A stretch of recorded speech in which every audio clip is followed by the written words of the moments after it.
ndị asọpụrụ mmụọ n'onwe ya, anyị sọpụrụ mmụọ n'onwe ya, Chineke mmụọ n'onwe ya, Chineke mmụọ n'onwe ya, Chineke mmụọ n'onwe ya,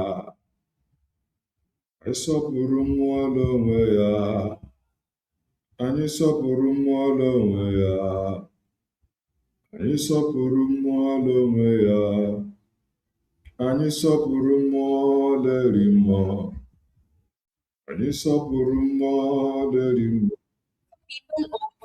anyị sọpụrụ mmụọ leri mmụọ, anyị sọpụrụ mmụọ leri mmụọ, anyị sọpụrụ mmụọ leri mmụọ, Chineke m, Chineke m,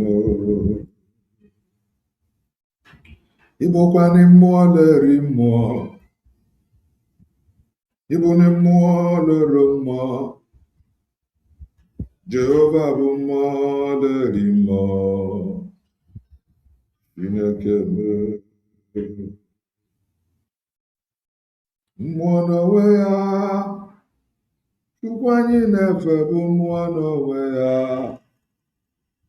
Chukwu anyị na-efe bụ mmụọ n'onwe ya, chi anyị na-ekpere bụ mmụọ n'onwe ya, ka anyị sọpụrụ mmụọ leri mmụọ, ka anyị sọpụrụ mmụọ leri mmụọ, ka anyị sọpụrụ mmụọ leri mmụọ, ka anyị sọpụrụ mmụọ n'onwe ya, ịbụnị mmụọ n'onwe gị, Chukwu anyị na-efe bụkwa mmụọ n'onwe ya,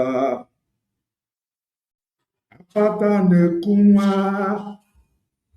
chi anyị na-efe bụ mmụọ n'onwe ya, ka anyị sọpụrụ mmụọ n'onwe ya, sọpụrụ mmụọ n'onwe ya, anyị sọpụrụ mmụọ n'onwe ya, anyị sọpụrụ mmụọ n'onwe ya, aga m ekwupụrụ mmụọ n'onwe ya, aga m ekwupụrụ mmụọ n'onwe ya, aga m ekwupụrụ mmụọ n'onwe ya, chi anyị bụ mmụọ n'onwe ya, aga m ekwupụrụ mmụọ n'onwe ya,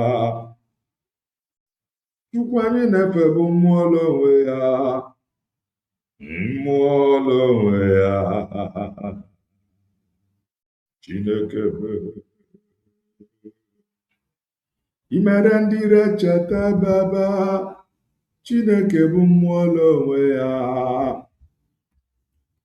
ọ bụrụ gị bebiga bịa eluigwe, Chukwu anyị na-efe bụkwanị mmụọ n'onwe ya, aga m ekwupụrụ mmụọ n'onwe ya, aga m ekwupụrụ mmụọ n'onwe ya, aga m ekwupụrụ mmụọ n'onwe ya, aga m ekwupụrụ mmụọ n'onwe ya, ka anyị kelee mmụọ n'onwe ya, ka anyị kelee mmụọ n'onwe ya, Jehova bụ mmụọ lere mmụọ, Chukwu anyị na-efe bụ mmụọ lere mmụọ, ebighị ebi eluigwe, Chineke m, ịbụkwanị mmụọ lere mmụọ, Chineke bụ mmụọ lere mmụọ, Emmanuel bụ mmụọ lere mmụọ, Emmanuel bụ mmụọ lere mmụọ, ịbụ mmụọ lere mmụọ, Chineke bụ, aga m ekwupụrụ mmụọ n'onwe ya, ka anyị kwupụrụ mmụọ n'onwe ya, aga m ekwupụrụ mmụọ n'onwe ya, Chukwu anyị na-efe bụ mmụọ n'onwe ya, na adịghị bebiga bịa eluigwe, Chineke Igbo birikwene ụtụtụ ọma, ehihie ọma, mgbede ọma, depending your time zone. Anyị ga-adị ka echi, maka na echi adịghị agwụ agwụ, ka anyị na-agwa ya ọ bụrụ isi onye bụ what are you waiting for? click the like button, subscribe, comment, share.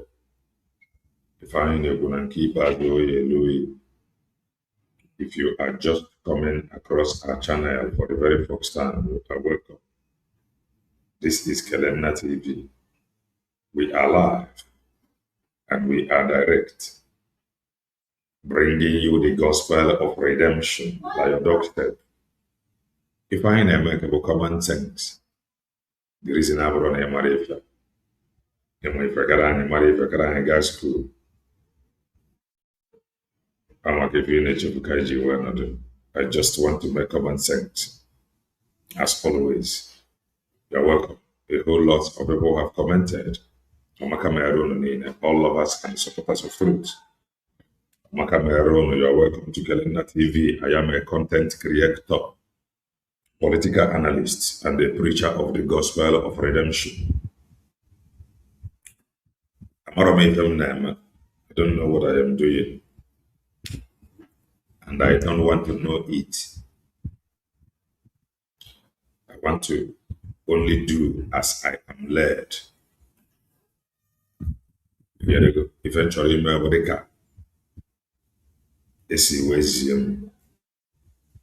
which I know. Number one, if they can do a mistake.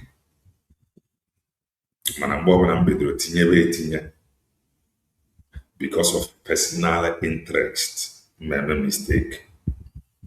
So I say as I am led. That is that. And I want to announce to us that by the special grace of the Almighty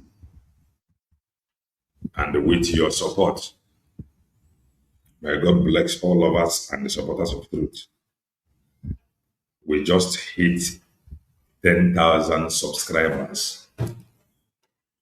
We are now 10,000 subscribers. About $10,000. About $10,000. And anybody wanna get $10,000. But I want to thank God and appreciate us all. And we thank God for God. This far. Like play. I hit 10 followers. So we are moving forward. We are making progress. Glory to God Almighty in the highest. And we have remained consistent from Bible to now that we are now 10,000. And we pray for more anointing to continue standing on the path of truth.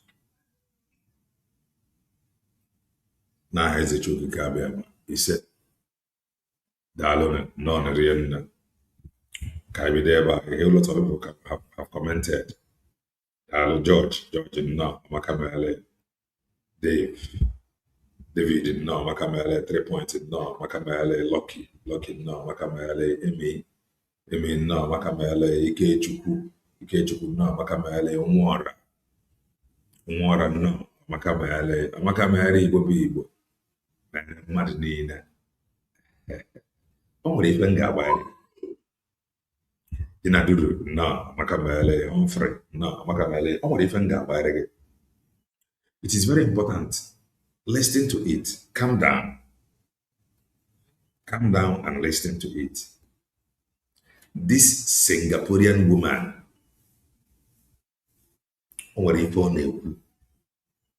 listen to it. Just calm down, listen to it.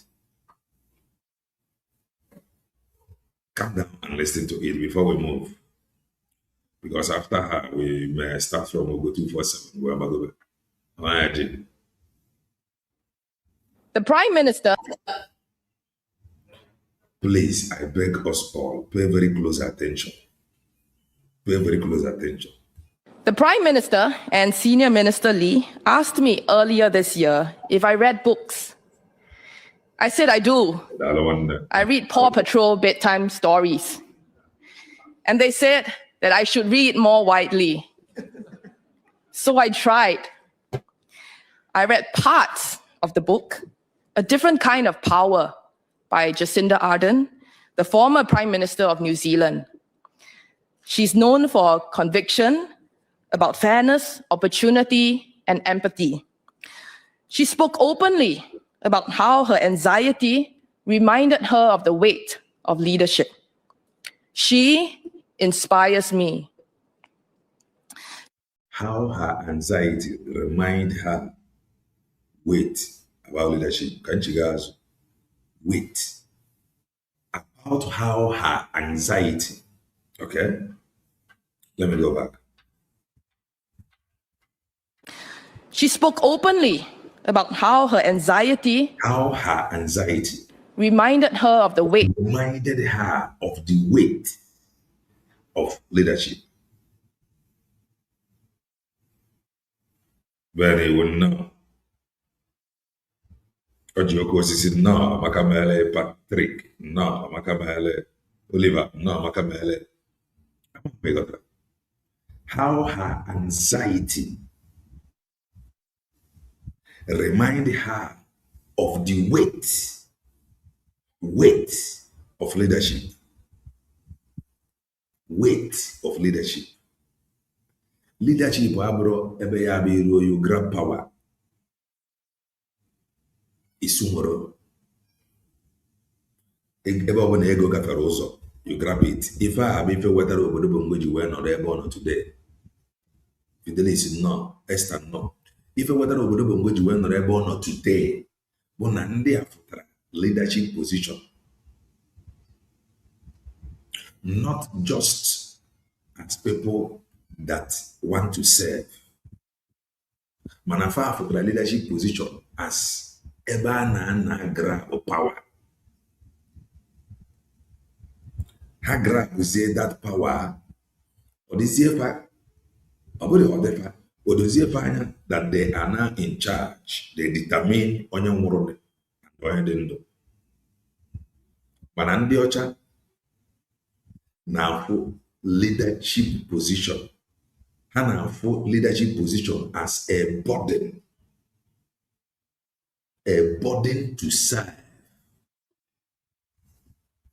Ha na-afụ leadership position as a burden to serve. But in this na-afụ leadership position as an opportunity to grab power, grab money. Whatever you say goes. Abụrụ ka ndị ọcha dị. O si na chi no. Ihe dị ọra no maka ma elu. Leadership position abụrụ ebe a na-grab power. Mana Africans now put ebe a na-grab power. That is why many of them, some of these your senators and the House of Rep members, contract another government, eji their own company account. We're not with the money. Then now, fana to see the money, now forward. Instead of allowing the government imeko with the company Gioro Direct. Fanodo. Faga another contract. Faga did the account, not to the money. Faga. Chichi Fewraka Fahazisia. Put to Gassia things called fees in Anatego. It is all about money. Don't this huge. It is all about power. What I say goes. Who are you to speak when I am speaking? Who born you? Do you know who I am? If not me, nothing will happen. If I have a mentality, mindsets of some of I am this huge, into and so it will be. If I'm going to be a stand. In fact, I owe nobody any apology.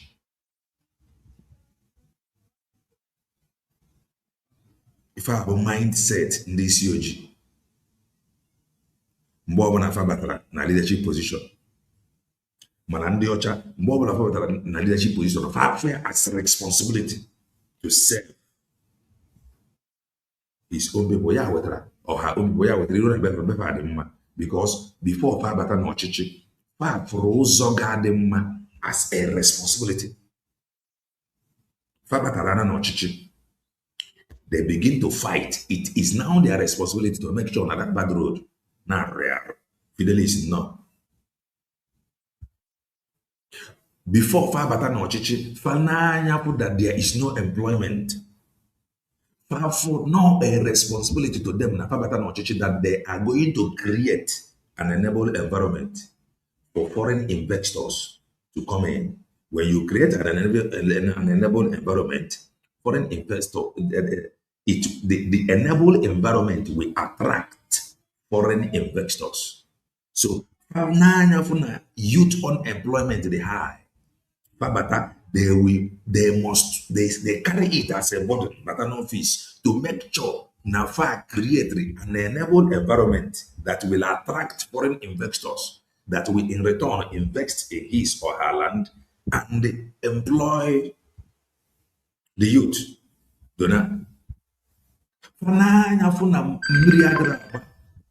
That is a challenge. Sorry, I must speak this call from my daughter.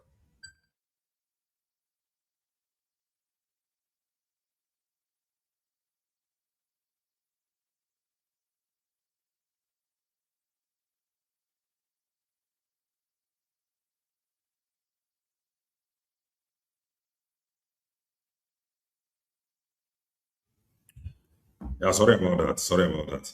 Sorry about that. They called the important from one wine. That I will ignore. Sorry about that. So, Fana Batanoro, powerful youth employment as a burden. They must deliver, create an enable environment. Foreign investors have invest and employ their youth. Falanya funa myriad raba mentality ndi ocha ka na agba. Fabata hana funa ifa about a problem that they are going to fix this problem. Obro neka anyi ka economize. Obro neka anyi ka Britain mere ife. So anyi bekwa akwa anyi amana na Britain the same thing. Or if I offer world power. And these things, from we evidence na world power. Ha sign against the treaties. All these treaties here for an ekuna ha sign entered with different obodo. That is an evidence in an world power. The bar family something. It is you may not like everything family bar. And you same way you may not still hate everything family oga. Man, and your job for the leadership position as a button. To serve for as a heavy task to deliver. Mirigade, they see it as a heavy load to deliver Miri to the people. As a heavy duty to deliver as already heavy to deliver. As an avenue to grab power. Do you know who I am?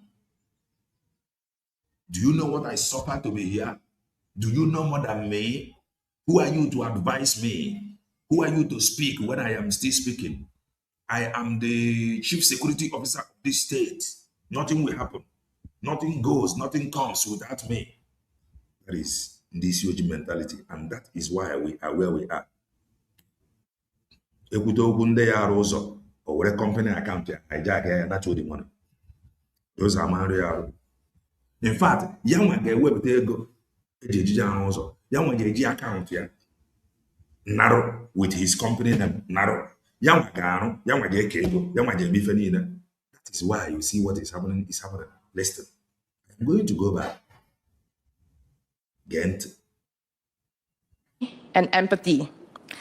She spoke openly about how her anxiety reminded her of the weight of leadership. How her anxiety, she speak openly, how her anxiety remind her the weight of leadership. How her anxiety reminded her the weight of leadership. Leadership will weight.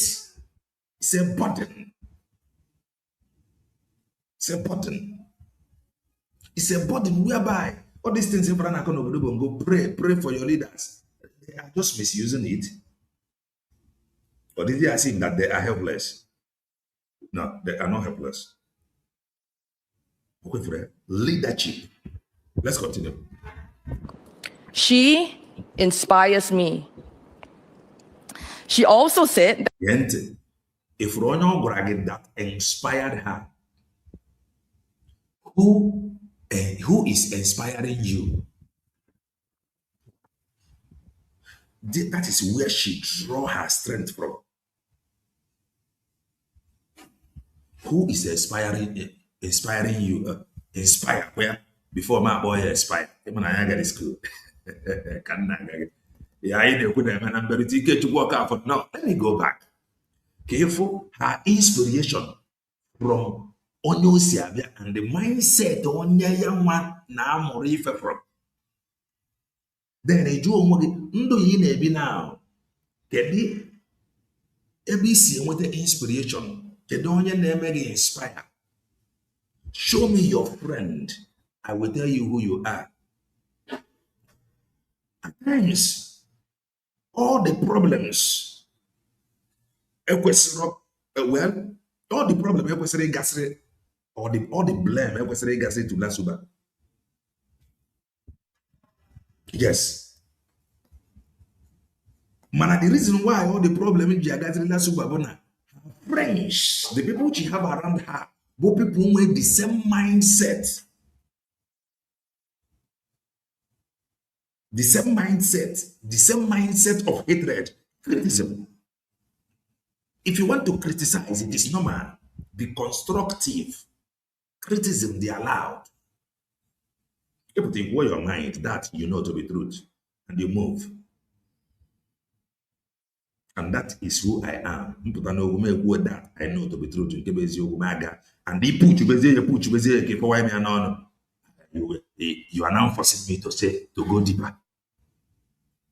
So this is where she draw her strength from, inspiration.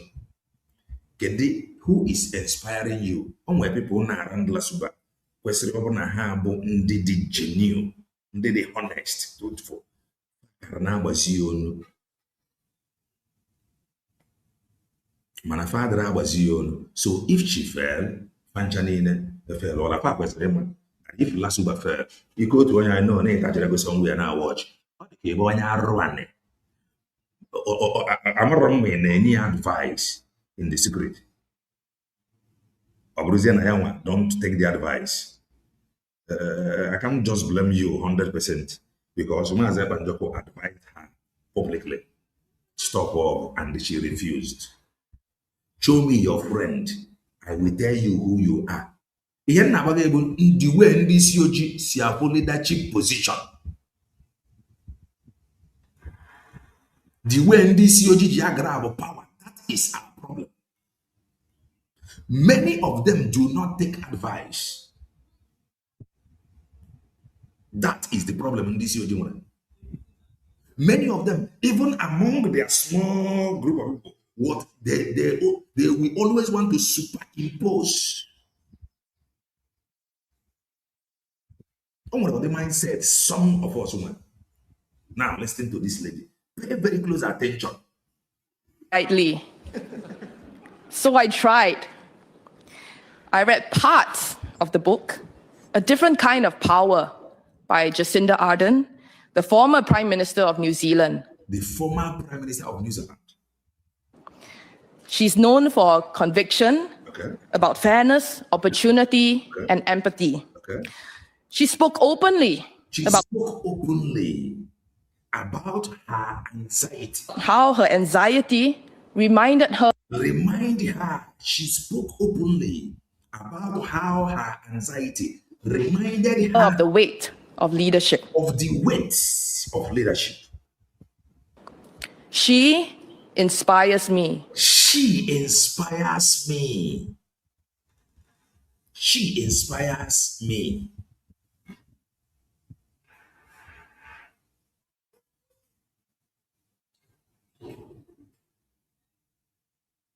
So I sorry, I from the question. I from the question. I from the question. Sorry about that. I from the question. Maybe let the question come again. From it. Right, French. No, Makamele. Chidebere. No, Makamele. I from the question. Right. Now let's continue. She also said that she knew her maiden speech might one day haunt her.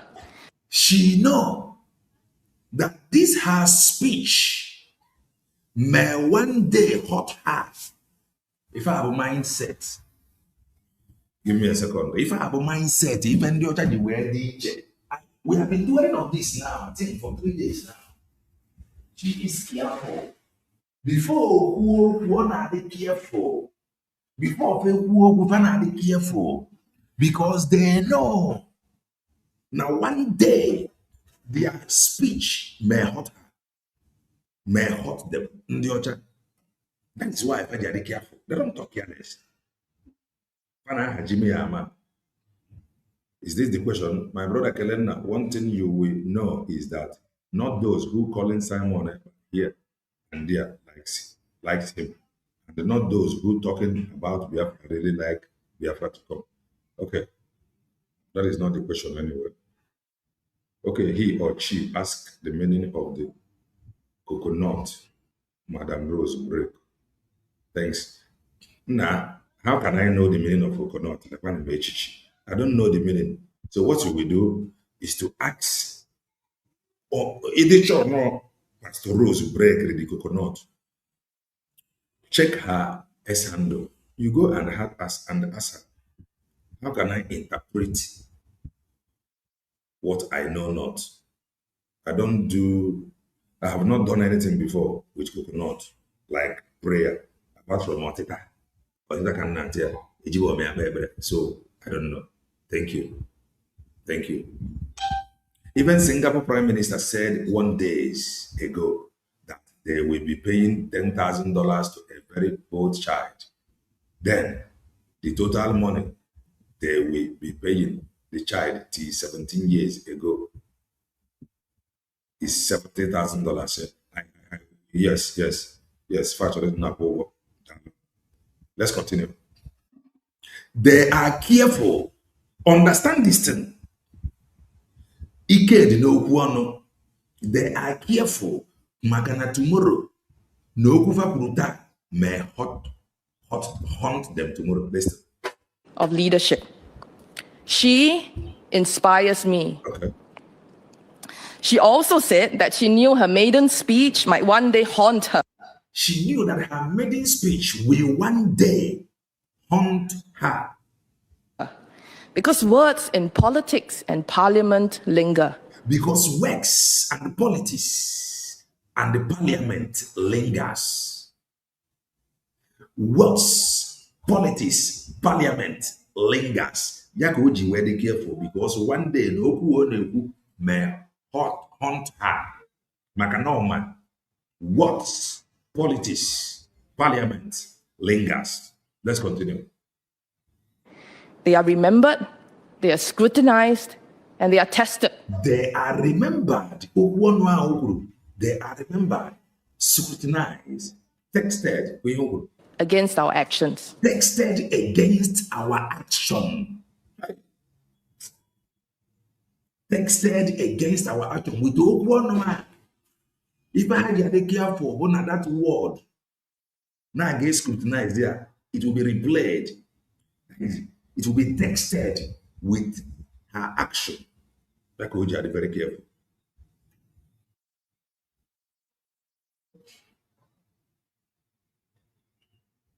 Man, at least, I would have above 18 can advice. Or if I have a shame, you seek advice. Or if I have a shame, at least people around you, or if I have a man now, people around you may call you to order. That is just the area It's not na everything ọ bụla ọ chọrọ ime or consult or mba mana ọ nwere ife ga-abụ mee those that claim to love her they mede ha no nke ọ dịrọkwa mma n'uche m ka m na-ekwu so imegharị ya mụsị ntụ ọkwuo ya in case of next time no ya so that area ka isi abịa. Standing here today, I know that what I say in the next 20 minutes, and yes, don't worry, no more than that, will not simply vanish when I sit down.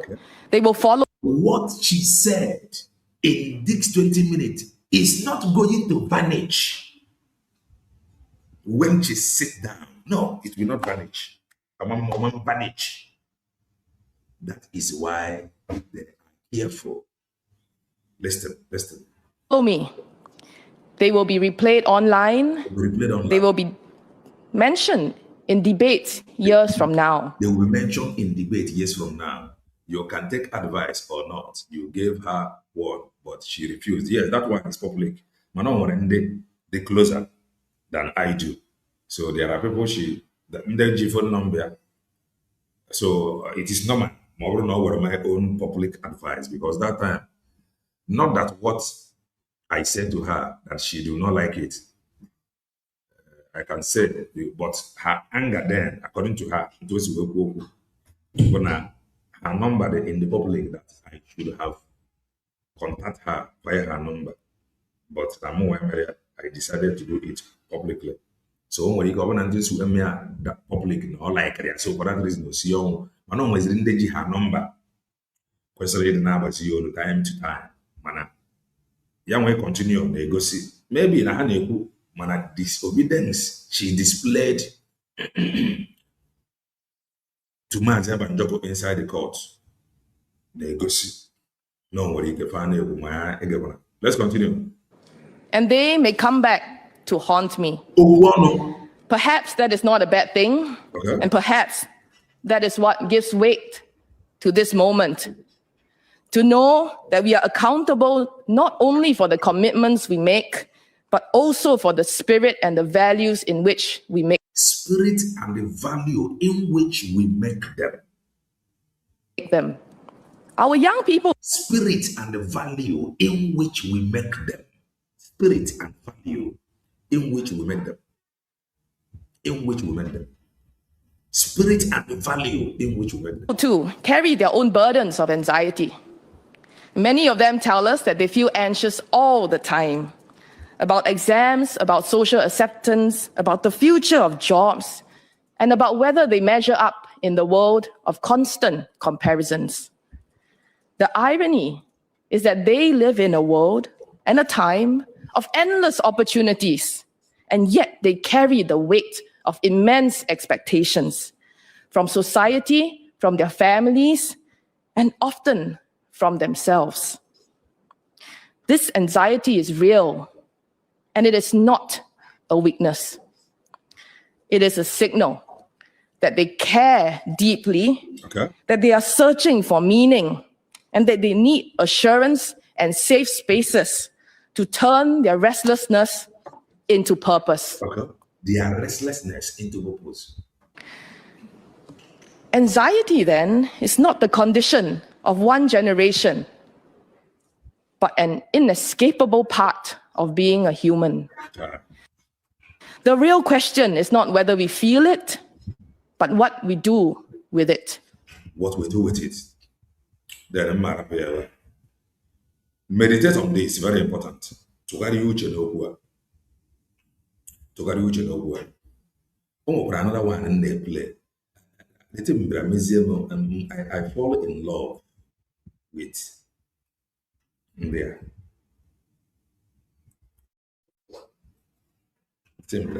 I fall in love with India. Let's listen to this before I go.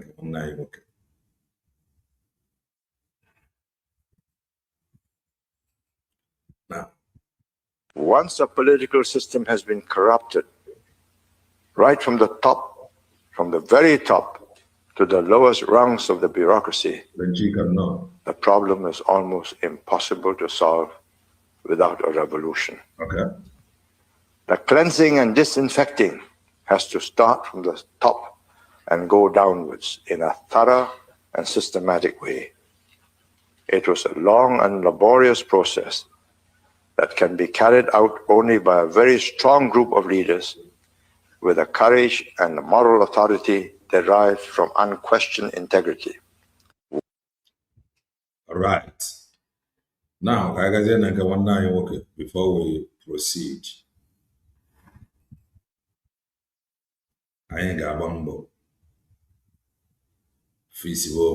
is this all about 2027 general election?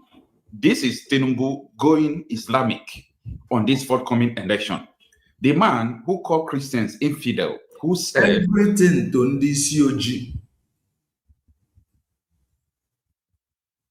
is all about them and themselves.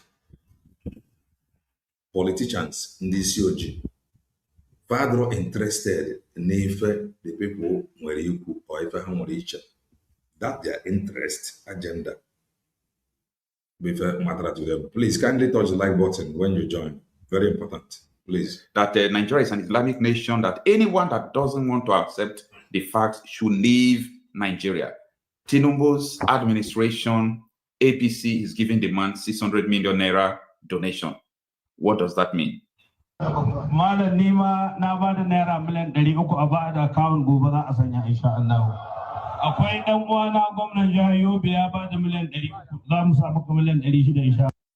Okay. Once again, Sheikh Sani Yahaya Jinga received 600 million naira gift to presidency. The Yobe governor, 600 million naira gift. Now the way India any gift, nobody will go. After leadership position as opportunity. 80 obodo ya come more. 600 million naira gift. Yeah. Allah quadro, million. Or 600 million.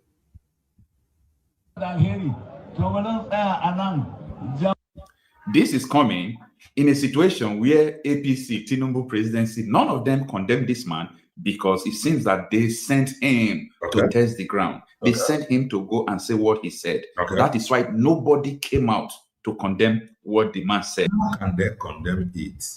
Ebefanya 600 million naira gift. They can't.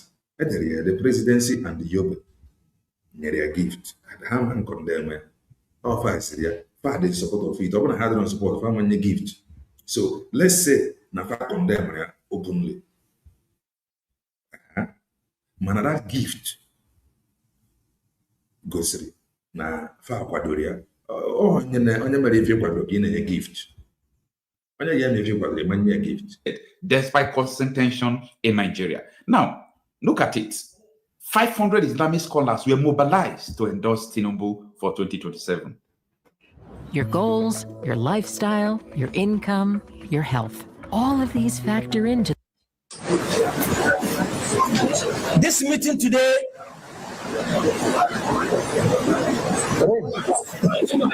This 2027, 500 Islamic scholars endorses Tinubu presidential aid claims. This meeting today was convened by the Muslim Intellectual Forum. On the Saturday, being the 22nd day of August 2026, because today is 24th, that is on Saturday, was the 22nd. Over 500 Islamic scholars endorsed Tinubu's 2027 presidential ambition. They were screaming, Muslim, Muslim. As I tell you before, Muslim, you know, it's not an empty rhetoric. It is an agenda. But before we go deep into this video, there are some things I would like you to understand. Yeah, you know, few weeks ago, Jingiri, an Islamic scholar who is a friend to Bola Tinubu, they have been meeting, came out to say that if Christians don't want to accept the fact that Nigeria is a Muslim country, that they should leave the country. So he was ordering the Christians to leave. Exactly. Since they don't want to accept that Nigeria is a Muslim country. You want to, how can you openly? The only thing for now, that your village, Now that's your community. Openly. The only thing for now, ekeri kogasia abata na your community agwaga say obro na ima na eba bendisi and ngewa. Before you now got to hear them and go late, do you know why? Ekuoni na center. Ekuoni na federal. State account area. Because state is loyal to federal. And local government is loyal to state. So whatever state, federal permit, state permit it. Whatever state permits, local government do what? Permit it, yeah? Let's continue. Now, this same man was like the head of this reunion of Islamic scholars to endorsing Tinubu 2027 election. Guess what? Under Tinubu's leadership, they donated 600 million to this man. You know, it's just like a reward. You might say that it is his institution or an institution he is overseeing that they are donating the money to. No problem. But that 600 million donated to this man is a reward of calling Christians infidel in Nigeria. Okay. How do I know that that is the reward of calling Christians infidel? This is because up to today, Tinubu did not rebuke this man. Tinubu did not rebuke this man, okay? Tinubu did not order or tell his aides to counter that, oh, I'm not with what this man said. Tinubu literally accepted that he sent Jingiri to ask Christians to leave Nigeria through his silence. And after some weeks, he donated 600 million to him, where this man was able to gather 500 Islamic scholars to endorse in Tinubu. The handwriting is on the wall. But how many? Them, and them.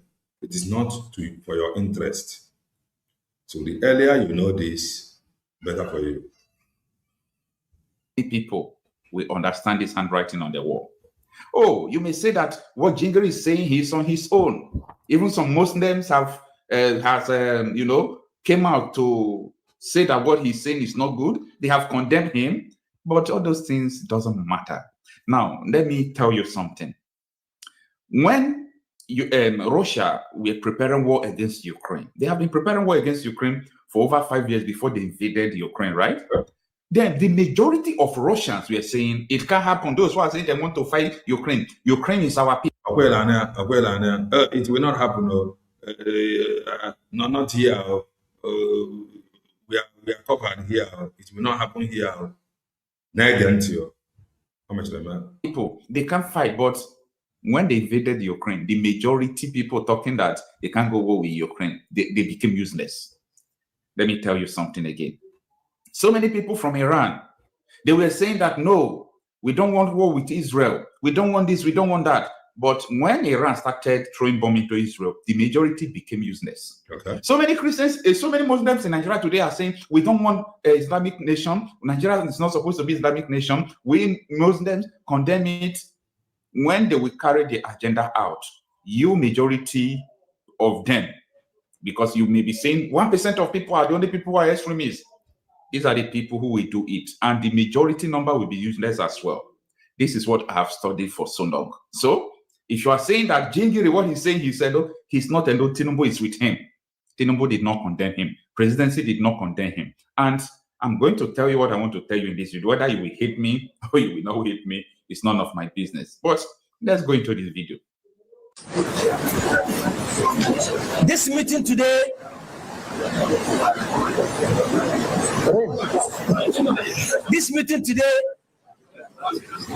was convened by the Muslim Intellectual Forum, and it involves about 500 Muslim clerics, including imams, preachers, and Hafiz al-Quran. The forum invited some governors, including the governor of Kano, Yobe, Sokoto, Jigawa, and Kaduna, and the Deputy Senate President, Senator Barau Jibrin, and the governor of Yobe. These governors and the distinguished Deputy Senate President attended this meeting today. During respected discussions, The forum agreed that there has been some vital improvements in terms of all the factors and indicators of development in northern Nigeria. This includes the fact that there are infrastructure development, including Kaduna Road rehabilitation work, and there has also improved in security in various places, including Kaduna, Katsina, and Sokoto. Although the forum agreed that more need to be done in Niger, Zamfara, and other places. Generally, security has improved in northeastern states. The forum therefore invited the general public to vote for the government of President Bola Ahmed Tinubu in the January 2027 election. This is the resolution of this meeting today. Thank you so much for listening to me. Malam nima na ba da naira miliyan 300 a ba da akawun gobe za a sanya insha Allah. Akwai dan uwana gwamnan jihar Yobe ya ba da miliyan 300 za mu samu miliyan 600 insha Allah. All right, now you are watching up to this point. This meeting was held in Jigawa State. Okay, this meeting was held in Jigawa State, and as you can hear what the scholar was reading out, he said that the administration had recorded progress in security and infrastructure across the north. Why call for more efforts in areas still facing insecurity? They also commended projects such as the rehabilitation of Kano-Kaduna Highway and urged Nigerians to support Tinubu. Rehabilitation ụzọ nke ha side nke anyị adara aga ọmụna ya na-egwute okwu ekpe aka because if ha chọgoro their own ha natasịbe their own nke ga-abafa n'akpa o wee bụrụ nke ga-ebenefit gị ka ha ga-apụ na-etiwasịrị isi. Re-election bids. I'm not against any person endorsing or re-endorsing or supporting anyone. I'm not against whom you are supporting because as far as I'm concerned, I have done my homework. I've done my research. I've seen that political regime change cannot save Nigeria. Political regime change is not the hope of the people. So politics and election in Nigeria is just for people to try whether they can prolong the evil days. You understand? Oh, let's look for someone who can come 4 years and prolong the evil days. Sure. But for me, I see it that what we are running away from is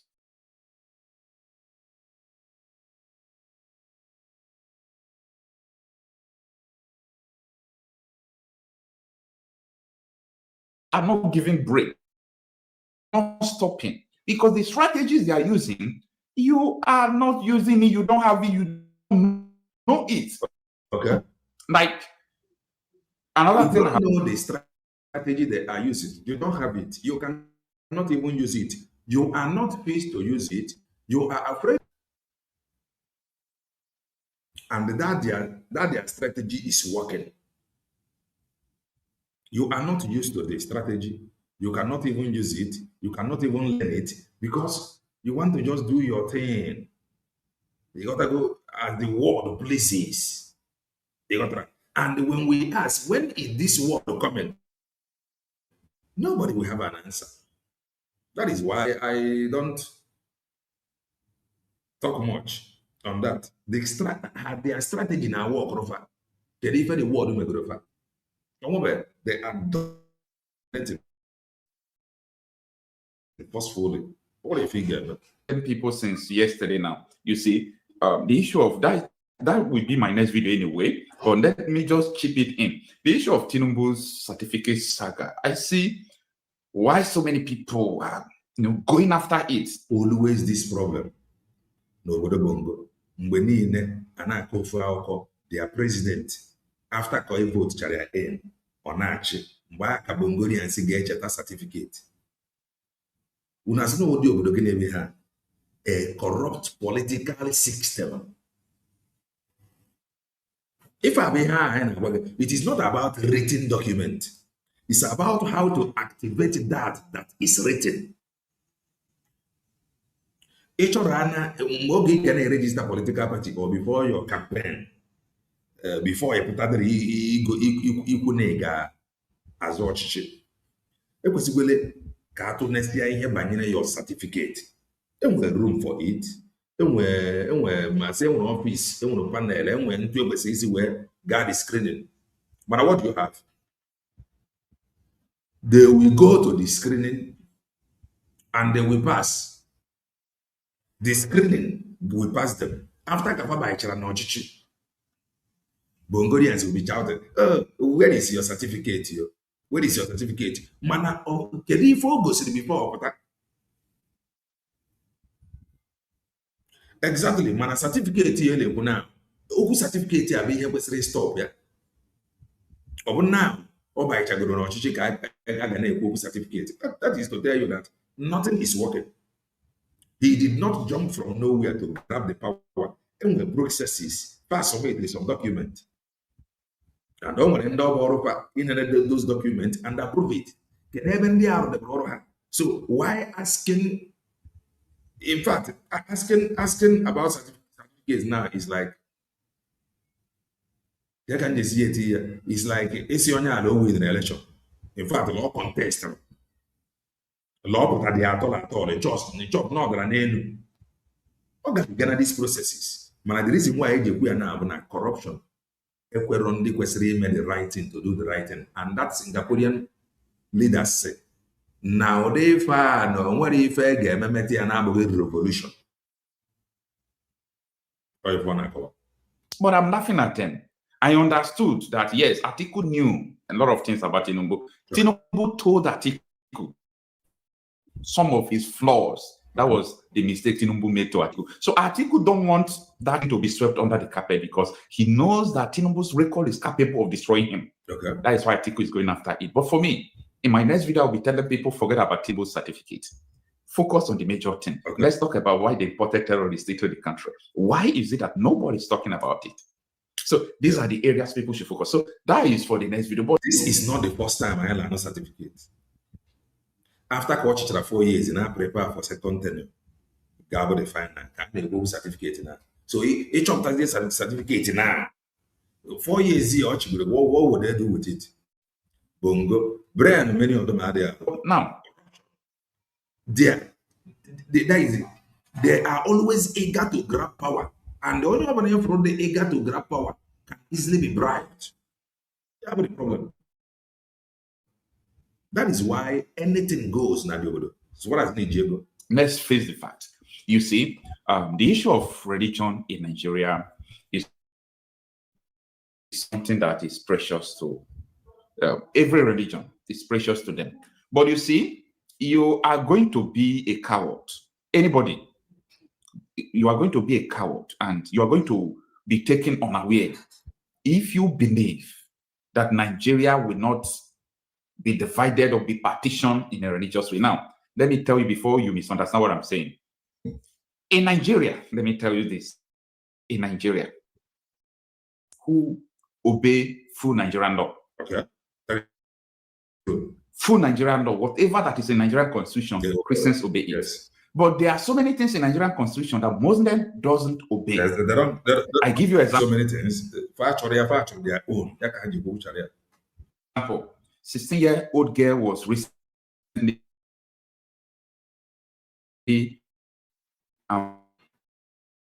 forcefully converted to Islam. Federal High Court gave order mandating the DSS to help secure the release of judiciary, the last hope of a common man. It's an evidence that you are just hopeless hope. Federal High Court mandated DXX to help a girl convert against her wish, against her faith, forceful conversion. Court, Federal High Court mandated. Ameriam.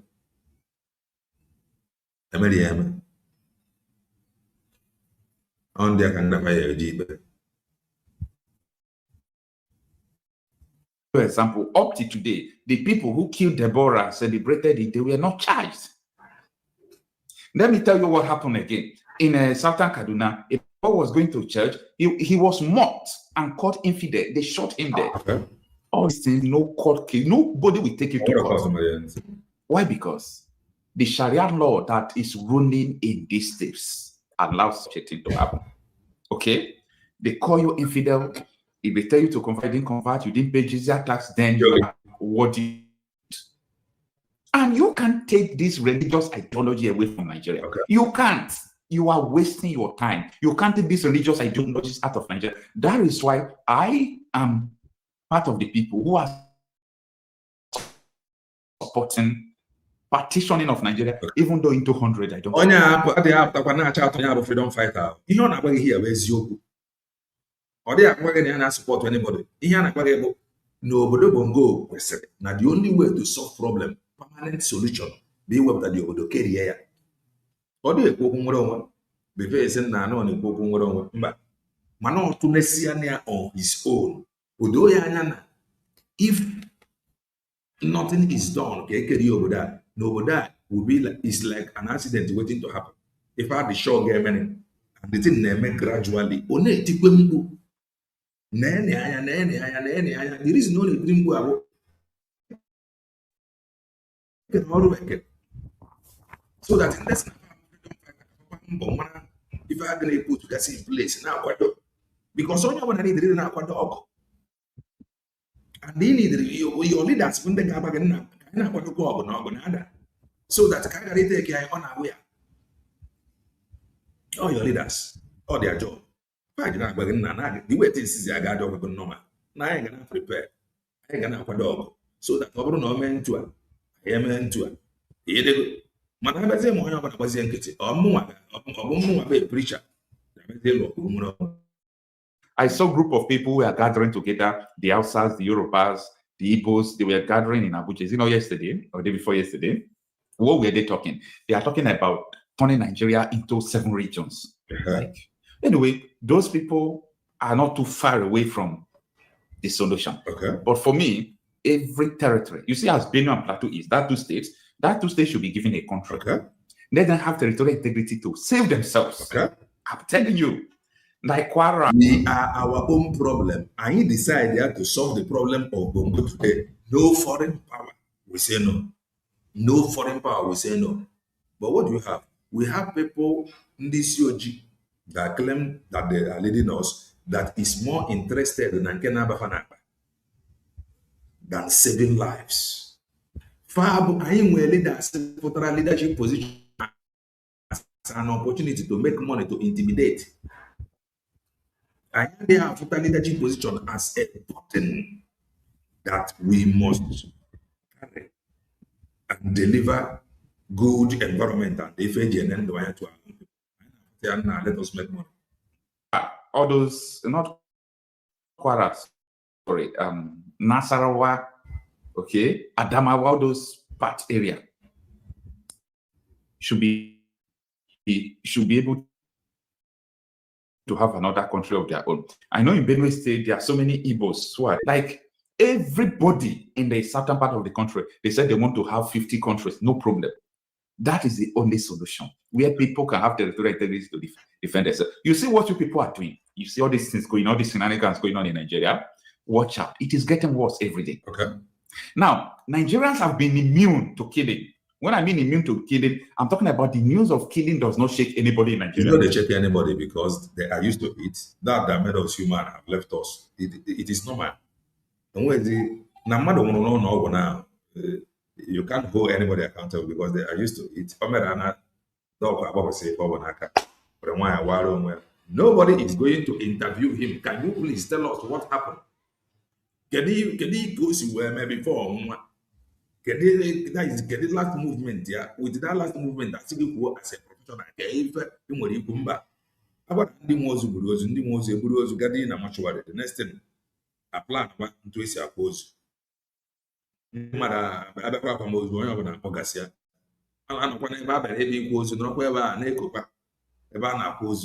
No respect for them. That is the first victory of the Islamic terrorists in Nigeria.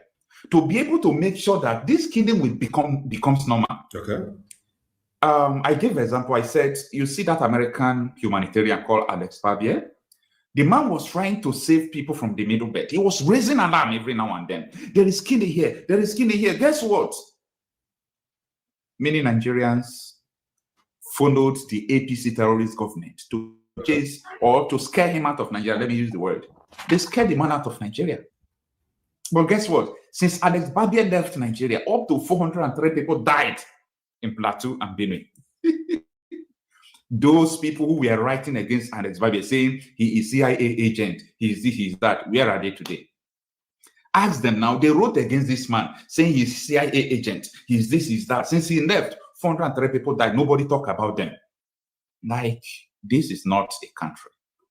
This is not a country. I don't know how you value human being, but if you think that is good, may it happen to you. Like, may it happen to your family, your generation. Like, may they go to it. The guy was raising an alarm. They gathered themselves and begin to raise alarm that the guy is agent. The same thing in this COG, including their own people. Mazi Panjoko was just raising an alarm, challenging Obodo Bongo to the point of amalgamation and the treaty assigned. Now, after 100 years, now continue. I he was raising an alarm. Now, ndị a bite ego ọ bụ orezi ala lekwa na-egele bite ego na-eke n'ego mana eke ihe ndị be anyị mana anyị nwere ndị isi ọ na-erezi ala ndị ọ bụ ọrụfa sị na ha na-reprezentị anyị kwesịrị ịdị na-erezi ala nna na ndị eke n'ego na ha ekweghị anyị ego fa mechie ọnụ. Ihe anyị kwụziri bụ na ha ncha niile including the people sị na ha na-ekwu okwu nwere onwe, they collude. Let me borrow the English of Ogen Kere. They collude or colluded with some Igbo politicians kwesịrị ịdị na-ekwu na-erezi ala ndị na-ekwu okwu nwere onwe apụ with Igbo politicians. Igbo politicians apụrụ with Bongo government. They were the memo, the petition against the Mazi Panjoko. They fell by the petition. Now the same thing came in Alex. The guy no they raise the alarm. Or so one over or so one over anything or so one year create anything on his own. No, they raise the alarm. On us, now government was real war because their primary duty is to protect lives and property. So they raise the alarm. Then what do we have? Some Bongolians supported the current government. If we don't raise the higher alarm, now the guy agent no Ghana, the guy Mado or net about 400 and then ground I came with the guy. Nobody is raising the alarm, including those that raised the alarm or those that was used to raise the alarm. Now the guy by an agent, the machine on. They have if he get the judgment, the COG. It becomes, may they be born alive while they're at home. If you think what is happening to these people are normal, may it happen to your family. They were writing against this man for raising an alarm. But today, where are they? Nowhere to be found. Be careful. Those who are telling you, with this one Nigeria, we must continue to do this election. These people, the way they are following this coming election, they are just trying to tell you that this is an Islamic country, and we cannot abandon our own. Yes. That is what they are saying purely. So it is left for you. You see, any kind of game that these people want to play it, we are ready to play this kind of game with them. You understand? So let them bring it on. But I pity so many people that they are calling infidel. I'm talking about Christian folks who doesn't understand Christianity, understand God. God is not, I'm not talking about spiritual. What I learned that so many Christians are thinking about God is that God is in charge on earth. That is a fallacy. That is a lie from the pit of hell. God is never in charge. In fact, if God is in charge, God will not judge you. If He is in charge, why would God judge you after death? Like you believe. You say you believe that after death judgment. Why will God judge you if God is in charge? If He is in charge of your will, your actions. Why will he judge you when he's in charge? That is because he is not in charge. If you keep quiet, they will kill you and nothing will happen. Jeffrey, forget about all this nonsense people are doing. They'll kill you. God is not in charge. No, God is not in charge on earth. Okay? If you open your Bible, read the creation of man. God made one statement. If you believe that, though, he said, let us make man in our own image, after our likeness, and let them take dominion. What is dominion? A kingdom. Let them take the authority. Let them take. So the authority is in your hand. Exactly. So that is why when you refuse to use it, well,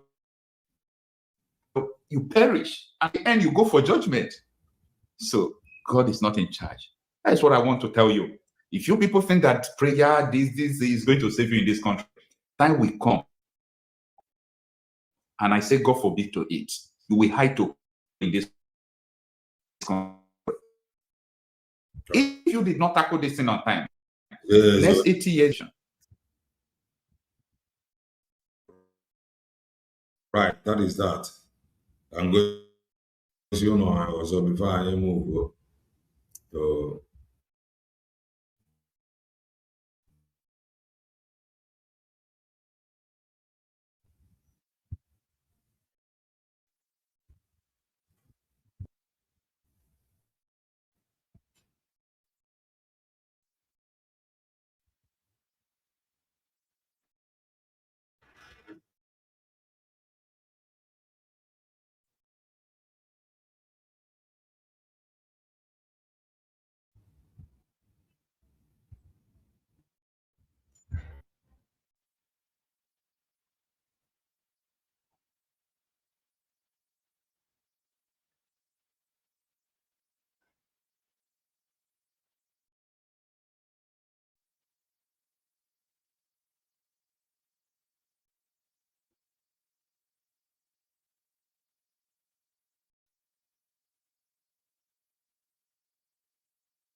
sorry, it's in the one book map.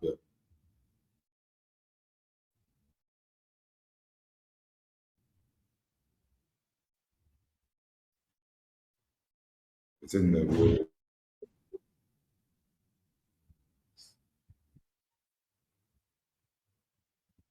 What's the game up there?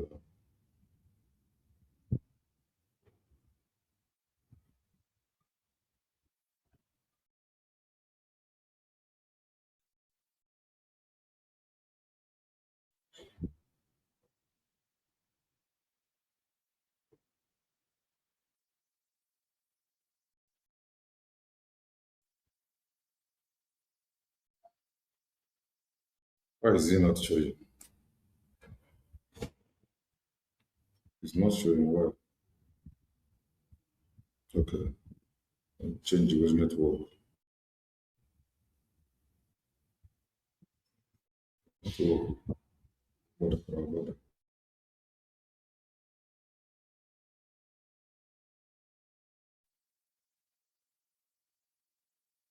Those who are in government, who are the beneficiary of this kidnapping money. All right. You don't know, please.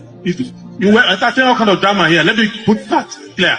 I understand, but no, don't start with time to time. You didn't keep to time earlier. Let us respect the rules. No, I did. You did not have counting here. I did keep. So the point I'm making is this. Let us make it clear. Yes. What is clear today, if you want to know the truth? If you remove these politicians who you keep re-electing, they will go away and their terrorist partners will go away. If you keep re-electing them, the terrorists will continue because they and the terrorists are in partnership. Okay. And if you are talking of fiscal, okay, in Buhari's government, let me tell you something clearly. In Buhari's government, and some members of that government are here, when they were leaving, in addition to all the stealing, theft, and all of that, they left 33.7 trillion in money they printed without appropriation of the National Assembly. And they used all that money to buy dollar at official rate from Emefiele and call themselves to trillionaires. Okay. So, and all of that money, substantial part of it was taken in the name of security.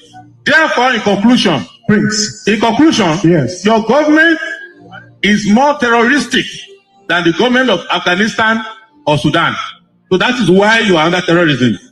Yeah, but Prince, since you have the mic, the bigger question, what you're saying, your policy proposal to fix insecurity is to remove the government or those who are in power, because I've not heard concrete things, concrete actions to address things like farmer herders crisis, like the communal clashes, like the several security challenges we're grappling with. Okay, let me tell you.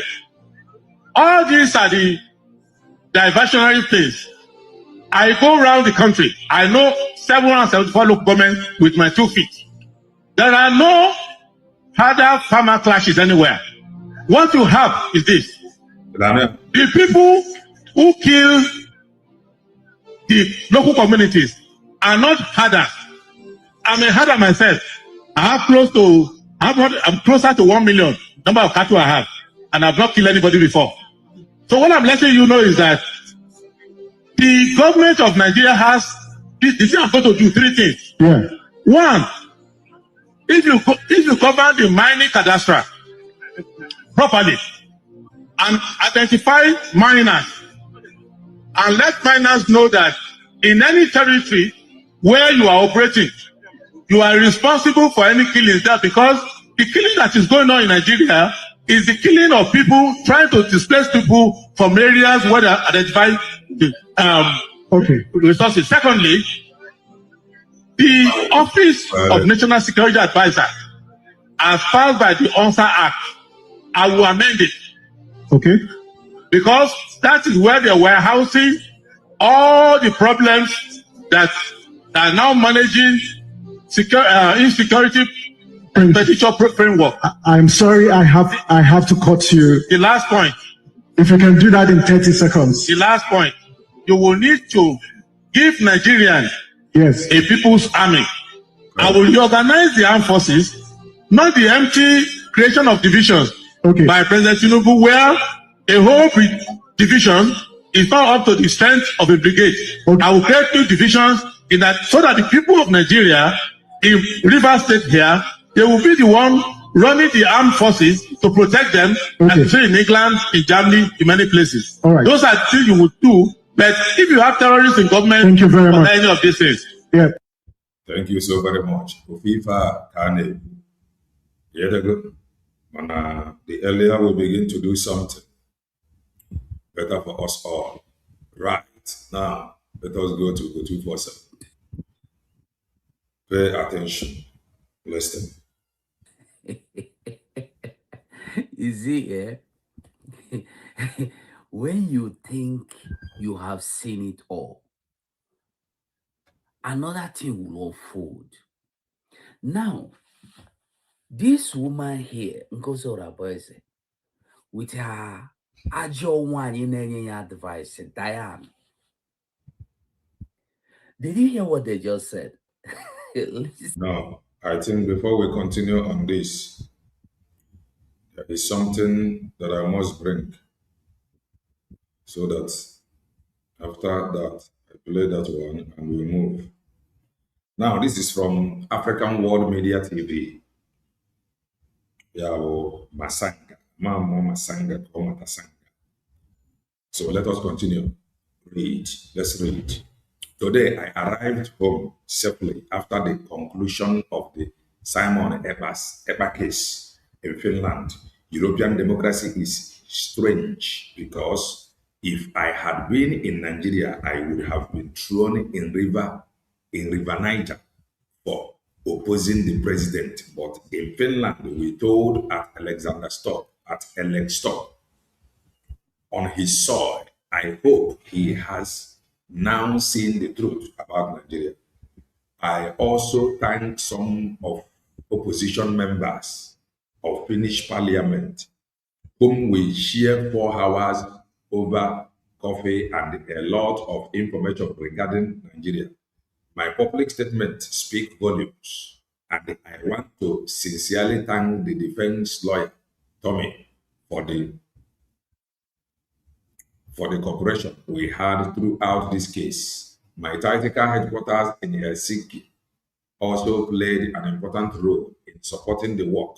However, it is too early to celebrate. Exactly.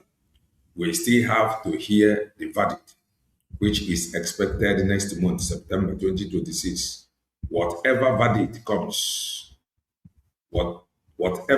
comes, I now have a huge task ahead of me to move to the European Court of Human Rights as an interested party in the case, where possible, under the applicable procedures to pursue the issues surrounding Simon Eber's case and to protect his name and the reputation worldwide. I am going to take this part again. Black Dalu, no, Makamele. I'm going to take this part again. This part. Now I take it again. To move to the European Court of Human Rights as an interested party in the case. So the man who na if I brought Oge to celebrate yet, he is telling you if Ojakima Mobro na if may expect or Obrona Facho to cut short his expectation. In Agatanan, he is telling you what he is going to do. Not after I conclude. And this thing, he is saying that he is doing it on his own. This is his next plan. Liam with any reason to celebrate. Because now, so when that happened, that this is what he is going to do. And what is that thing he is going to do? To move to the European Court of Human Rights as an interested party in the case, where possible, under the applicable procedures to pursue the issues surrounding Simon Eber's case, and to protect his name and the reputation worldwide. If I was as an interested party,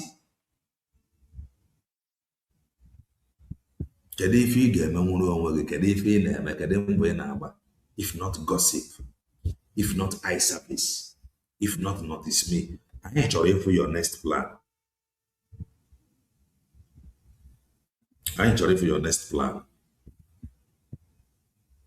Okay, at least if you can how ready, how prepared.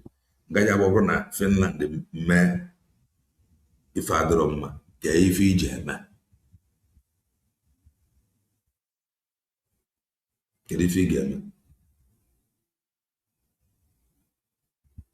How prepared are you? If I have a very simple question, come to your tent, O Israel. On a pro, a queen of a court or a go, or gather the Finland too.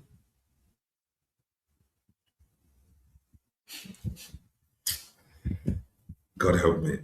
I will read it again. So about on what I can end on money there do. On our wagon to Asia, what do Macanea Mare with the evidence is really Aina Ekenetuku every court sitting. No, Namaze and Joko Berema, ordinary opposite never. Before you feel well, oh, tomorrow need even go to Finland. In Giwan Hoge Mapana. Or lame before now, no was rain never. You know. So that alone was remake na bambo na to be guy esija bata mo bro na fa law to do the right thing. On why Finland. Tomorrow need even oh Finland they have done it again. Oh Finland it should free him. One get your next plan. Get your next plan. This man will his next plan. Bro na fa we release here. Next plan. He post to social media. He may say a video on social media. It is simple on social media or end there. Oh, you are broke up.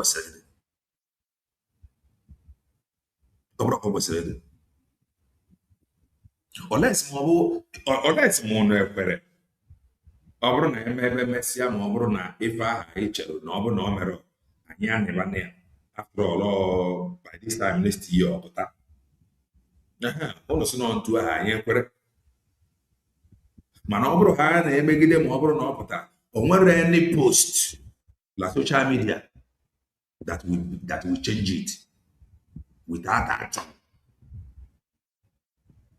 and kedu dị action ịga na higher court ka higher court a ka this man kpọrọ gị ya so unless ma ọ bụ akasị ya na ma ọ bụrụ na ọ pụtara anyị onye ọbụla ezu ike ezu ike anyị anaghị Chukwu ka ọ garakwa ebu tomorrow after ka ọ ga-apụta social media enwuru ọkụ you already know na o mere ife o mere meritiri ya nwee nọdụ ya you already know ka ọ garakwa ebukwa oru echi na-enyebe mkpọtụ na social media. This man is telling you what he is preparing to move to the European Court of Human Rights as an interested party in the case where possible under the applicable procedures to pursue the issues surrounding Simon Eber's case and to protect his name and the reputation worldwide. To protect his name and his reputation worldwide.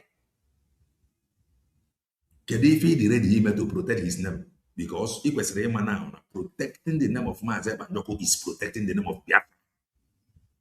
Jackie would be a protest. And I was shouting, if I had a John Okeno, or if I had feel a John Okeno, no way I call the book card. If I can get him Boga, rapport the announcers, Tignaro, Cafenan before, no younger woman, no room.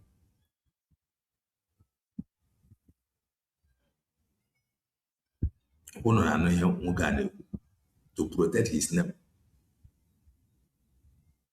Makana, I know na success of Mazi Banjoko, like this case, was success of Ihobana Ineku. That is the truth. No matter what you are saying, the success of this his case. Let me not just say his case. Yes, the success of his case. Okay, the success of his case and the Mwapota remain on Finland.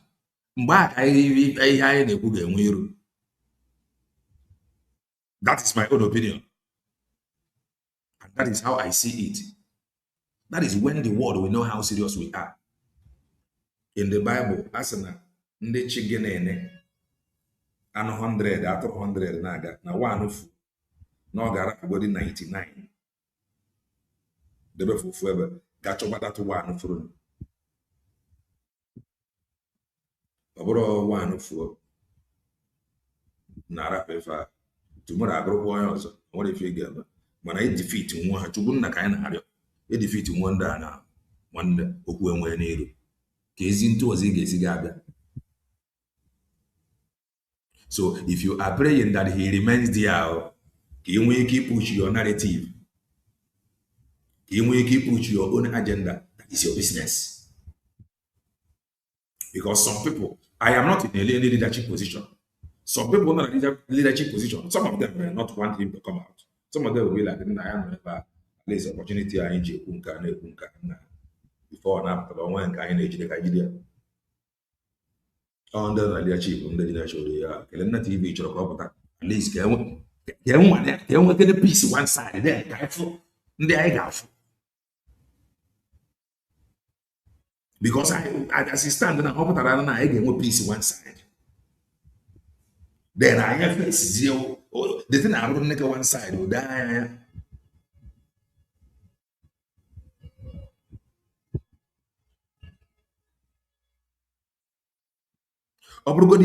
the most important thing bụ nwere onwe restrict go there.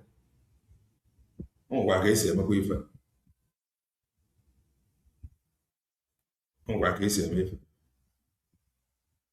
nwere onwe were ka na-ewere ya nwoke a na-agwa gị na ọ na-akwado court. Kedu mgbe ị na-akwado ije court? European court ihe dị mma kpọrọ ya. Kedu mgbe ị na-eje court to go and discuss Biafra?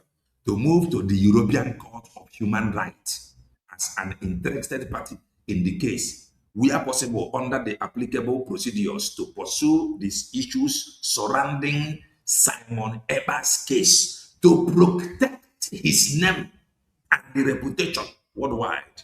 He protect his name. The only thing in America was talking rubbish. The job is huge.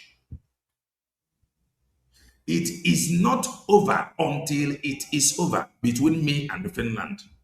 Whatever comes, I will continue to stand firmly on the principles of the European Convention on Human Rights.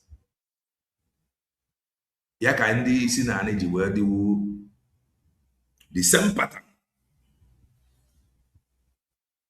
The same game Britain na-agba, the same game ka ndị a ji wee bịa under human rights eji enyefe ife a na-achọ. Inyezi ha human rights ya ebute charia dokwasị. The Sharia law will swallow the human right. Okay. European Convention on Human Rights, key articles were violated. Key articles were violated. Articles 5, right to liberty and arbitrary detention. No arbitrary detention. A person deprived of liberty must have a lawful basis, and detention must be subject to judicial review. Article 6, right to a fair trial, independent and partial tribunal, fair hearing, presumption of innocency, adequate defense right, right to examine evidence and witnesses. Article 7, no punishment without law. No one can be convicted for an act that was not a criminal offense when it was committed. Article 8, right to private and family life, protection of private life, family life, home and correspondence. Interference must have a lawful and necessary justification.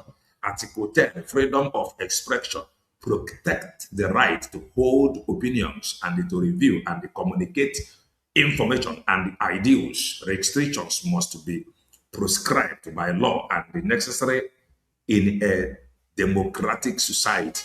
Article 11, freedom of assembly and association, protect peaceful assembly and association. Restrictions must be lawful and necessary in a democratic society. Article 13, right to an effective remedy. A person whose convention rights have been violated must have an effective remedy before a national authority. Article 14, prohibition of discrimination. Conviction rights must be secured without discrimination, including on grounds such as political or other opinion. Article 15, derogation in time of emergency. Even during a public emergency, derogation from conviction right is subject to restrict condition. Certain rights cannot be derogated from. Article 17, prohibition of abuse of right. The conviction cannot be used to justify destroying or excessively limiting the right and the freedom it protects. Article 8, limitation on use of restrictions.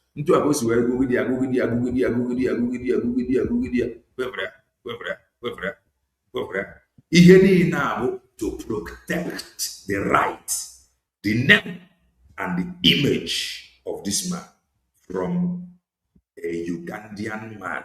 Onye Uganda ka ọ bụ. Onye Uganda. Mbọ onye Ugandan na-agba. Onye fụrụ efelo onye isi ojii na-eme mmegbu. Mbọ ọ gbagoro. Ọ gbara onwe ya and mbọ ọ dị ready ịgba to protect his image, to protect his name and his right. Ono nwa bụ ndị nke ono kedu mbọ ono na-agba. Onye ọbụla chọrọ how to grab power, giving order, giving instruction. Kwechirigasịa. Kedu mbọ ono dị ready ịgba. Onye ọbụla chọrọ want to be in charge. Onye ọbụla want to be in control.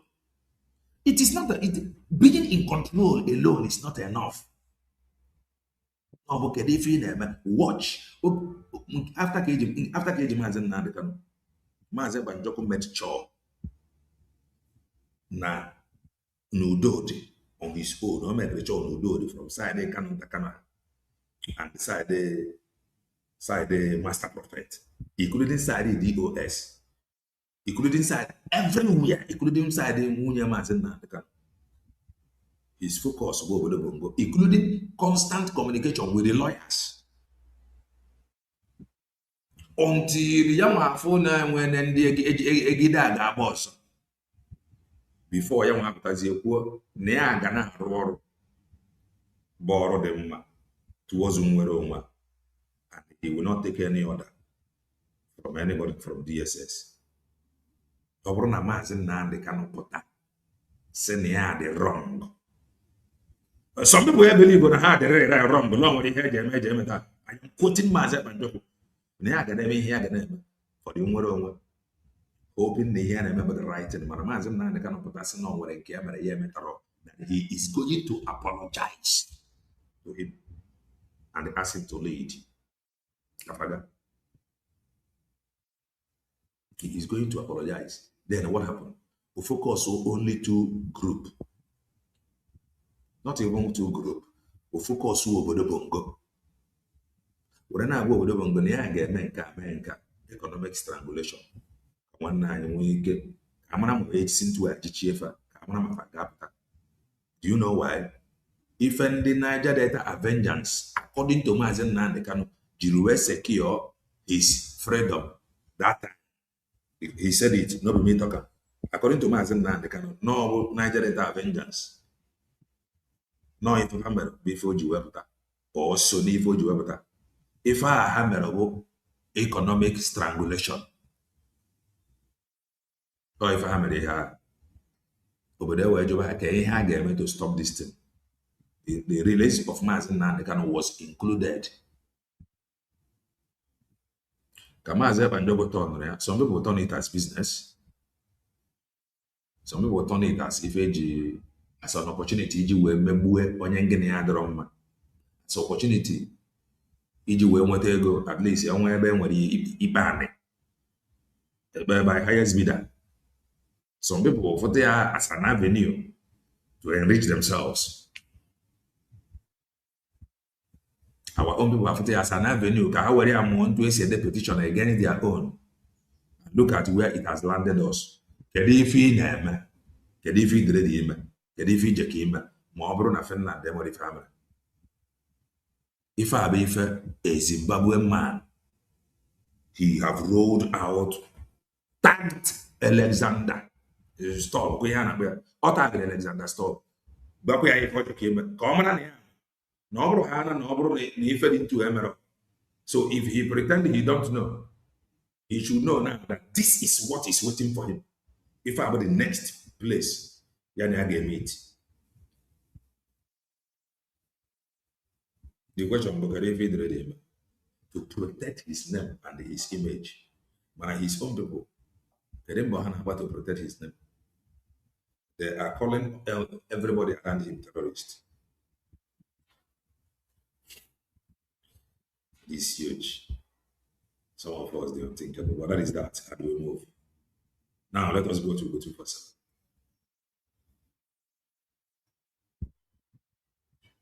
I am a preacher of the gospel of redemption.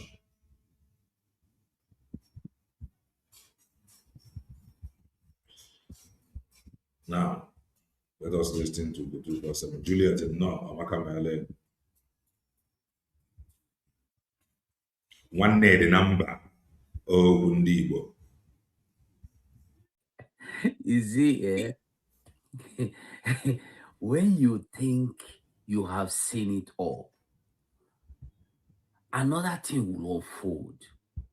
Now, this woman here, Nkosora Boise, with her Ajo one in any advice, did you hear what they just said? Listen to what they said. Listen, so that you will be able to digest what I'm about to say. Just listen. Listen. Yeah, very quickly, just like I put today, the lawyer must present Simon Ekpa, a finished court, as the Prime Minister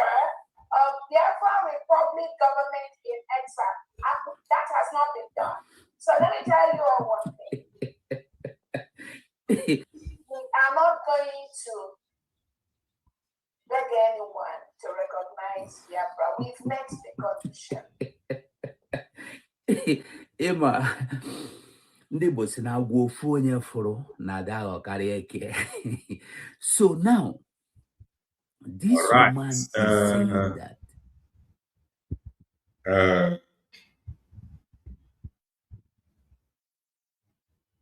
Ngozi, good afternoon, everyone. Please, my brother Kelena, I am still pleading for the ID capturing. Please, I need to know if DPL has posted it. Not yet. I come afraid. Not yet. Not yet.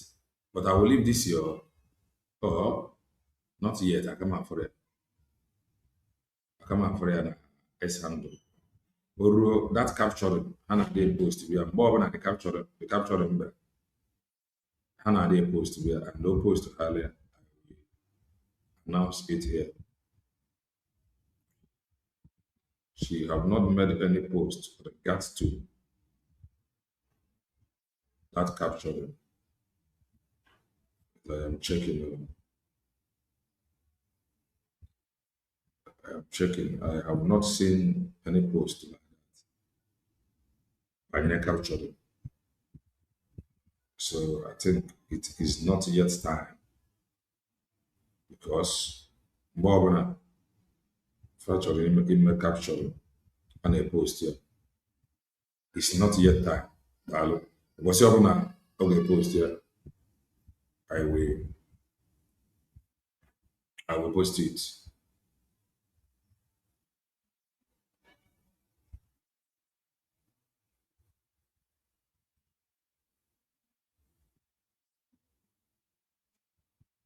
Now let's go.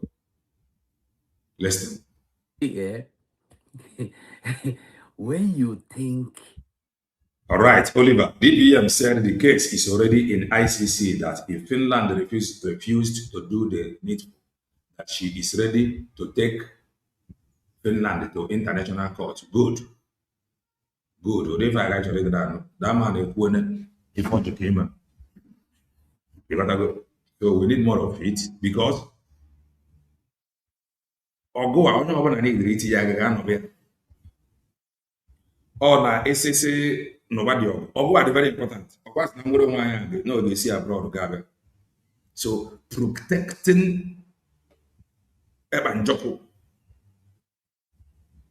na abroad into a for on na emegide ana mo we no Emerian there. Emerian there. Hello.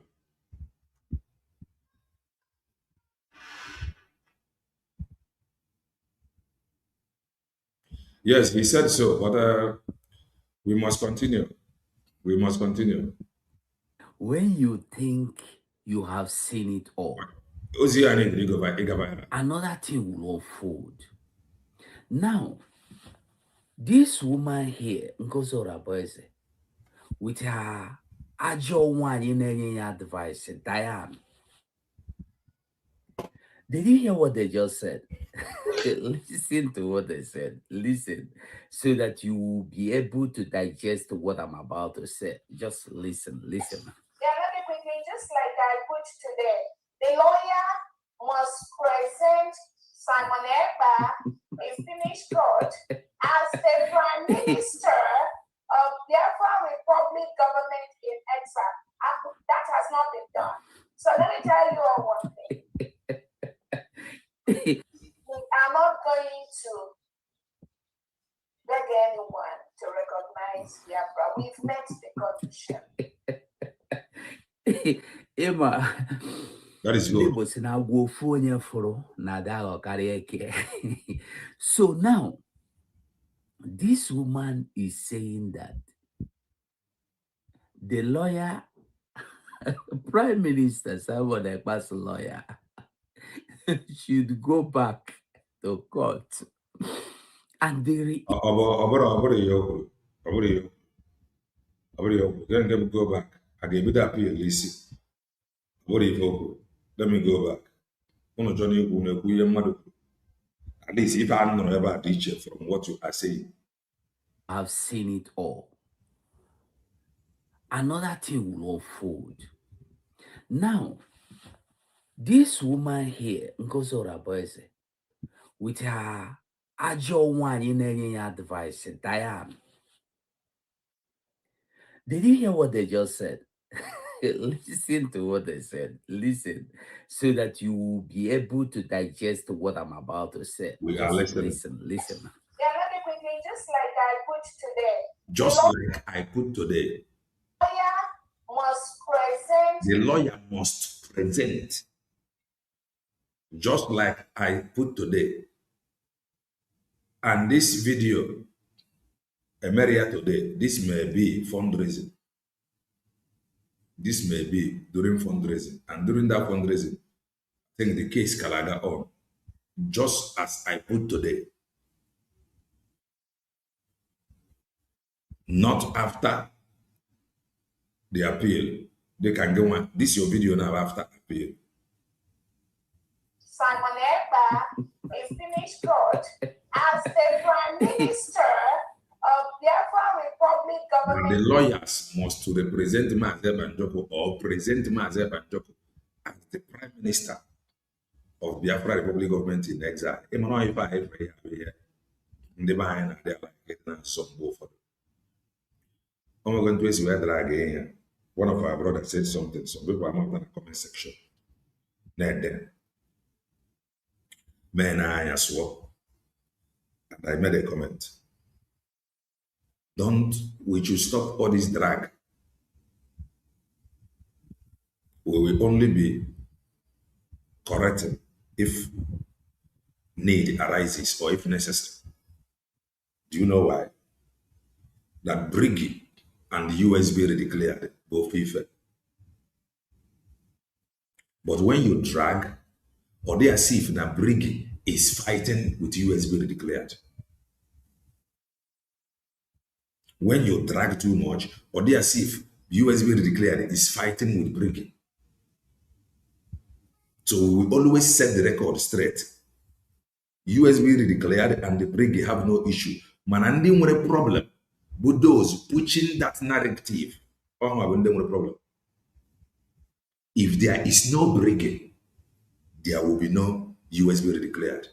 But if you don't understand some of these things, you may end up fighting as if you are fighting Briggy. You are not fighting Briggy.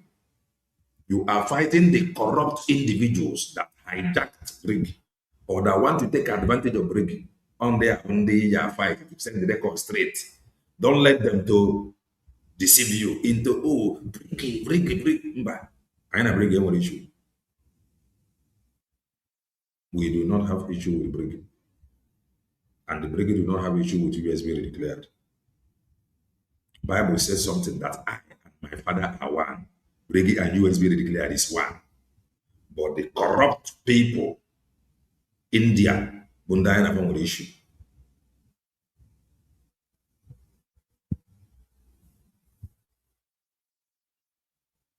Now let's continue. In exile, that has not been done. So let me tell you all what. So she said, now the lawyer have to present Maazị Banjoko or represent Maazị Banjoko in the court as Briggy Prime Minister. That have not been done yet.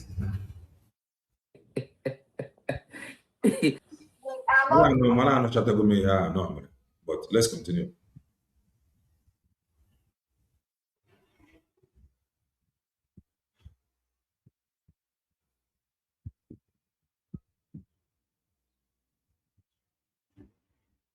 Going to beg anyone to recognize Biafra. We've met the condition. At least, what are you hearing now? We are not begging anyone to recognize us. We are not begging anyone to recognize us. Listen. We are not going to beg anyone to recognize Biafra. We've met the condition. Emma, ndị si na agwa ofu onye fụrụ na ada aghọkarị eke. So now, this woman is saying that the lawyer, Prime Minister Simon Ekpa's lawyer, should go back to court and they must reintroduce Simon Ekpa as the Prime Minister. Reproduce. Introduce. I think introduce, can know. Introduce. Man, I'm going to this one, can't you? And the other heading I have a age when I go protest, I have gas, people now. Okay, could you protest? And if you know when to see a judge, who made you Prime Minister? And all ya ihe niile ahụ ihe eji weti protest ya ka enwee ike iji ya nweta crown ka obodo fụ ndị mere ya ndị na-agba ya takọ today okwu prime minister a ka na-agba okwu ya ka na-agba ndị be anyị ọnọdụ too emotional ekwutere ala side onye ahụ ịlọ ọfọ ịchalie chọba ebe ị na-ejide aka ihe a ka anyị ji etiri okwu protest ahụ ga not for any other thing, which I am not even interested in, like the organizers. The only thing I'm interested is to achieve results. The Prime Minister, where can I put on? Yeah. Man, the court, I can say that anyway. Biafra United Ngozi Organization. Okay. Hey, Arrow. You see, when I told you that this woman and me here, nobody want to believe me. Okay. But I believe with all this now, you will know that she is not normal. Okay. With that amusu noyanakoko, they are not normal. Despite na hebugo mumadu too much. Obarandi haburu efe bago haisi. Obarandi haburu na abazi hara. You know, when I talk, people do not understand. This Biafra has gotten to a point that every time you do, one day that your do, go accumulate, do you. And when it do you, it cope. Look at the way Ngozi is behaving now and look at the way she was behaving then. Are they the same thing? Is she normal now? What changed? What changed? This woman never, she don't even know anything about the legal fees or legal, anything about Simon Ekpa. She's not aware, she's not interested. She collected money for the legal people, donated it since 2025. More than 1 year ago, people donated money. This woman, I don't worry until Simon Ekpa comes out. Many things will be on food. This woman, people, Biafrans, as you are looking at me, go and search. I will look for the distance and bring to. I will begin to come live this coming month, or at least I have 1 month holiday. I will come live. I will be coming live. This woman, I wait to see you live. Conducted donations for Biafrans to donate for Prime Minister Simon Ekpa's legal, and Biafrans did. Where did this woman take the money to? Nobody knows. Biafrans donated money for Biafran security upkeep. Where did she keep it? Only her with Diane know. Maz, there is no briggy anywhere unless in USB. Any other briggy is snatched, it and run away. Briggy do not have any problem with anybody. This is the narrative. The problem when a briggy, when they're not a briggy. Nobody have any problem with briggy. That is just my own stand. Nobody. Briggy registered, you don't have any problem. Problem both those that snatch it and run away. But you need to ask yourself, that snatch and run away, is it important?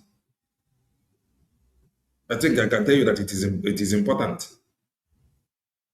That snatch and run away, or may need.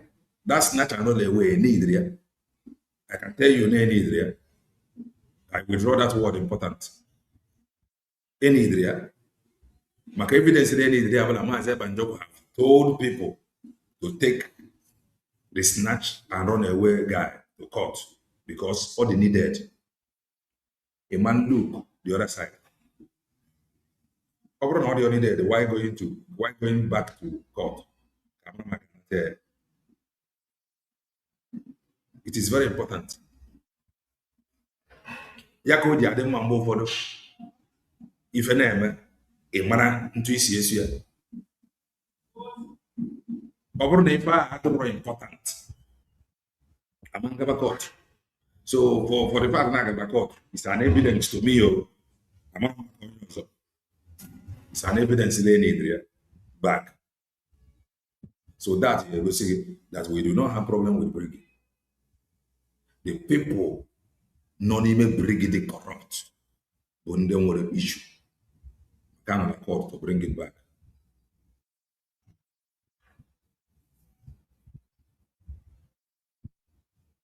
Biafra, she said this whistle, when you blow whistle, the enemies will run away. Biafrans donated money. Where is the whistle? We don't know. Where is the money? Wave money. This woman has done enough and a lot with Diane, two of them. And let me tell you, the day Ijako Woifonia Lotara, Irugo. Onye ọbụla rụtara ihe ọbụla ọ rụtara a ga-akwụ ụgwọ. It's true. Ịrụ nke ọma a ga-akwụ ụgwọ, including you. Maka Maazị Ebanjọkụ kwuru ya na ya ga-agba onye ọbụla ọgwụ. Onye ọbụla. So ịnọkwula isokwu na ndị isi oge ahụ. So ọ bụla ọ pụta ọkpọ gị ịkọwarịa ebe ịrụdebere na ife wetara na ịkọntinue. Or when people will be going mad on social media, or when you will see people's picture that they have gone mad, you will not know what. Please, what is this brig Maazị Ebanjọkụ gabara court? What is this brig eji wee nọrọ na court? Any other brig outside USB is fake. Why eji wee gaba court? To recover brig? I'm just asking. Ndị na-agazi court that Maazị Ebanjọkụ dị away. Kedu ife ha na-agara court? I am asking. Because all the court case here, they either 30th or 31st of this month. Even though they get it on way account next time, what are they looking for?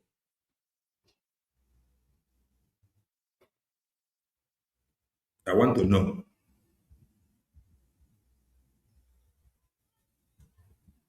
Brigi nke a na-agara court. Kedu ife a na-achọzi? What is the court wa agara ka they need to achieve what? To recover what? If I have a problem, I do na ajụjụ. Ọ bụ na ị mara ọ gasị na ị mara. Say no court, it is a scam. If you see the problem, na ị mara I don't know, because some comments say no brig except USB. Yes. Kezi ife eji wee gaba court. Is there something we don't know? Ọ bụ na ajụ ajụjụ, ọ bụ na ị mara ọ ekwuo na ị mara. I'm in court, and I know na Maazị Ebanjọkụ they are aware of the court. So kezi ife a na-azọ na court.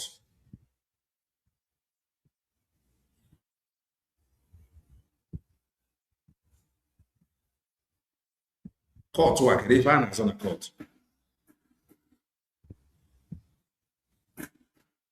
Oge nkelere onwe ya ekwuo n'okwu court several times. Kezi ife a na-azọ.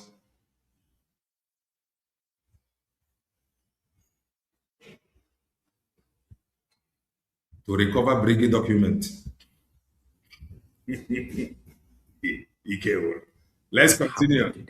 What happened to them is the evil they gathered to heap on people's head and into people's life has come back to them. Just look at the statement. Listen to it again before we go. And then, if you think I am right, if you think I am wrong, then let us meet in the comment section. Atwale.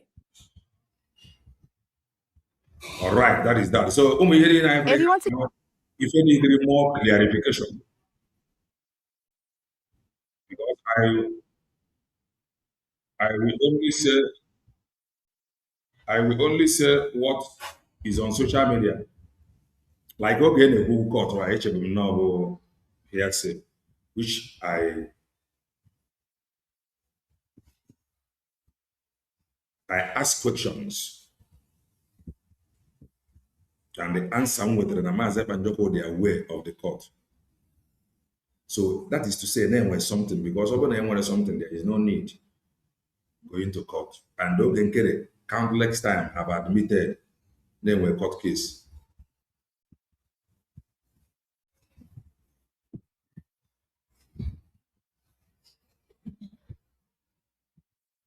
This if I in a call, it's not I don't know.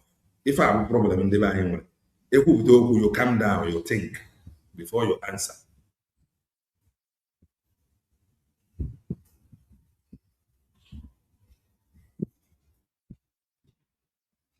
Kelenda, do you hear it from Simon? But don't be carried away.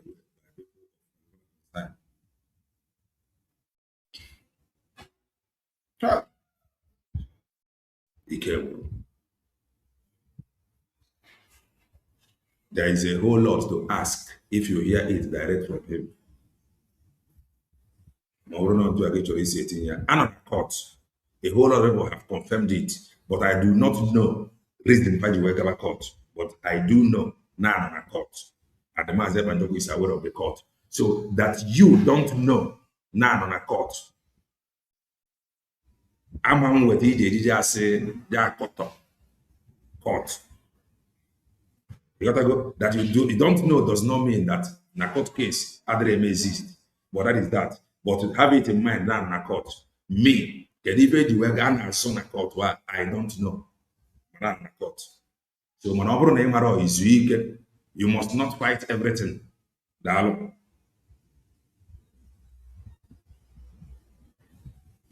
let us go to Progress the Analyst. Family, how are you all doing? Thank you for the love and the support. So my beautiful people, today I have a quick one to share with you. Wonders they normally say shall never end. Listen, this is Progress the Analyst, and here I keep you updated. I touchlight the test happening and I bring you anything to your doorstep. So without not wasting much of your time, let us dive into the reason why we're here. So my wonderful family, this is a dawning of another wonderful day, and a lot really happened.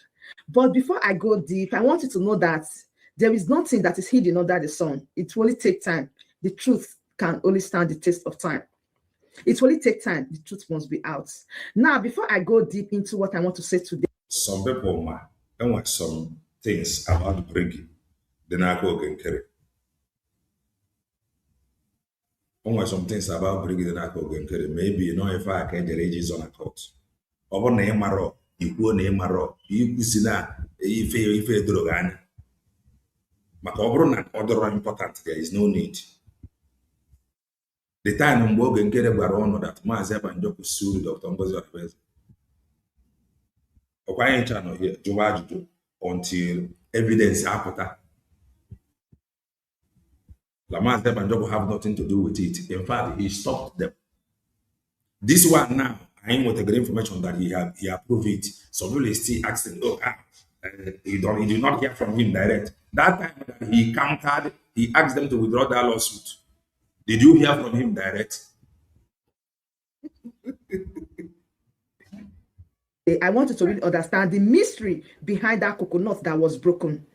The mystery behind that coconut. If truly Pastor Rose was the one that broke the coconuts, then there is power there. There is something that is unimaginable. Something happened. According to DPM, Chomo Koma and the Bias registered the brigade at Ohio. So they want Oge Nkere to stop using it so that the one they register can be legal. The lawsuit states trademark infringement.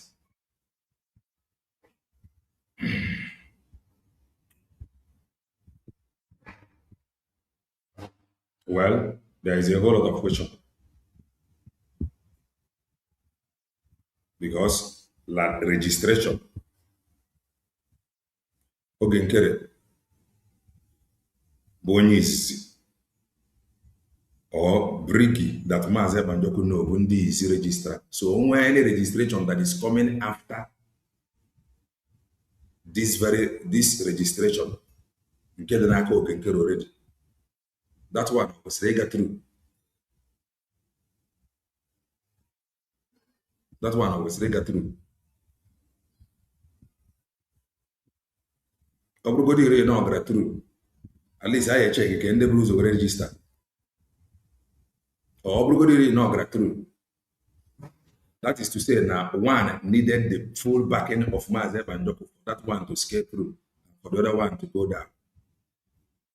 So we are just asking question.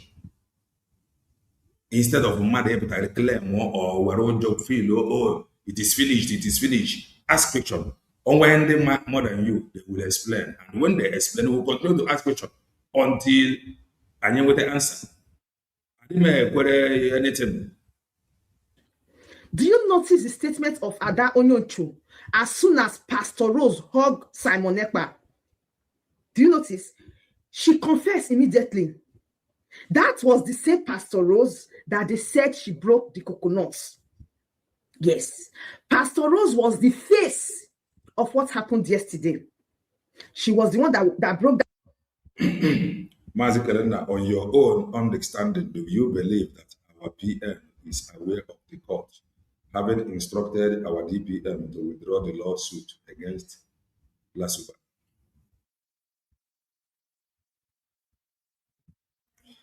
Lasuba, Bofuanya. Maazị Banjoko knows the character of Lasuba. So it is normal. Maazị Banjoko, Dr. Ngozi Orabeze, according to Ifipuru, it is normal. Or the okay. Dr. Ngozi Orabeze. Lawsuit. So it is okay. Dr. Ngozi Orabeze withdraw lawsuit against one incipient. Man, somebody that hijacked Briggy document. Upon number they change some things online. Even Eggman played the video. Eggman player. Gonna spend ni amend some information still at those documents. Or man account to man. So go did that document amend. And they got spend and the name of the account is enough issue here. So Lasuba is just one person. A man here, he tampered with document. So that is me. My belief. Coconuts. And as soon as she hugged Simon Ekpa, Onyoncho started to confess and said, I don't want Simon Ekpa to be out. I don't want you to be released. That was when the same Pastor Rose hugged Simon Ekpa. Now imagine, if at that moment, Pastor Rose was not there, what would have happened? If at that moment this speech was made, you can see how Pastor Rose hugged Simon Ekpa is like a shade. Well, in few days from now, I ain't gonna know the case will get proceeded or not. I want to know why for Chomo come on a court with dear. And I got now. So like my own findings. But after that they should withdraw Maazị Banjoko's name. That he is not aware of the case. I can make my own findings. And I found out that Maazị Banjoko is aware of the case. That is my own findings. So you gotta go. If you know no brother court, then there is something when you change the gas. That alone is enough. If you are a court, you cannot compare if you change with Lasuba. She shielded Simon Ekpa from something very dangerous not to happen. She prevented a lot of things with that hug. That is the significance of that coconut. It's a mystery that you will not remember, or is a mystery that you will not know. But I'm telling you today. I'm telling you, just imagine when Pastor Rose hugged Simon Ekpa, the statement was out. I don't want you to be out. I don't want you to be released.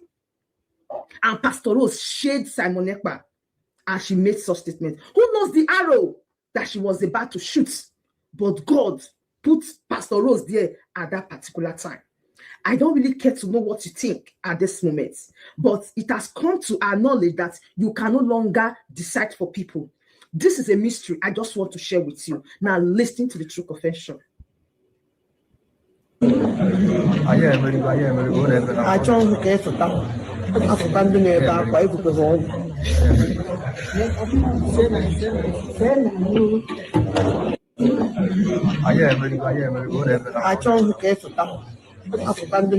thing is that my own, Emma, I do give people benefit of doubt. That is me. Last week, onye ọbụla that knows, she talks a whole lot. Like they didn't play here. Ekwukwere m ntu nsi wee ghọta na ntu nsi wee feel, which na adịra m force ya on anybody. Onye ọbụla nwere to interpret.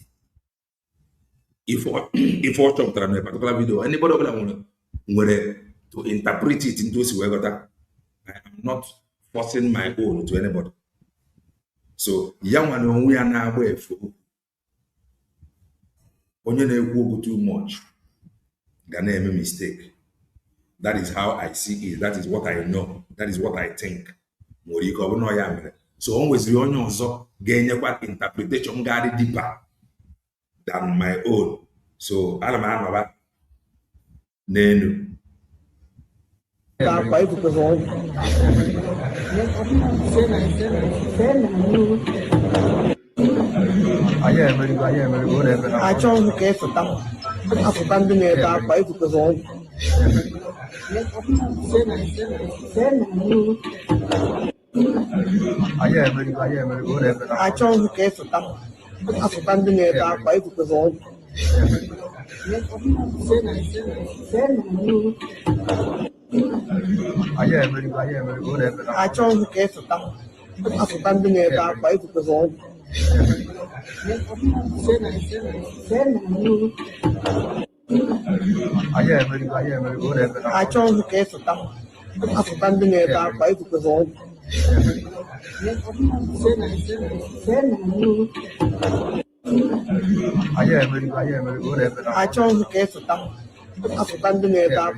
I'm gonna surprise the shopkeeper with my Chinese. Watch. Hello, what do you want? 老板，来一碗妞油面，多加辣，再来2个包子。哎呦，你会说中文？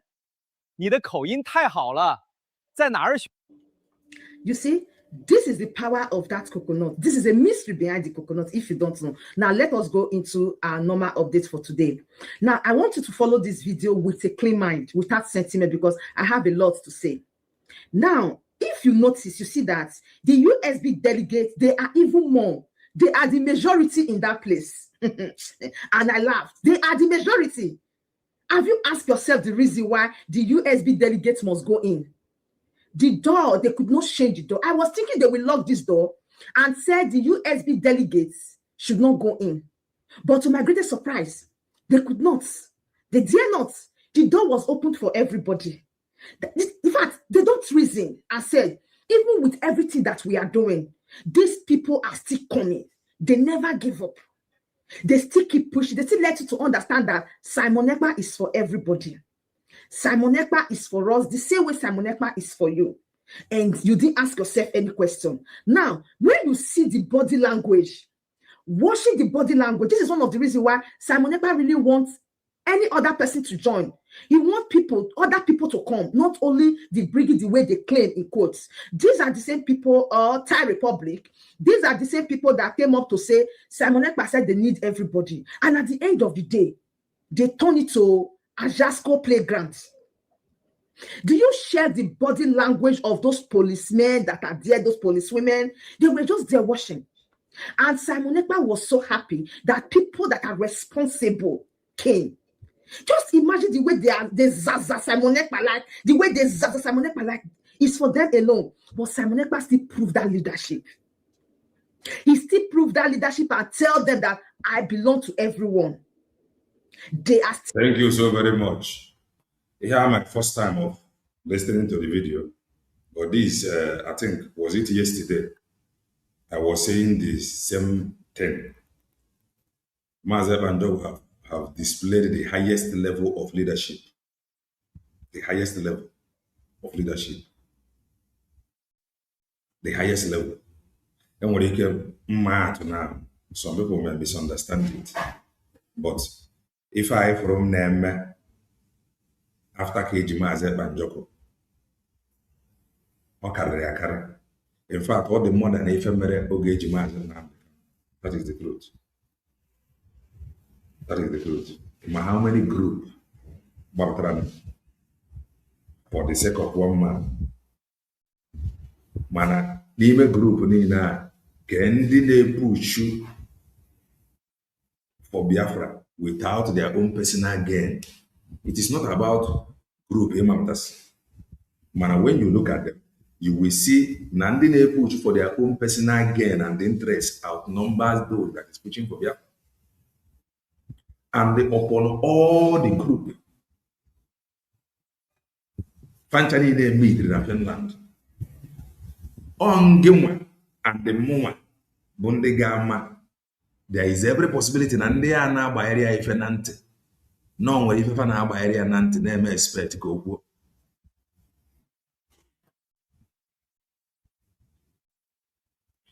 The thing, that is me.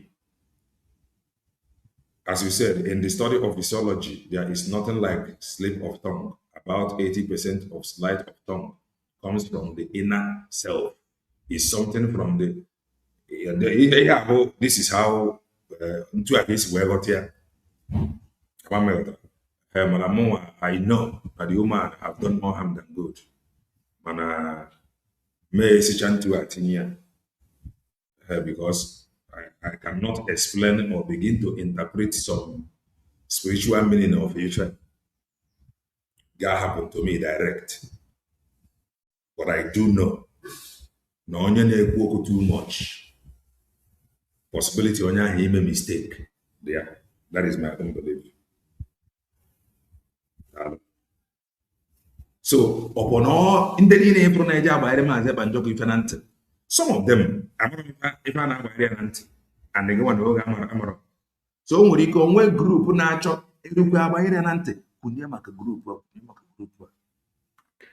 Again, when if any name for rabbis, again, we're in the Yagua, woman can care. Upon if any name for banquet, we have displayed the highest level of leadership, still maintaining that we are one. Usiri alone no nya or no also. The guy question to Wasiobi. That is just the truth. I was to Wasiobi. Upon money now, but Monday upon Hogan deal. My obrugodi no or end the book.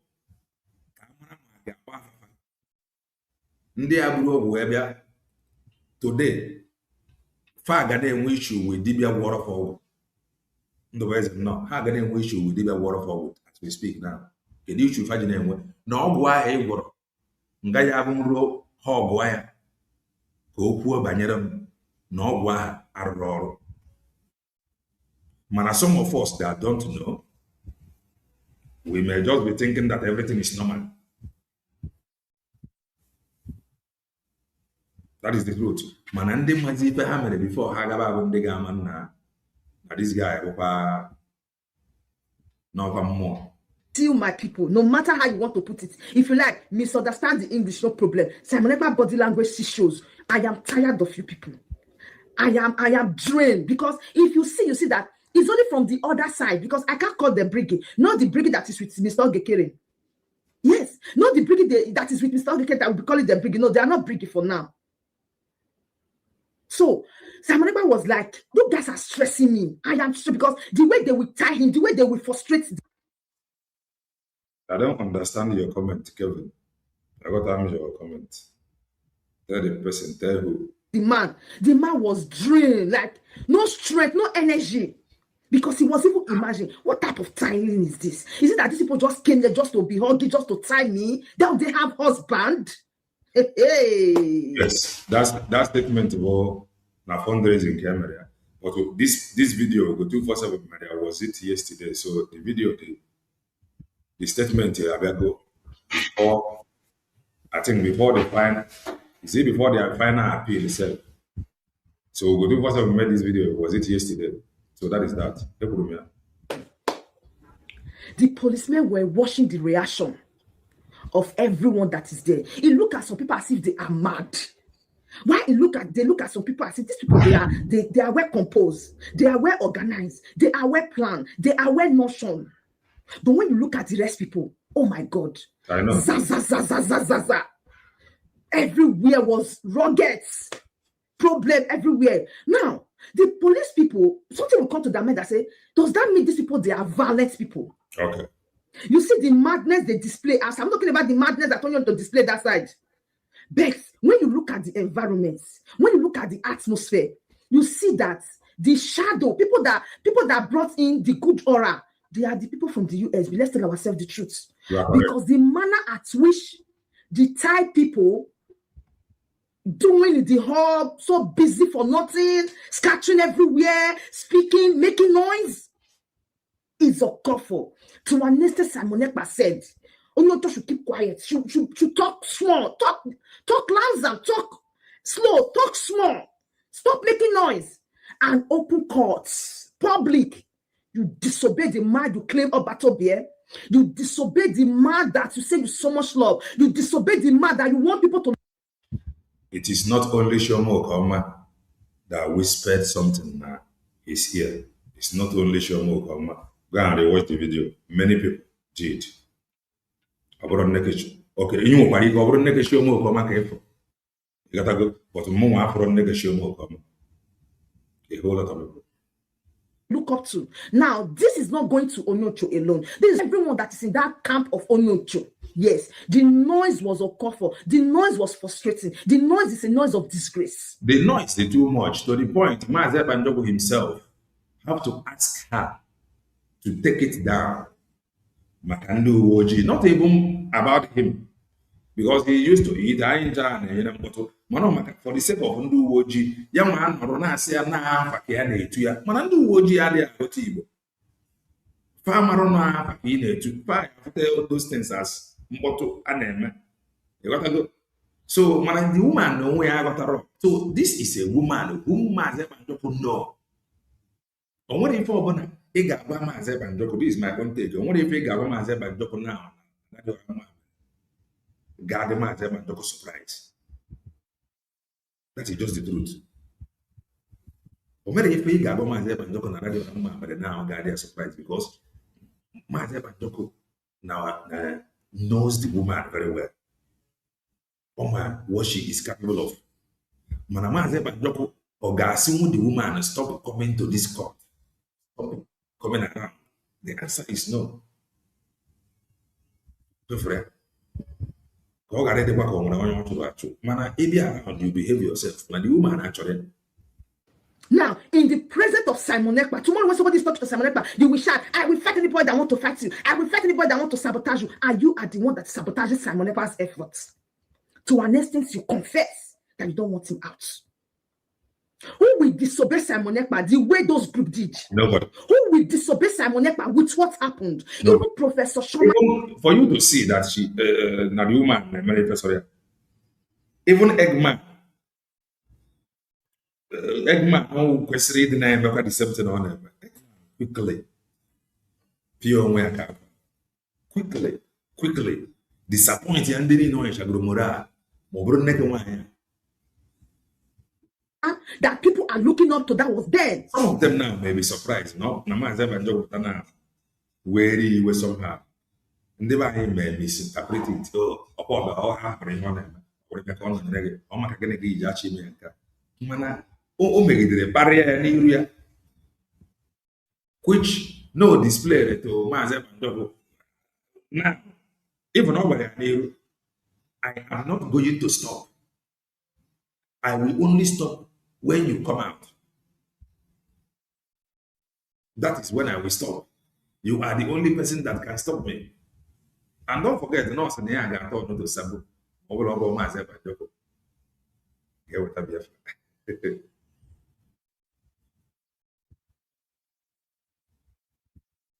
That is the truth. The declaration happened. There is no doubt about that. No argument. I just give argue what evidence he goes in. Could not handle the situation.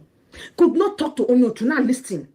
If Simon Ekpa, the prime minister, you guys call up Bato Obey so much love. If Onyocho cannot obey his instruction and talk back at him and tell him, I will not obey you, I will not stop, I will not listen to you, then who is Prof. Shoma? Hey, I begin to imagine, who is Prof. Shoma that Onyocho will not dare to sit down? No mind. She is always in control. She made it very clear that she was the brain behind that press release. She made it very clear. She said it. So she will always want to be in control, be in charge. And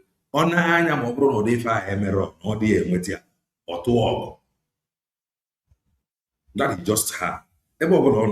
She always want to be in charge.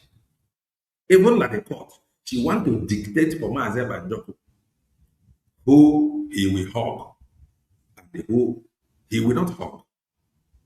So that is who she is. No, what if you have Maazị Banjoko na last na Guardian surprise. For just $67, you can generate as many videos as you want and never have to worry about Everybody cannot be like us. You want us to respect Simon Ekpa. You want us to look at you as the face, but you guys never want the respect Simon Ekpa. You say you so much love. Shame on all of you. You guys are You guys have sabotaged the effort of Simon Ekpa right in that place, and nobody gets it fit to caution her. They were laughing. They were directly mocking Simon Ekpa. They were indirectly telling him, you are not capable. You are incompetent. I will not listen to you. You are in prison. You can't do me anything. You can't come out to talk. You can't do anything. I will not obey you. That was the message. And this is a person will come out and tell you, anybody when you fight up battle, I go fight the person. And you. Okay, I come out for after the insult before. Much of the more they are again. You're not changing insult. Oh, you can insult the normal. The only thing I get insult is criminal. So apart from that, nothing. Man, who carries it, I will block him.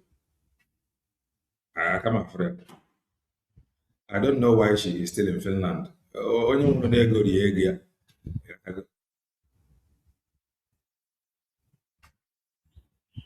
Maybe not in Finland. Maybe come and visit before never.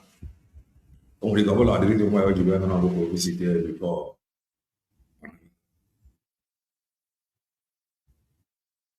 Fought Obatobie before everybody, before the whole world. And the police were just looking. Say, these people. Let's not be what we are thinking.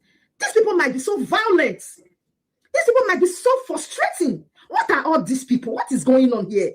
They were looking at the body language of these other people. They were making unconditionally noise. They were disturbing, ruggeding everywhere, moving from one place to another, making unnecessary noise, destroying things, scattering things. And the police were just looking. These people must have been so violent. They want to. Now, Simon Ekpa of all people, that is so active, so outspoken, so high, he went to that court and he humbled himself. He walked and carried himself with dignity because he know that not only him, Simon Ekpa, that is in prison, not only him, Simon Ekpa, that is in court, not only him, Simon Ekpa, that granted this. While in prison, while in court, he is representing all Biafra, all Biafra, all Biafra, all Biafra. The guy tried. Appeal. The whole of Biafra are in court. So anything that he do will jeopardize the interest or the opportunity of the people. But the people, the mad ones that were there, did not thought it twice and said, let me comfort myself before Simon Ekpa as he comforts himself. You people display that Simon Ekpa is not capable. Because if Simon Ekpa is capable before you, you will respect, you will obey. At the initial stage, when this matter of peace came up, Trust Progress, the analyst, I won't lie, I gave heed to the peace. Yes, I gave heed to the peace. And when I see that the evil people that is following Simon Ekpa, they don't even acknowledge him as their leader. They don't even respect him. They don't even want him to be out. They look down on him, they intimidate him. Who are you? You are a prisoner. You can't tell me what to do. And I say, sure, if you can't obey your Obatobie, and you are sabotaging your Obatobie, then what do you expect us that are outside to do? You can also speak for us. We can decide for ourselves. And that is how nobody care to listen to this peace. I'm telling you, everybody is doing their own because the people that are there right before Simon Ekpa's face, this woman has boasted and said, I will tell Simon Ekpa, even if he tells me to stop, I will not stop. And he went to that place and constituted that nuisance. And you expect people like Progress, the analyst, to say, Simon Ekpa, we respect you, we do this. No. Let me tell you one brief story.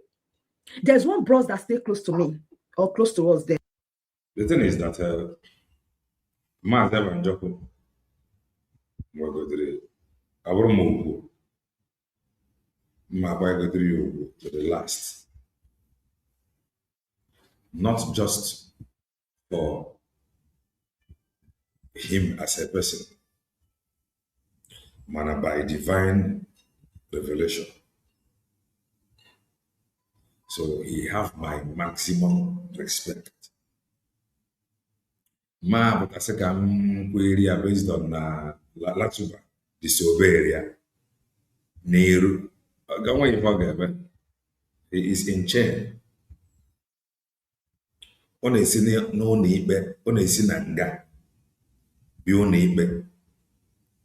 Efinijie ikpe, o si n'ụlọ ikpe nachigaba na nga. He is not free.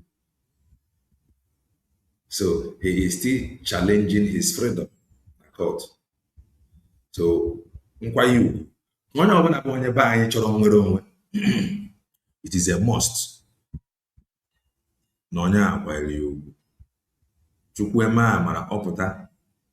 Beside there, na actually go onwe. Onwe ife obuna iji banyere nwere onwe. Submit here na his nowhere, na his table, his desk. Ka ọ gara dịka asị n'okwu ya na dịka maka na ọ gana for conquer. Ife anyị fụrụ ọ gabigara na onye ọbụla pụtara tomorrow si na ya chọrọ ikwu okwu nwere onwe ga-agakwa dis ụzọ anyị fụrụ na ọ bụ na ị gabe ya mara na ebidobe. So ọ kwesịrị ọ gasịa ya pụta na continue. Onye ọbụla si na ya na-ekwu okwu nwere onwe ịmara ife ọbụla iji emenwu ị na-eme ya wute obi ọcha maka na ị ga-ama na texted and trusted na o mere ya n'obodo ọ nọ ya.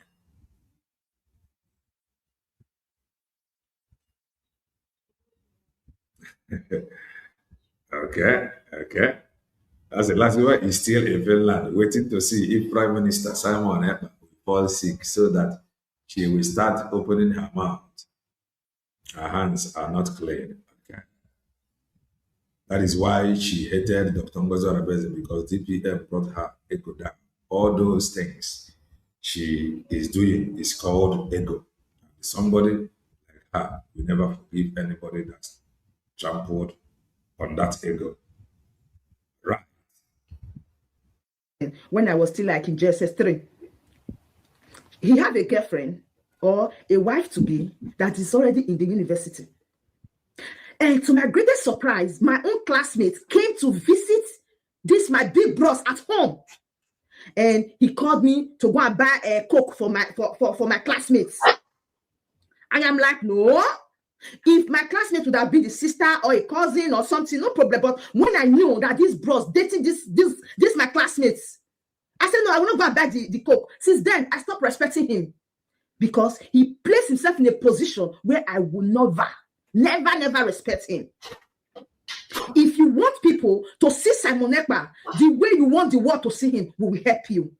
And that was exactly what happened.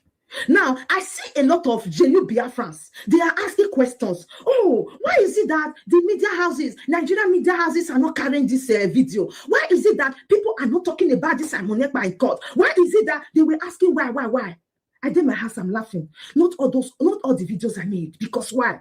Those videos, they are so annoying. You can't present those videos outside.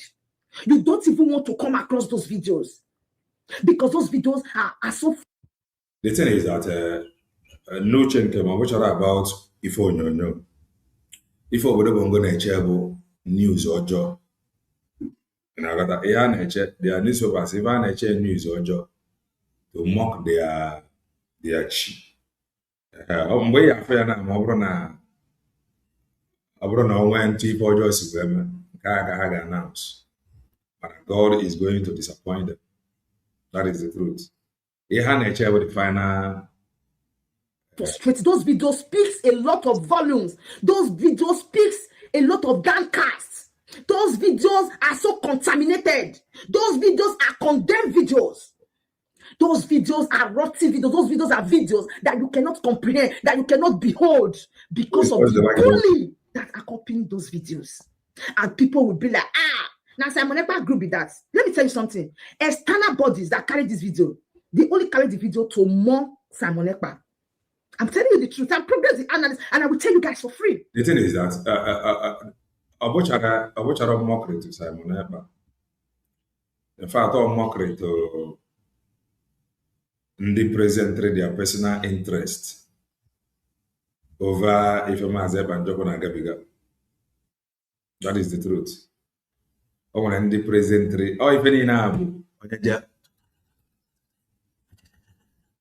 on your hog go again or they just want to be noticed on there when different even the DOS and their social media boys that posted some of the videos to just mock them.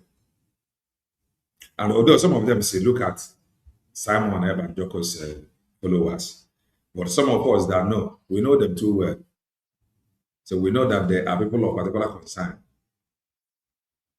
They carry this video to mock Simon Ekpa that is incompetent.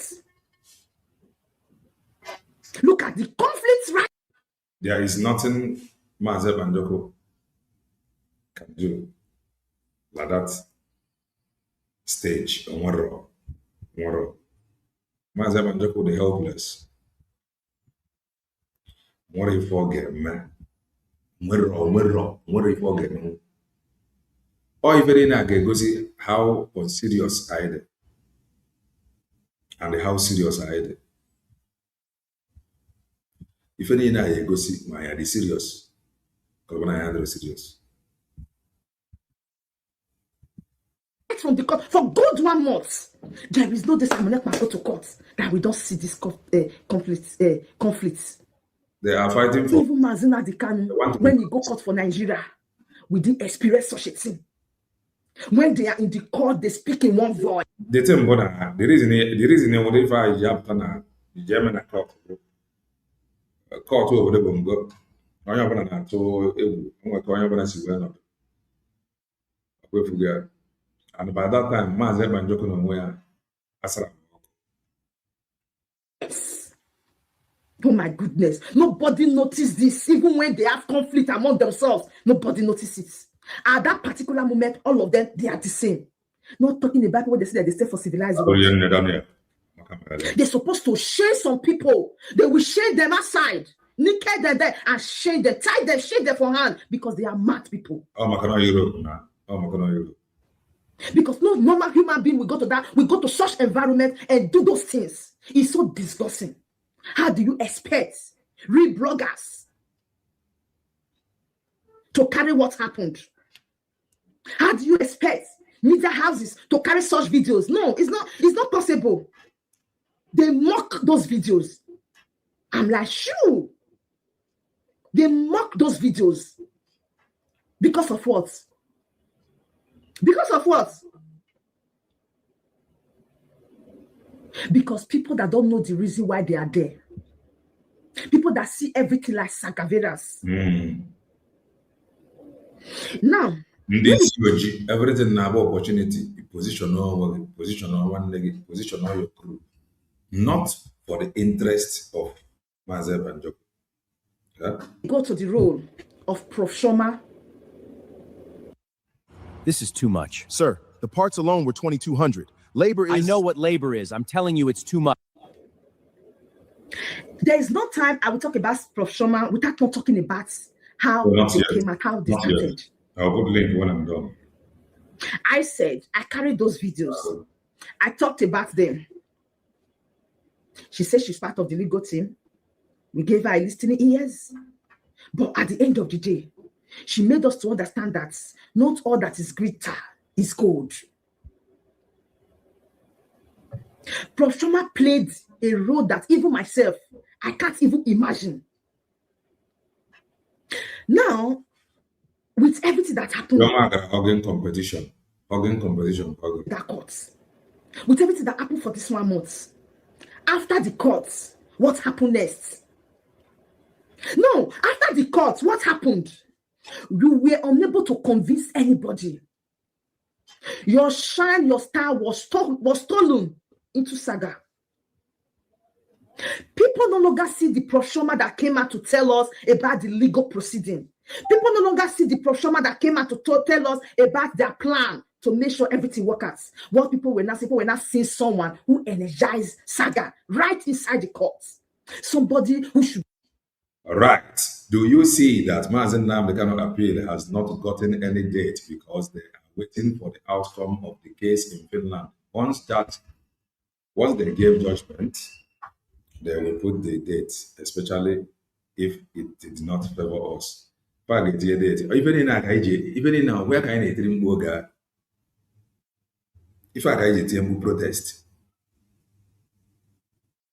if I get a can those that claimed, okay, let me not use the word claimed. Yes.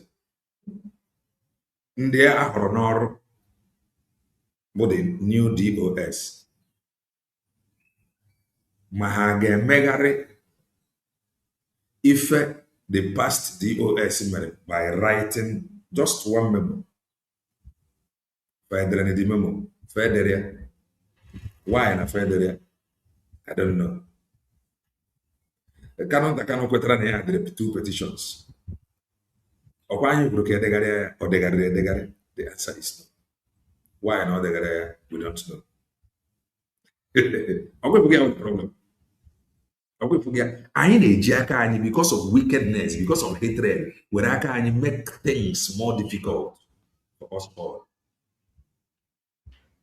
Yeah? No better. Who should know when to say stop. Before her, she do all those things.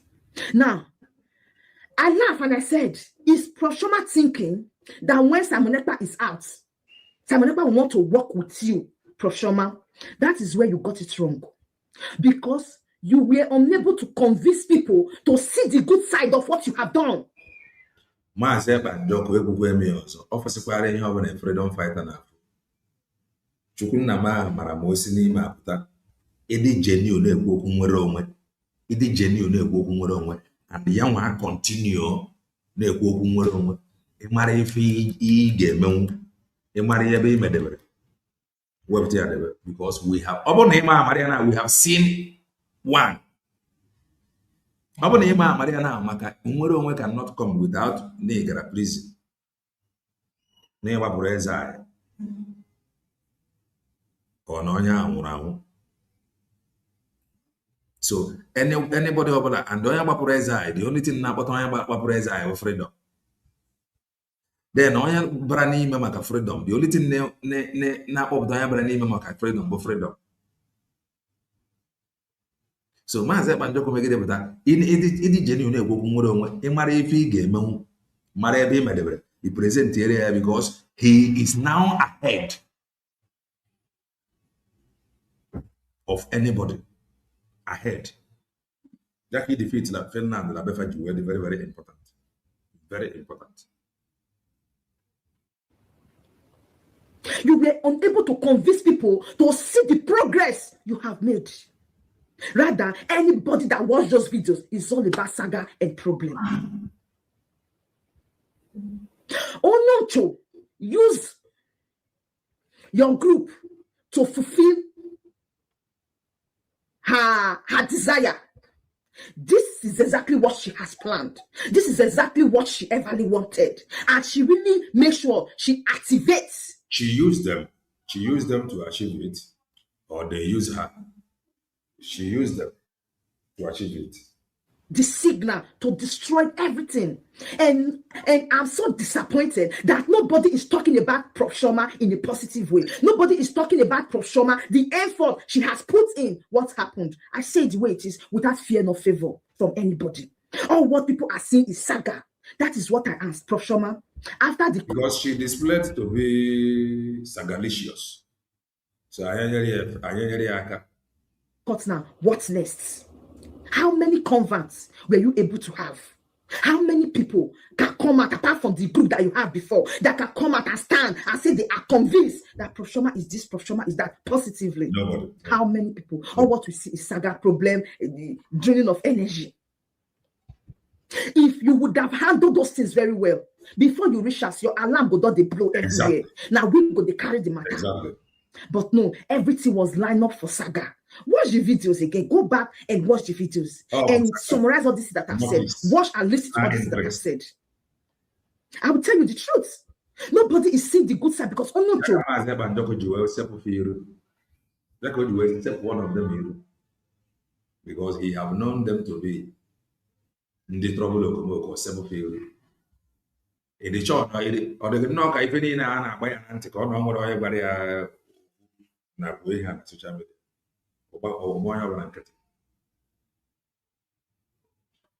But the scene, she don't know when to act and she don't know when to stop. And we're surprised that you will be the midst. You energize it. You make it fast. You make it work out. Do you need those things? No. You are more than that. The same way Simon Ekpa will come out and said, you people, I want to be working with Prof. Shoma. People will say no. All these videos will start speaking. Your input in what happened, what you did, your commitment, your support, it will start flying around. People will say no, they don't believe you. I was seeing the attitude of Onocho in Prof. Shoma in disguise. Exactly. Yes. Onocho was acting the attitude of Prof. Shoma in disguise. Exactly. Or Chioma is I say, my God. How? Why? What happened? How do we get here? Chioma acted like Nwayi Isiocha. After everything you came out to tell us from the very beginning. Oh yeah, but then you were so that we can see her very well. Because she acted foolishly. She acted foolishly. So I now asked her to go and remove that word. Nah, I want to professor. I'm doing to women expect to carry your way.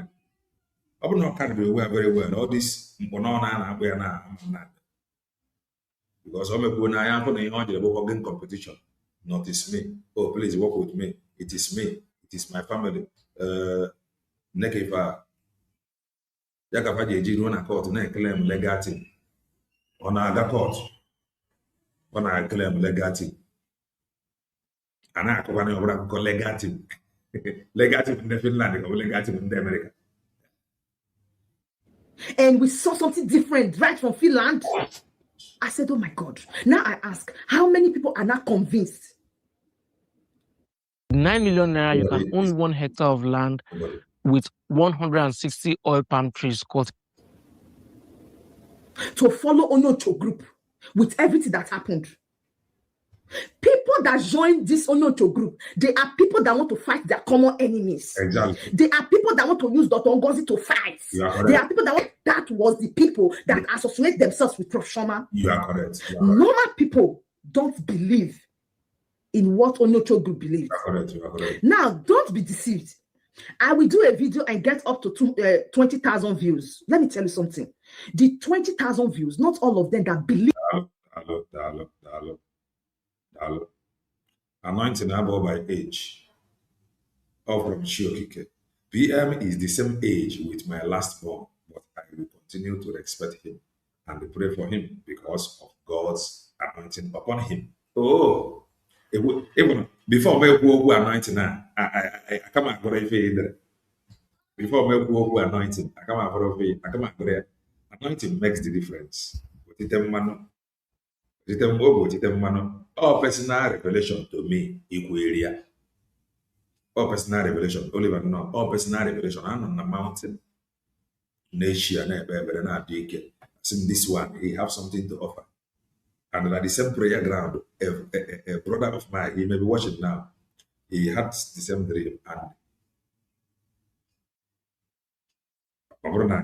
dream money, I'm actually confirmation of it. So anointing makes the difference. Obu anointing mbowa. He is carrying larger anointing. International anointing. International anointing, and it will that is it. You will not notice it until you pass through all these things you see happening now. On back, you got notice here.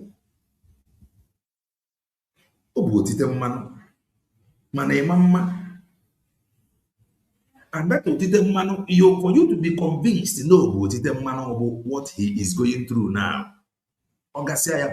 Back, you are convinced. No,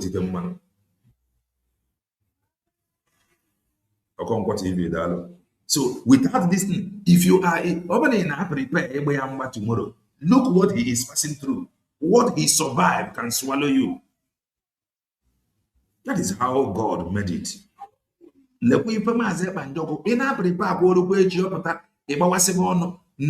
he is battling, the giant he is confronting, Goliath before him, left, right, center, everywhere. Look what he is going through. So,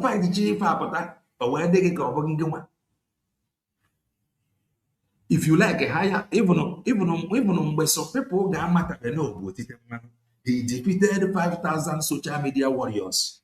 What I was after August, this thing on now. No matter how many of them, he is going to be victorious. Victorious. I tell you. So now has something to offer.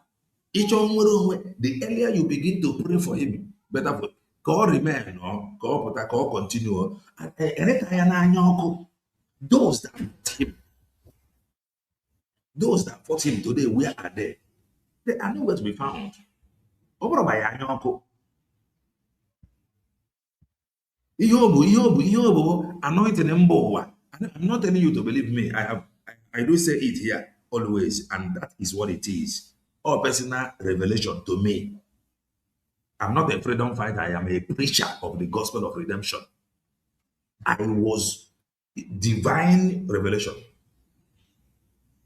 So, nene giant on a face, nene giant on a confront, nene kene Goliath on a confront. Owe broge, game it a woman na, game me ga confront a woman.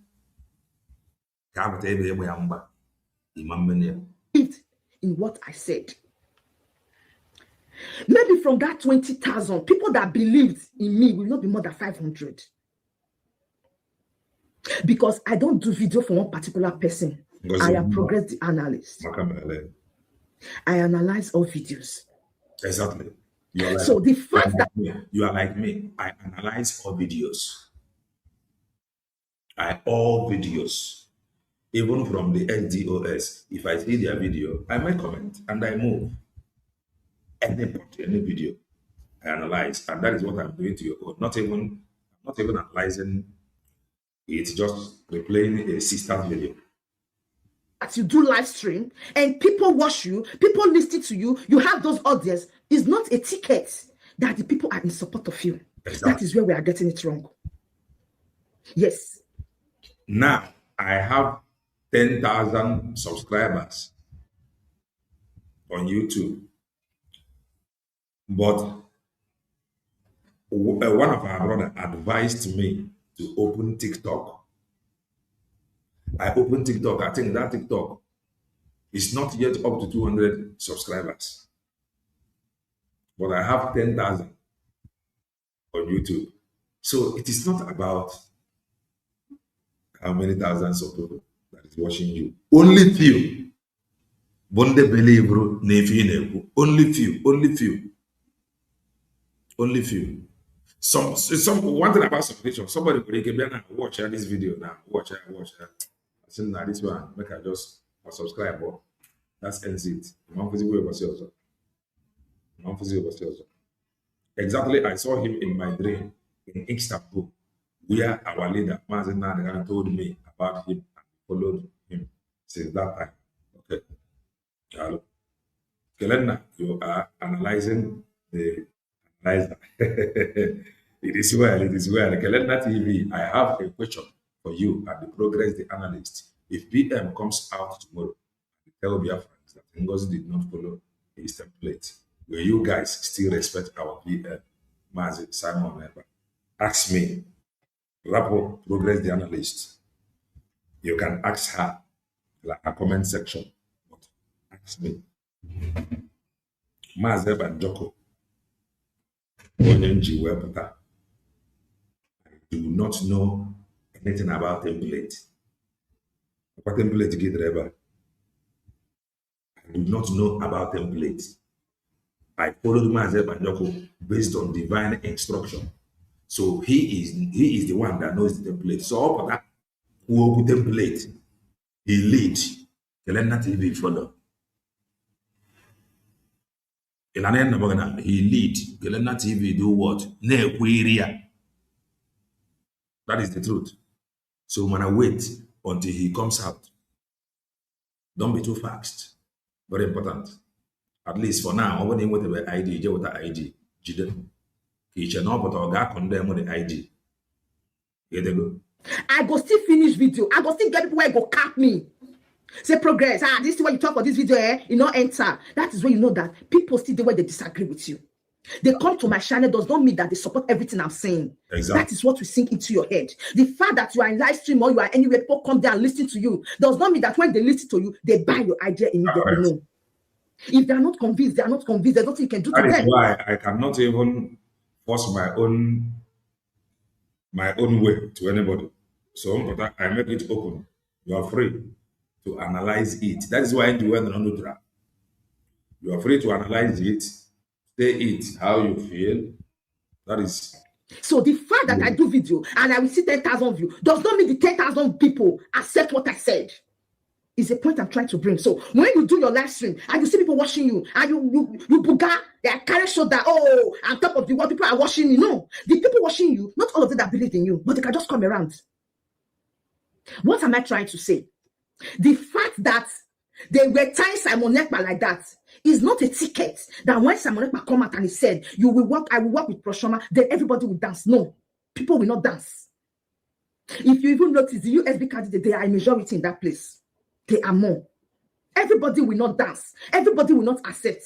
That is why I said, you guys are not telling Simon Ekpa the truth. If you guys are telling Simon Ekpa the truth, with the USB delegate, Simon Ekpa would have got the message and say, these people have decided, these people have another stand, another take of what is happening. The same way they are saying, to say, if Dr. Gozi come out and said he want to work with if Simon Ekpa come out and said he want to work with Dr. Gozi, she will say no, she will fight it. The same way with everything that Prof Shoma is doing in that place. And he will say that I'm working with Prof Shoma, people will say capital, no. It has come to that. It has come to that. The time that you people should build solid relationship, the time that you people should prove everybody wrong, you have the opportunity. And you guys misuse the opportunity. And you will come at that. See, I keep asking, after this court now, what next? Only to now we come back and start saga. Only show that does not believe in a Prof Shoma 100 men. The same Simon Ekpa papa, when on the patrol for everywhere, Simon Ekpa papa, now I tell us say the tax is $140. Introducing Clip B. Whatever you can picture, you can generate. Want something wild like... The video is there. The same Simon Ekpa Papa, you people fight Van Van. Why is Van Van using him? The same pastor, Simon Ekpa Papa, now on manipulate the man, confuse the man, and you people use the man in They place want of saga. to use. Right from Finland. I watched one another program that I was listening to, and that program, no air stream, no air replay, Biafra Unite, and I listened to Biafra Unite. Then a row never where Biafra Unite was playing that video. Ever go the man happy birthday. Then Biafra Unite was talking about Ajuju. One night okay. Ben choose that man, and the man declined. The natural comment. Biafra United were unable. And the demo I noticed anger. Manaya wanna display anger, but the only reason why he display anger. Then if you ask me, I can tell you that he don't need to display anger because he supported Ogenkere. I ain't trying to hear when he read chapter. Kedife whether Oji were go their chapter against asking them this APM on a chief for why I know proof. Because this was where we were asking this question. And here you know the answer. He came out and began to read chapter. And today, the same person that read chapter that Kunyano Genkere Bumwe Mary or he is not able to read chapter to bring up Genkere down. He is now Newezi when I pass up. Newezi in the remain na USB from the declaration. See now, when why? Manayama don't wear a chapter in support of Ogenkere. Or Messiah Ogenkere. Or Papa support was CRC BGC. Was going to CRC BGC no zero way. So the displaying anger, or what I was going to for that anger, I just mad up here. What are we not saying?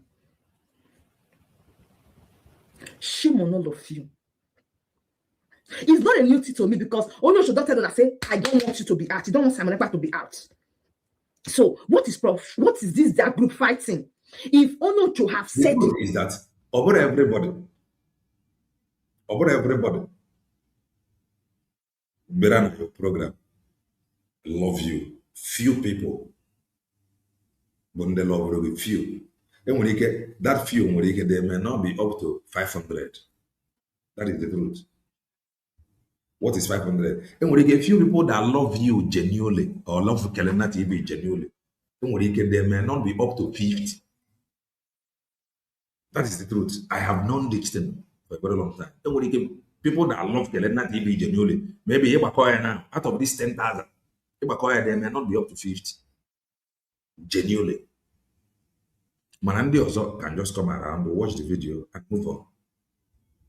And another thing that attracts view were pictures. Pictures attract view. If you design these pictures by when I go off a picture or naked off a picture, you gotta go or be able to listen to if not that.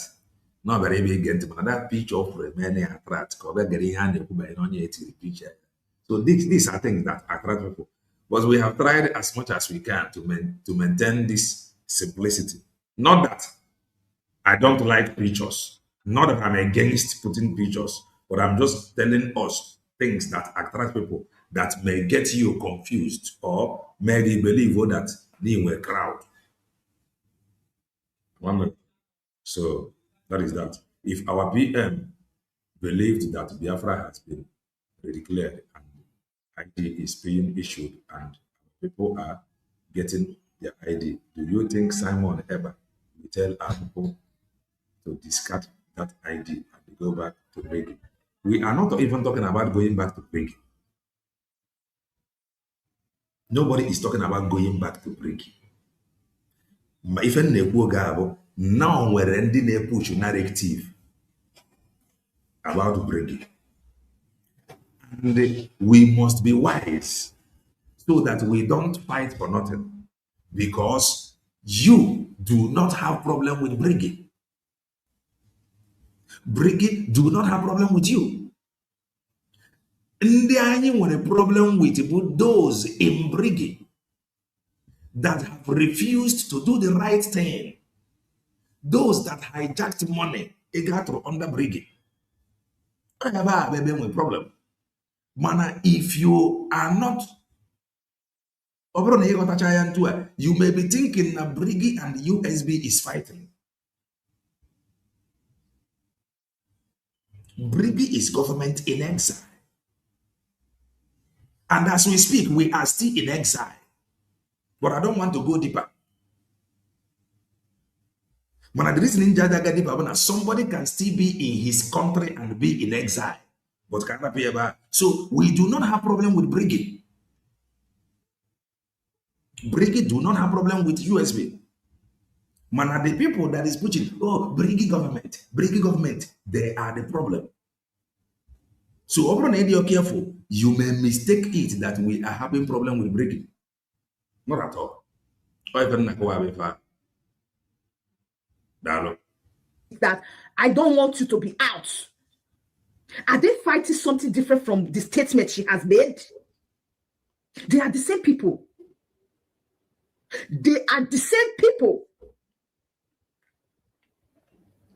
I was opportune to be in the live stream of Biafra Republic government in Ezra under Mr. Ogekere. I stayed there for long. Like yesterday, as I said before, I went to a lot of live stream yesterday. You know, when I have the time, I walk around. And I just pick out some point there that these people have made up their mind. These people have made up their mind not to look back on Simon Ekpa.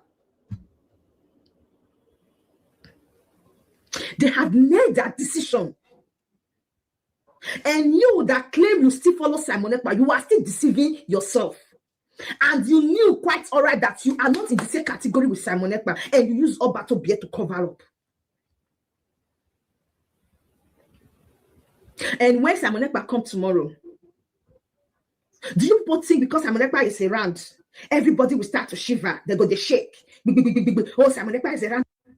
Right. Kelena, listen well to Ada. What she said is achoho ha keivota. But progress analyst is misinterpreting it at that she said achohom keivota. You are from Anambra, listen well to that. Even in like onye ọbụla nwere nghọta nke ya, like mụnwa, like nke you could not to listen well. You understand? Maybe later I will get listen well.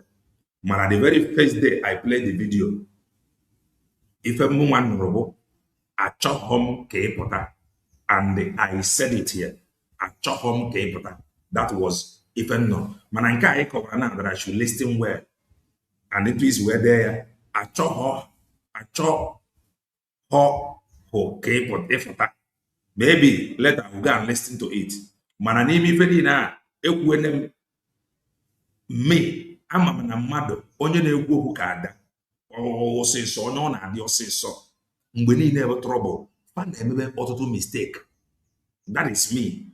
And adị m asịkwana gị ka i believe ihe a m gwara gị maybe long mistake or slip of tongue. You nwekwara to interpret and give it your own analogy.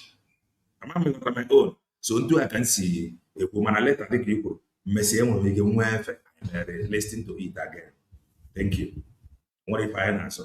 Hey, so I want to run to anywhere I belong. No, that time don't pass. It's like people don't know. We will use Mazuna the Kanu as an illustration. You will use Mazuna the Kanu and his DOS as an illustration. You can only force a sheep to the stream. You can never force the sheep to drink water. Exactly. It has come to that. So don't be moved Don't go there and fool yourself. Please do when Because you tie Simon Ekpa, you jump, go around him. Then is a ticket for people to be convinced to follow you. There you made yourself a liar before the world.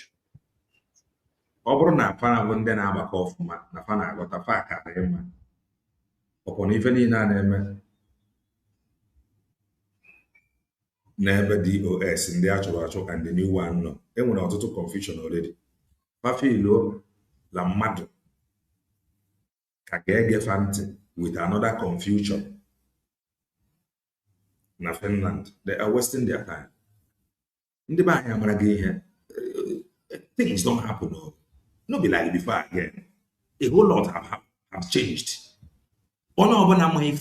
Even those that told you Namaze Banjoko over Nigeria agent, don't worry. Ogasia Pata, I ain't got another propaganda fagger AG to fight Maze Banjoko. Nobody will listen to them. Okofanywana. Oh yeah, ka obro na choro moro mo genuinely. Because because the last time we checked, Simon Ekpa is nobody to you. The last time we checked, you never respected Simon Ekpa's opinion. You never stood by him, admire him, support him, listen to him, obey him, respect him before the world. You sabotage yourself for the world, and you come out and preach the peace. Even I don't need, because the peace has been contaminated. The peace has been destroyed. The peace has been. Peace. I said something here. That Ihami Rabro, especially Sari Mazebanjo. That protest. The reason for this protest, let us unite and demonstrate. Let's just send a message. Let's collectively send a message with that. Then, and then can have peace from Saturday Mazebanjo. We are asking them from Saturday Mazebanjo. We are asking them. This peace is under whose umbrella? Nobody answered it up till now. Get the meeting point of this peace. A man of peace here about that you should love the new DOS and they hate the old DOS. That is peace that we are calling for. And the few people, especially Acharu, have reposted about Mazeb Banjoko. At least I must give it to her. Manaha about at least Acharu will fight. Over Mazeb Banjoko talk back on social media. How about the one that admitted with only an agreement? He rewrite anything about the memo? The answer is no.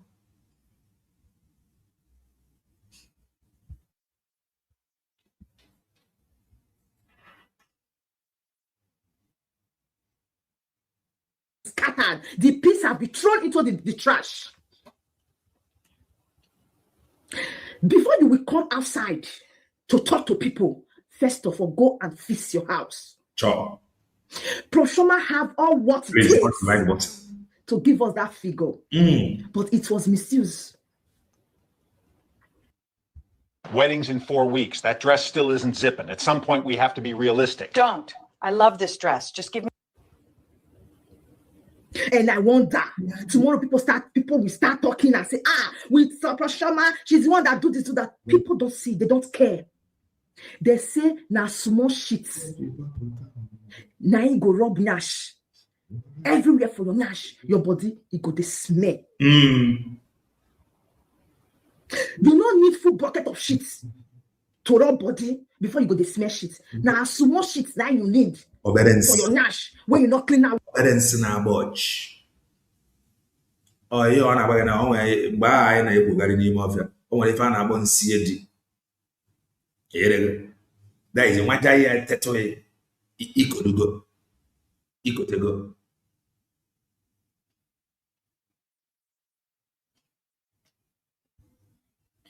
What about thanks that woman did when they jailed PM? You interest. You don't believe it, you. Man, have interest anyway. Man, I want to fight Dr. So maybe after KJ Romaze Banjoko, maybe Nande Yana the close about KJ Romaze Banjoko. Chetakwana jail there for terrorism, and they are coming for her. After all, we had a now with hope. Neana, I rejoice ahead. If for job, Jackie, Dr. Ngozi Orabeze. Mana the thing I have was into a Omazi na Omazi Banjoko, Kona Bari Egu, Emwamo. Imonoko de Fasema, Yabo, more for the Ainchi, who by an abaga. Maroni negent, if all ned. Hatred don't whenever Dr. Ngozi Orabeze no. Ochoke for Joe made Dr. Ngozi Orabeze by all means. So, ofuzi for Joe Maze Banjoko, maybe not to Igoriaro, nine manaka, Kiemre Maze Banjoko, no, again. Okuruzie na agba egwu not knowing no na Maze Banjoko. Where you wear pants, it go the smell for all over. That was exactly what happened. Onocho was doing those things, thinking she was doing somebody. But unknowingly to her, she is destroying. Okay, just like Eggman. Eggman may have plan B, Eggman. If I know you are fighting for plan B that time, if we are day like few weeks ago we come, he will not believe. Go to my S handle now, you will see his threat. Go to his YouTube app. Eggman, okay, Timbuno make I know what it possible. Okay, Timbuno voice I got very high. Okay, Timbuno code.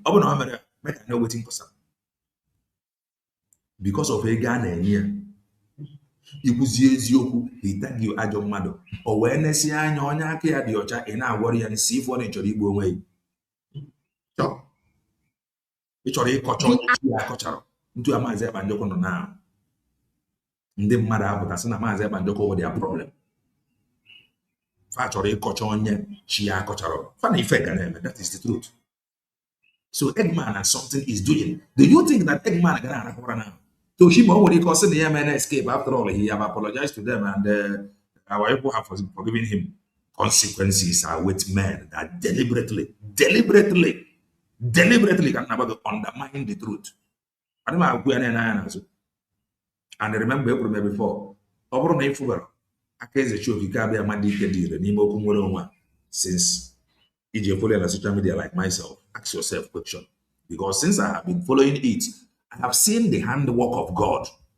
God have speak through men. God have speak through women. You may not like Oga Fanekuya. Manege, Messi Amana, Manezio, they had hatred by the side. That is that. Exactly, magical. You said it all. Now, our PM said after the media propaganda against him, he will take all their followers. We come to him. Exactly. Ability of people not to believe on Prof. Shoma. That was why I asked. I beg, quote me wrong. How many people Prof. Shoma convinced? Nobody. How many people Prof. Shoma convinced? Nobody. Even me that have never talked about her actions made me to talk about her. I asked some deep questions about her look. She convinced nobody. In fact, the only person she will convince about few Omwajani. But I know she cannot convince Omwajani because Omwajani said we know that now the Ajani woman and the Okoma, the pharmacy of Ozayana, basically who's before now. So Omwajani no one particular Nadia, father. How many people were convicted? Or how many people they convinced? They say Prof. Shoma is doing the right thing. I didn't see anybody. All what I saw, they come out and the saga. Leaving the main reason. I don't know, should they shout? USB don't have media. USB don't have media. I laugh. What do you need that for? Are you going to a battlefield that you need media? You see? So you guys are not thinking that Ononcho can carry it when it starts. No, I ask. They shout. You people do not have media. USB did not have media. And I'm like, what is this? Are you guys going to war? So if they call media, you call yourself a media. Is that why you people think she can stand and speak for you? Now wanna go feel like how many speak? Only to speak for on her behalf. How many reasonable something she do when Ona see? Trouble. She show them trouble. The world was frustrated. The world mock you're going to Finland. The word regretted ever counting you among people that support Simon Ekpa and the people that near her.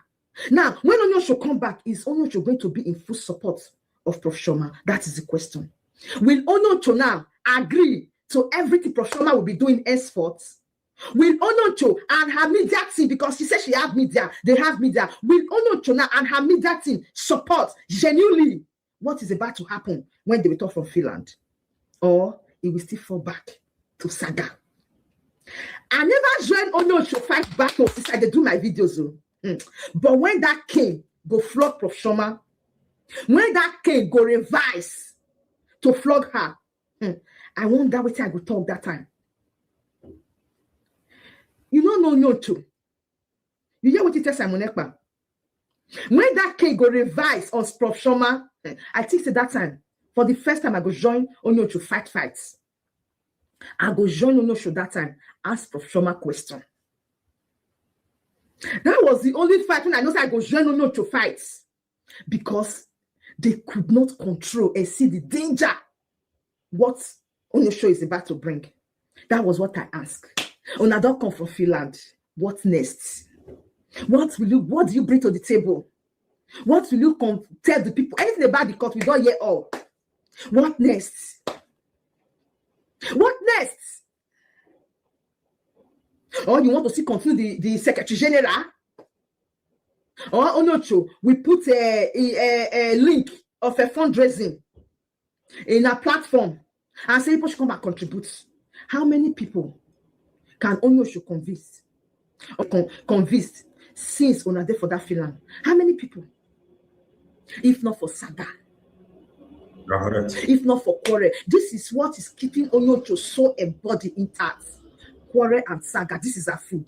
And anybody that followed her footsteps, I begin to imagine what type of future are you building for yourself? What do you really have to give to the people? What are you guys bringing to the table? Now it's not September. Now so we'll go sit down, fold our hands, and wait till September. Are you not telling me that we will sit down and wait till September for Simon Ekpa without not saying anything again? Everybody will close their mouths. It is impossible. For just $67, you can generate as many videos as you want and never have to worry about the attitude you guys displayed there. I don't really know how I want to make the look Simon Ekpa. And another thing, let me tell you guys the truth. This is bitter, but I will say it. For people, when they don't know their left to their right, thinking when they call Simon Ekpa, everybody go to double, everybody go to jump, everybody go to shake. If Simon Ekpa come out, it will not be as vocal as it is before. No, he will. That is, I want to Finland. Etinye gasị ife ụfọdụ. Ịmakwa ihe Maazị Ebanjọkụ mere ya. Ndị mmadụ aghọtabeghị, so mkpụrụ aghọtabeghị. Maazị Ebanjọkụ bụ efri. Ọ pụta na ihe ọ bụzi iwu, ọ pụta continue. Ife ọ bụ certified freedom fighter. Ọ pụta na ife ọ bụ certified. O nwere ife ọzọ iji ejiji aka ya ọnụ. Maazị Ebanjọkụ pụta na ihe ọ bụ certified freedom fighter. Ya ka ji ekwu ife ile ọ na-echọrọ nwere onwe. Oh my God, go ahead. So the only thing in agreement, okay, in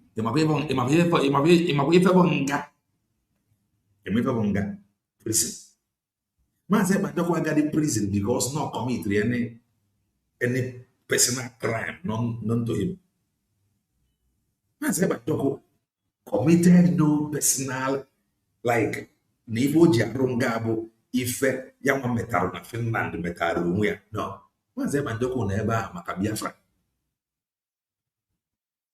N'ime ndị niile na-akụ ya ọnụ, how many of them have go in? Ebe anyị ga na-ekpe ebe ọ gasị apụta ka ọ continue, ka o decide to continue.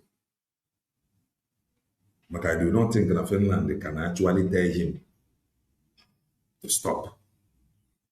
He can sue them because Fachobago Ibatana is fundamental human right. Or dictate for him. So the hang never about Gassapta. Oh, I know my guy, I am getting him good. I am getting him. Now we got an answer. Say clear road from our West Happy. Say no, you don't see everything. What you don't see. If you want us to tear them, imene anyị fe ejide gị.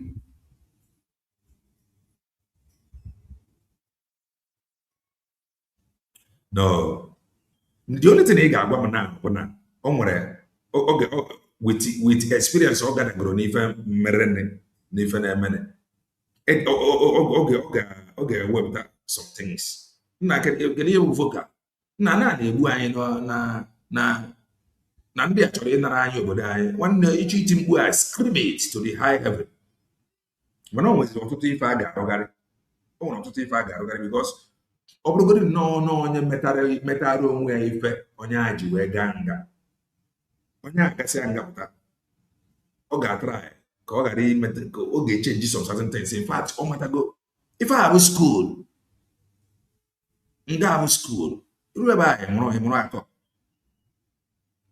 So ọ gasịa pụta, nwanne na-egbu anyị, ọchị iti mkpu ya na social media, ọ ga-eti ya na high heaven nye ga evidence. Mana o nwezikwa ihe ndị ọzọ ọ ga-enwezi ntụ oyi esi ya arụgharị ya n'aka. That is the truth.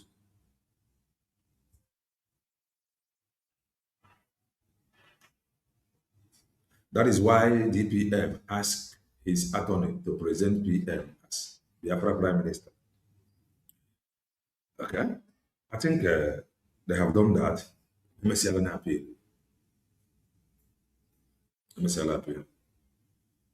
And this is why we were asking people that time to come out for protest massively. So don't forget, we made mention of that some time ago.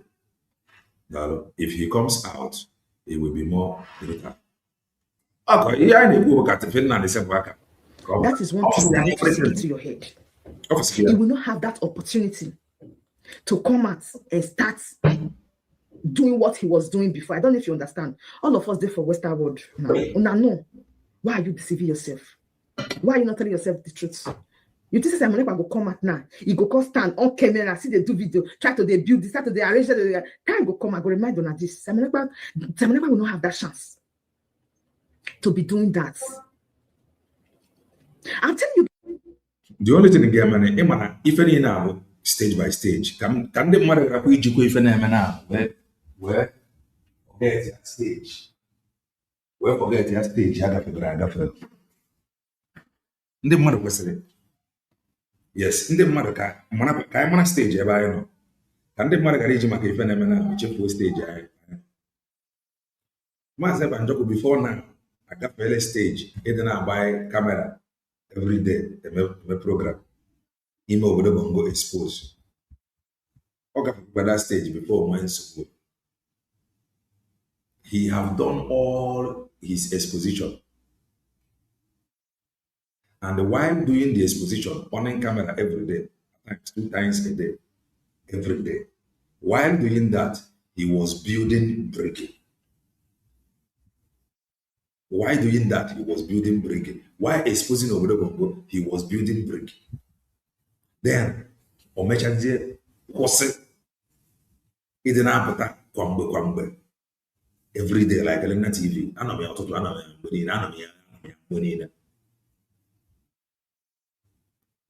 Yes, I am still coming. So I said, what's the program? Oga and they were seriously planning for a declaration. Before Gideon. Now, Opota, you cannot expect him no Opota now. Or Jekwa can Obodo Bongo expose if I homage and ban so on camera every time. Not on social media. Again, restrict here. He uses social media. I got where he uses social media. I don't know. Manobro and only a chance on a camera. Yeah, more way if the current of okay, queer. Manon was there something cigar matia. Neiman. Then on to effect mega serene. Keu Kasomo. Ndebanye Bamo Sue believe no mean well for us. Some of those things he cannot go back to do them again. Macomra something similar just to prove to you, to someone they buy Canada out no agent or no agent. Or something similar to prove to you not the genuine. So which he will not go back to those things again. Because unless my boy brain Ghana Unless more one brain ya gana ruru bonye gabo officer maze banjoko after kabari no Nigeria agent atwa yanga ogasianga we no case apụta the idiot akakochiri na maze banjoko Nigeria agent only nga ọrụ is enough to convince anybody over the brain that he meant well. That's just the truth. Is enough to convince anybody. He don't need to prove anything. You only the rebel. A man nature on what on what you would wire this year. I'm a noya runga, noya garubanga. Or they are ditches. So over that, or will get changed. He cannot be coming every time on social media because or they may be before HDR. So he do not need to do anything to convince anybody that he meant well. He don't did it. He only dream about oh if I na oh joke. Okay, no man nobody so now this as when you go. That is the truth. Only is equal unless mo was in the mind you to be anya for also. Bonde ga chọbakwa way ka adọba ya ị ga-akwa ndị dị na-abịa mkpa mana somebody like me I know la onye bara n'ime basịa n'ime na-enwe ọtụtụ changes. So some people now have fụkwa changes ya na afa ga na-etikwu change ya we are telling you ahead of time ọ bụ na ịbaba n'ime before try ịba n'ime get why you want experience.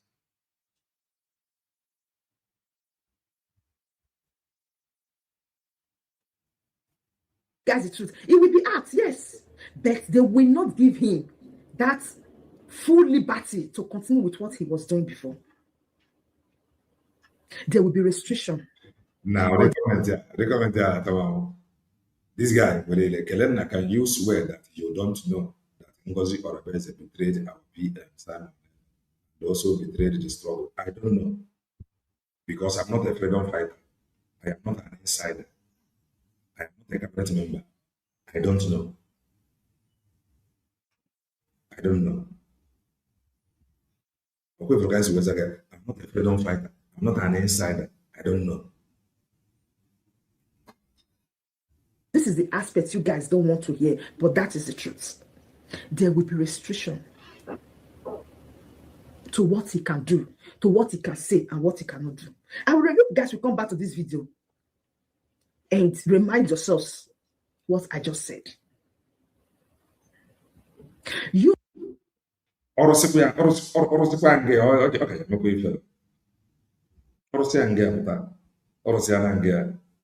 They are not going to. What's up saying in the street where that don't want Simon Ekpa evidence show.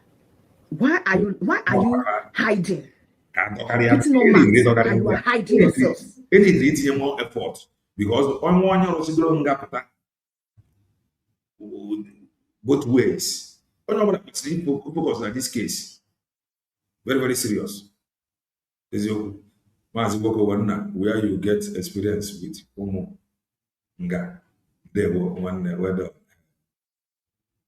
The true color, you don't want to bring it out. So we know from your body language. That is why I said there are some people I can't believe them. Because what they condemn, that is what they do. If you forgot everything that I have said, after this court verdict right now, what next? What next? I am the one that Simon Ekpa love most. I am the one that can kiss him more. I am just a betray kiss. Judas Iscariot was the one that said, the man that I will kiss is the one you guys will hold. And he went and gave Jesus a betray kiss. And that was what happened. Onyocho that said Simon Ekpa should not, he don't want Simon Ekpa to be out. She's also the one that gave Simon Ekpa a betray kiss. Shame on you. I draw the curtain. I am progress the analyst for a reason. And here, I will keep you guys updated. If this really worked out before, when they were in Finland, we saw everything that happened, the unity and everything, that people were looking up to, were able to organize the scene. By now, not be this type of video for the make. Yes. But I am making this type of video because nothing changed. Everything still remained the same. People still stay where they are. People still believe who they believed. Because why? The opportunity. He told them to stay where you are. He is not telling anybody to follow anybody. Master Padogo did not tell anybody to follow anybody. Message John in the last Bible, stay where you are. In fact, appeal or confirmation of that message on the last Bible, stay where you are. This appeal or book confirmation on what forward. This appeal or book confirmation, stay where you are. So that because you know we are tight corner. Based on information in area. Tomorrow we blame him. Oh, he acted based on no information. So stay where you are. So that tomorrow you don't blame him. It was you that said this. That was why I followed you. So according to him, this is his words.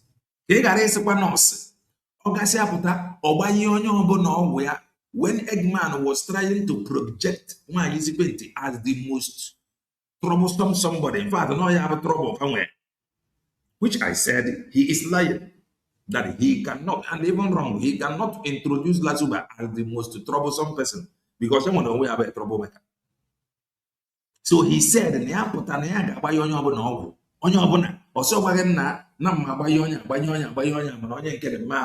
no.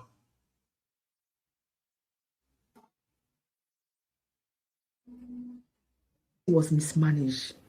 This is an example to everyone, a eye opener to everyone. Any opportunity you have, make good use of it. How is your opportunity for Finland was made good use of? As I said before, this was not the video I will make.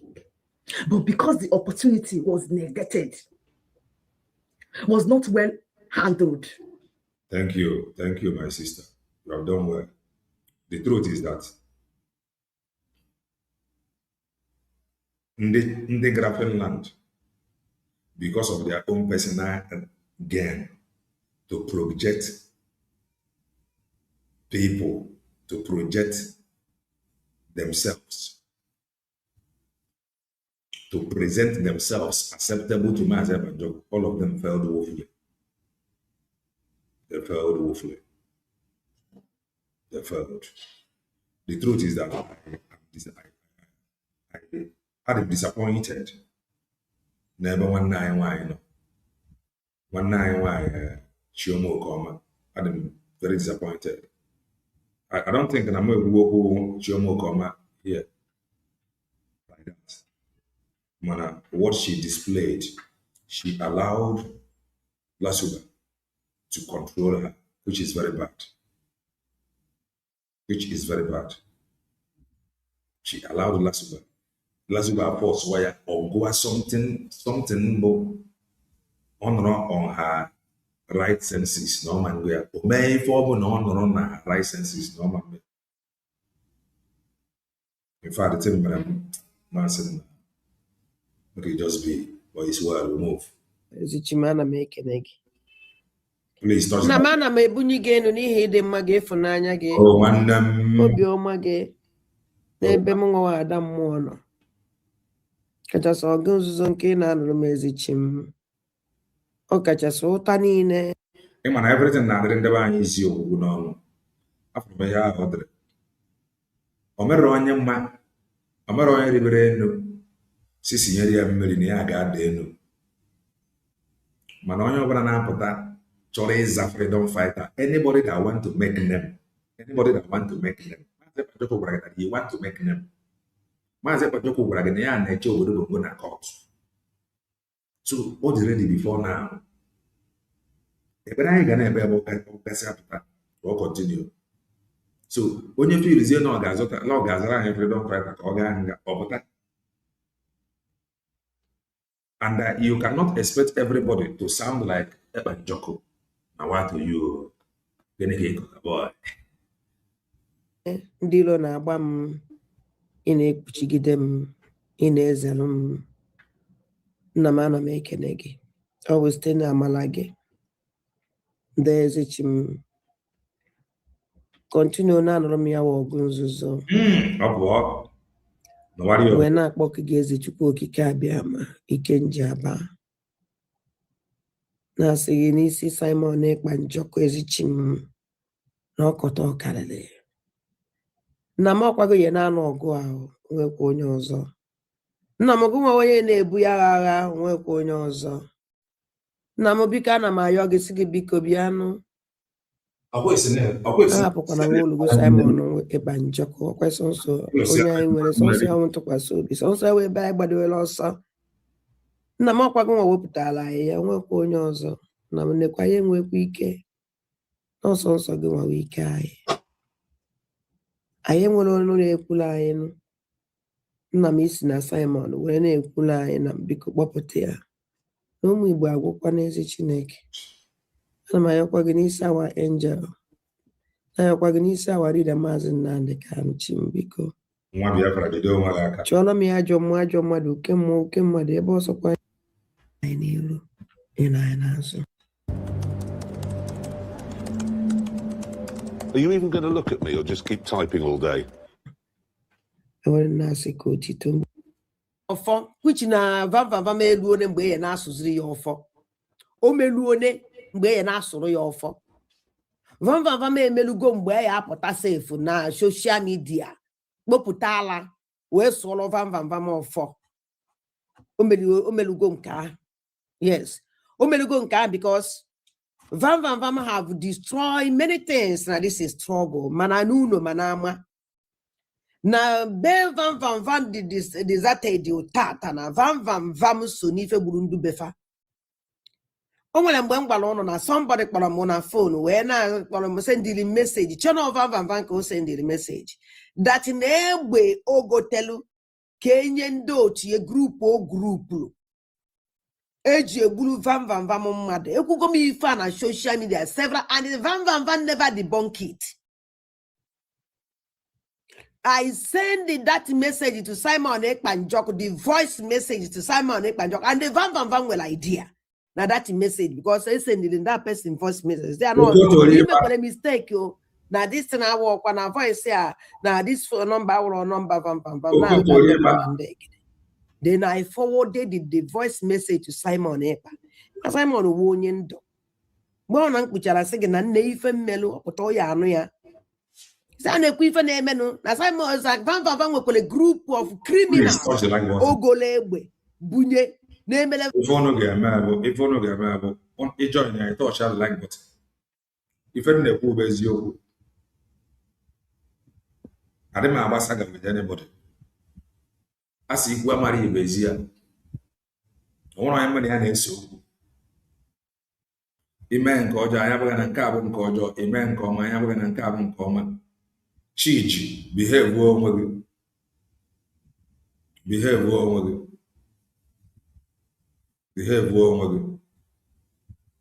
Yana de mo no na de camera. Van kidnapping and the Haugan harvest. When na fight in the bay say. Eggman go na-ekwu.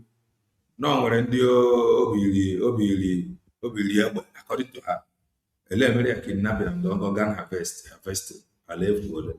Unde by if ngwa Simon Ekpa Njoko or Sumunde wo. Ima Simon is sendele the message also kwanya sigu sendele. Okay. If you ask the gunde wo.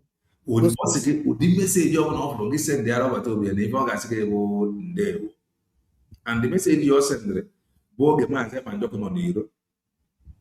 And also na Simon Njoko sia nde ewo. Okay, let's continue. My tura anya kan like button. Sigu na ya enwetegie. So only reply when you make. Unless not easy goes. I want to pull another time. But the message just go send daily or second day. Or not send it something, or you also send it something. Oh yeah, Jim or just some or no nay and your sim. Kedike MC when with this video cake he has make a day boom or cake or see make cake or see the cake or see go maka. Now, here's me details. Okay, what I go back and can we with Anna may send that me jide with an can have surprise and I'm try and make Simon call attention of Simon there. Yeah. This criminal Anna Vam. Kunu will have if any man Vam will be if no balana area. Or bala. This Vam Bulu. Nani Bomulun's the Mozo, nor low befa, wonder now when I went up Van and Van can never get rest of mind. Never. Never. Ya bia ṅụọ iyi ọkwọsị ya na aṅụta iyi. Vam is always this way.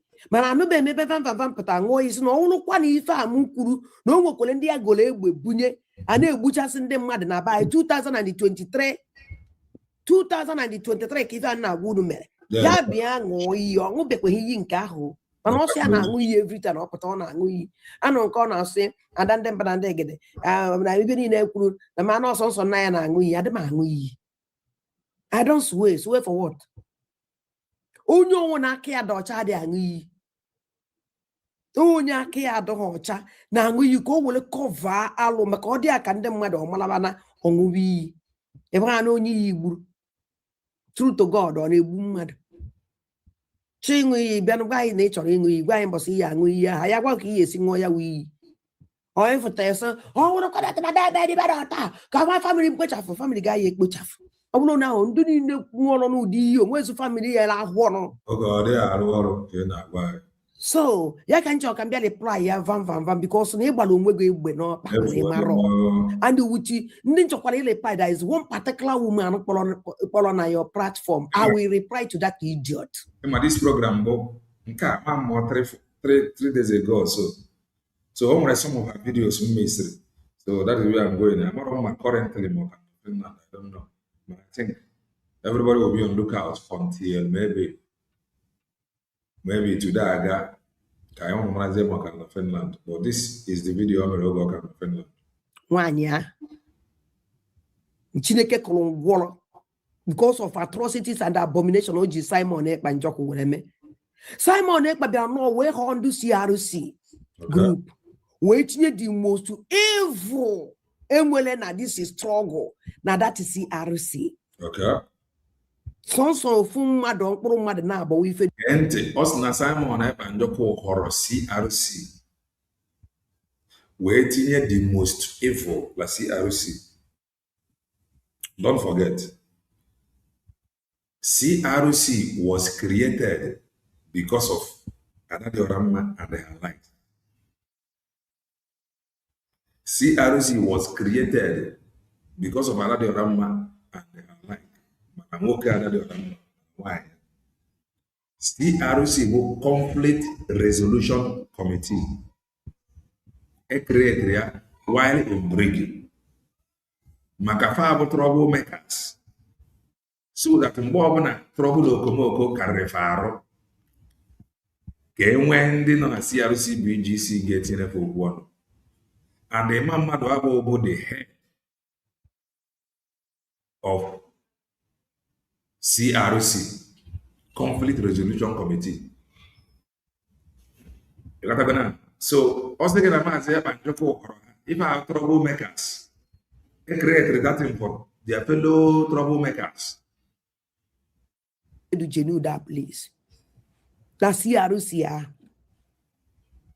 The most useless and wicked betrayers, saboteurs on those children, and that is CRC group. And Dr. Pachanya will me. Pachanya will me. And when they bound your jaw, they me form.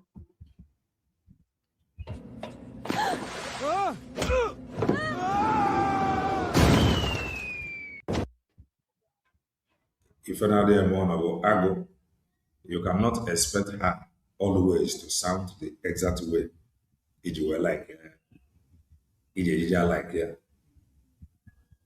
She will not sound into like for a fight I cannot say we are all human beings. Mother get no mistake, no one, but no kind nature. Although no one is more not the video, but I understand. If I woke one, no. Oh, no, because I got funded on that is CRC. It's watch. Okay, boy. Onye kafaji we kpọọ m mgbe ba mkpọrọ m nwa akwụkwọ onye jeje repọtụ a repọtụ ọkwa m na just ịma mmadụ abụ na-ekwe na nsendile Sonia Akpalawa Apoya na akpọrọ mpụsama ọsọ na akpara watel sabo that no onye iwe ọsọkwa ya mere n'ụwa na onye sabotage onye emewe onye ha sabotage nwu Simon Ekpa Njọkụ ya stop onye na sabotage Simon no sabo ka ọ sabo akpọrọ nya sabo wee were esendele ma mmadụ abụ sa na-ekwu ife ngwala Sani Akpara maka mgbe onye abịa tọn ọnya maka ndị a na-ahụ twist ka okwu ekwu ife nkwulu ịma mmadụ abụjeze kpọọ ndị kriminal ya ndị otie hazele m akwụkwọ dati na ndị CRC chọrọ ịfụ m sendele m dekwele m ọkwa invitation letter o imekweche anya ezigbote invitation letter o sign ọba ịma mmadụ abụ na ndị kriminal owelu mbọs nata dị nweta ya nso mkpa ọ dị person send ya sị ebe nwa eji send ya mo bịa mo sị ana m ya abịa anwụla mgbe m ji report ha kpọrọ na ọmụ nwa report so I didn't report anybody na ọmụ ịma mmadụ abụ ka m gwa sị na ife mmere anwụla mgbe m ji sị na nna report na CRC okezi ka m ya wee mụ nwa onye report ọnụ mụ nwa ka unu na-edekwa letter of invitation mbanụ na onye unu ya ejedele letter of invitation na ọwụ na report Sani Akpara Sani Akpara maka unu ya edele letter of invitation not me ebe ụmụ nwa onye report ka ezi ife unu ya eji wee dere m letter of invitation ana m abịa chere na ụmụnne m biko 1 second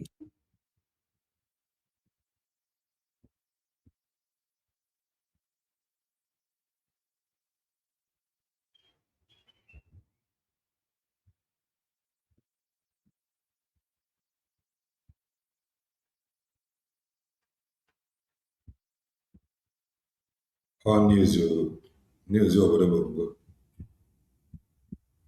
enwere m ike sị ga-abute nke akụkọrịla because all the news ha like Igbo ndị ọchọngalo right mma ewepụgorila super o nwere program ndị m chọrọ ịpụta that program I think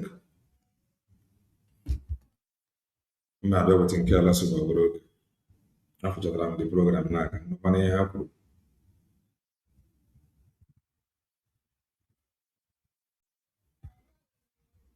I want to block you so you behave onwe gị ịbịazi na-eme ebe ebe anyị na-agbagharị ịdị na-emezi ibe ebe na-agbagharị ị bịara somebody's platform you control yourself behave yourself I am not against you ị support Ada dị ọra mma or anybody but behave yourself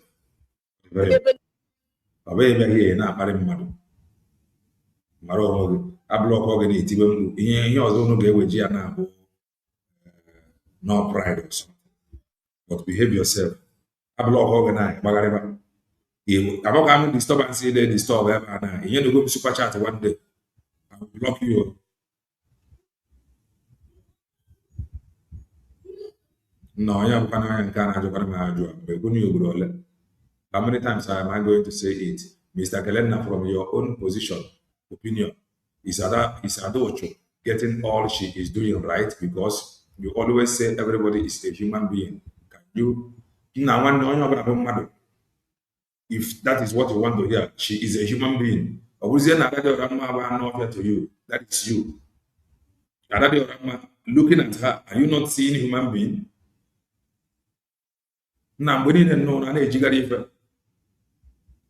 Looking at her, is she not a human?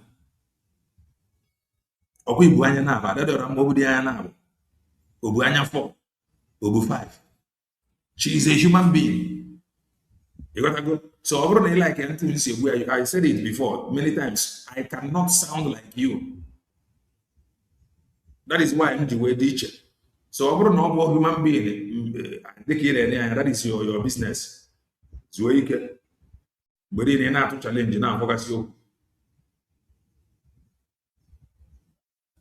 na-enye ya nsogbu enwe ka ndị bụ unu si ekwe nke ha iwere nke gị tinye n'akpa ịghọtago ya gaziere gị bọbụlụ isi esonyere anyị n'oge ndị Igbo nke ụtụtụ taa bụ Tọzdee abalị 27 nke ọnwa Ọgọst 2026 ma bụrụkwa ahịa nkwọ aha bụ Chika Iro madikpọ nwa Igbo One, Voice of the People megbuora gị ọkụkọ eji m akwụkwọ akụkọ Punch, Daily Post na akwụkwọ akụkọ Daily Trust. Anaghị ajụ nwamkpi ebe ọ rahụrụ n'abalị kama na ọ bụ ọtetakwara ụra maka ihi na anaghị eji iwe nwamkpi azaji n'ihu ụkwụ. Ụtụtụ ọma gị ọma na-ege ntị. Aha m bụ Tobechukwu Kasme, to handsome nwoke mara mma. Ife m na-agba gị bụ dịka ị na-ene ada dị ọra mma anya, ọ bụ human being ka olu ugboro ka ọ bụ na ọ bụ human being. So ka ezigbo ọzọ ị na-achọrọ mgbe ị na-achọ ịnụ m n'ọnụ. You are free to interpret her behavior. Ọ gaa na Finland, ruo na Finland, ọ mere nwanne anyị nwoke ya nwechiri ọnụ ya kwụ ntu ATM ka ọ sị na ọgịnị ji wee fuo kwuo ntu esi wee sendịrị ya ego. Ya ma bụ onye nkwuru ya, one of our brother kọwacha based on ntu o si spend ego, which he makes sense. Nsị ya nna na ihe egwure dabaghịrị ya. I don't know it all. Don't believe everything I am telling you. Don't believe everything I'm telling you. No, you may want to interpret it into its way.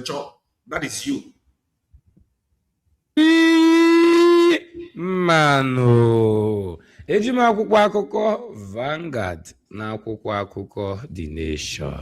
Ka ihe siri kwuru ugbu a, ụfọdụ ndị gbanahụrụ ya bụ mwakpo bụkwa nke ndị na-eyi ndị mmadụ egwu wakporo ụlọ okpukperechi mosque anọ na Bogu Local Government Area nke steeti Niger. Ndụ ha nọcha n'ihe ize ndụ. Ndị na-eyi ndị mmadụ egwu, ndị na-eyi ndị mmadụ egwu ka ekwesịrị ịdị na-akpọ ndị a. Lelee olu Igbo nnọọ ka ihe ekwesịrị ịdị na-akpọ ndị a. If I have even a all the time, one day my blog will you know that I'm a content creator, but you will always come here to put some kind of question to me to sound like you, who is a freedom fighter. One day I will block you and you will not know. It's weak. Because this is, I am not really end there. You will know that I'm a content creator. Anyway, you are a content creator. You need followers. You are very foolish. You are very foolish. You are very stupid. Abraham na begi daughter here. Abraham na your house daughter here. Why name? You are just a foolish person. I know you will come to this. What are you doing here? A content creator. And you want a content creator to help you you that is a freedom fighter, hiding your face. You want me to help you to condemn Adadioram. That I am seeing as a human. Kamboya robot. Get the hell out. Idiot. You are a freedom fighter. Show your face now.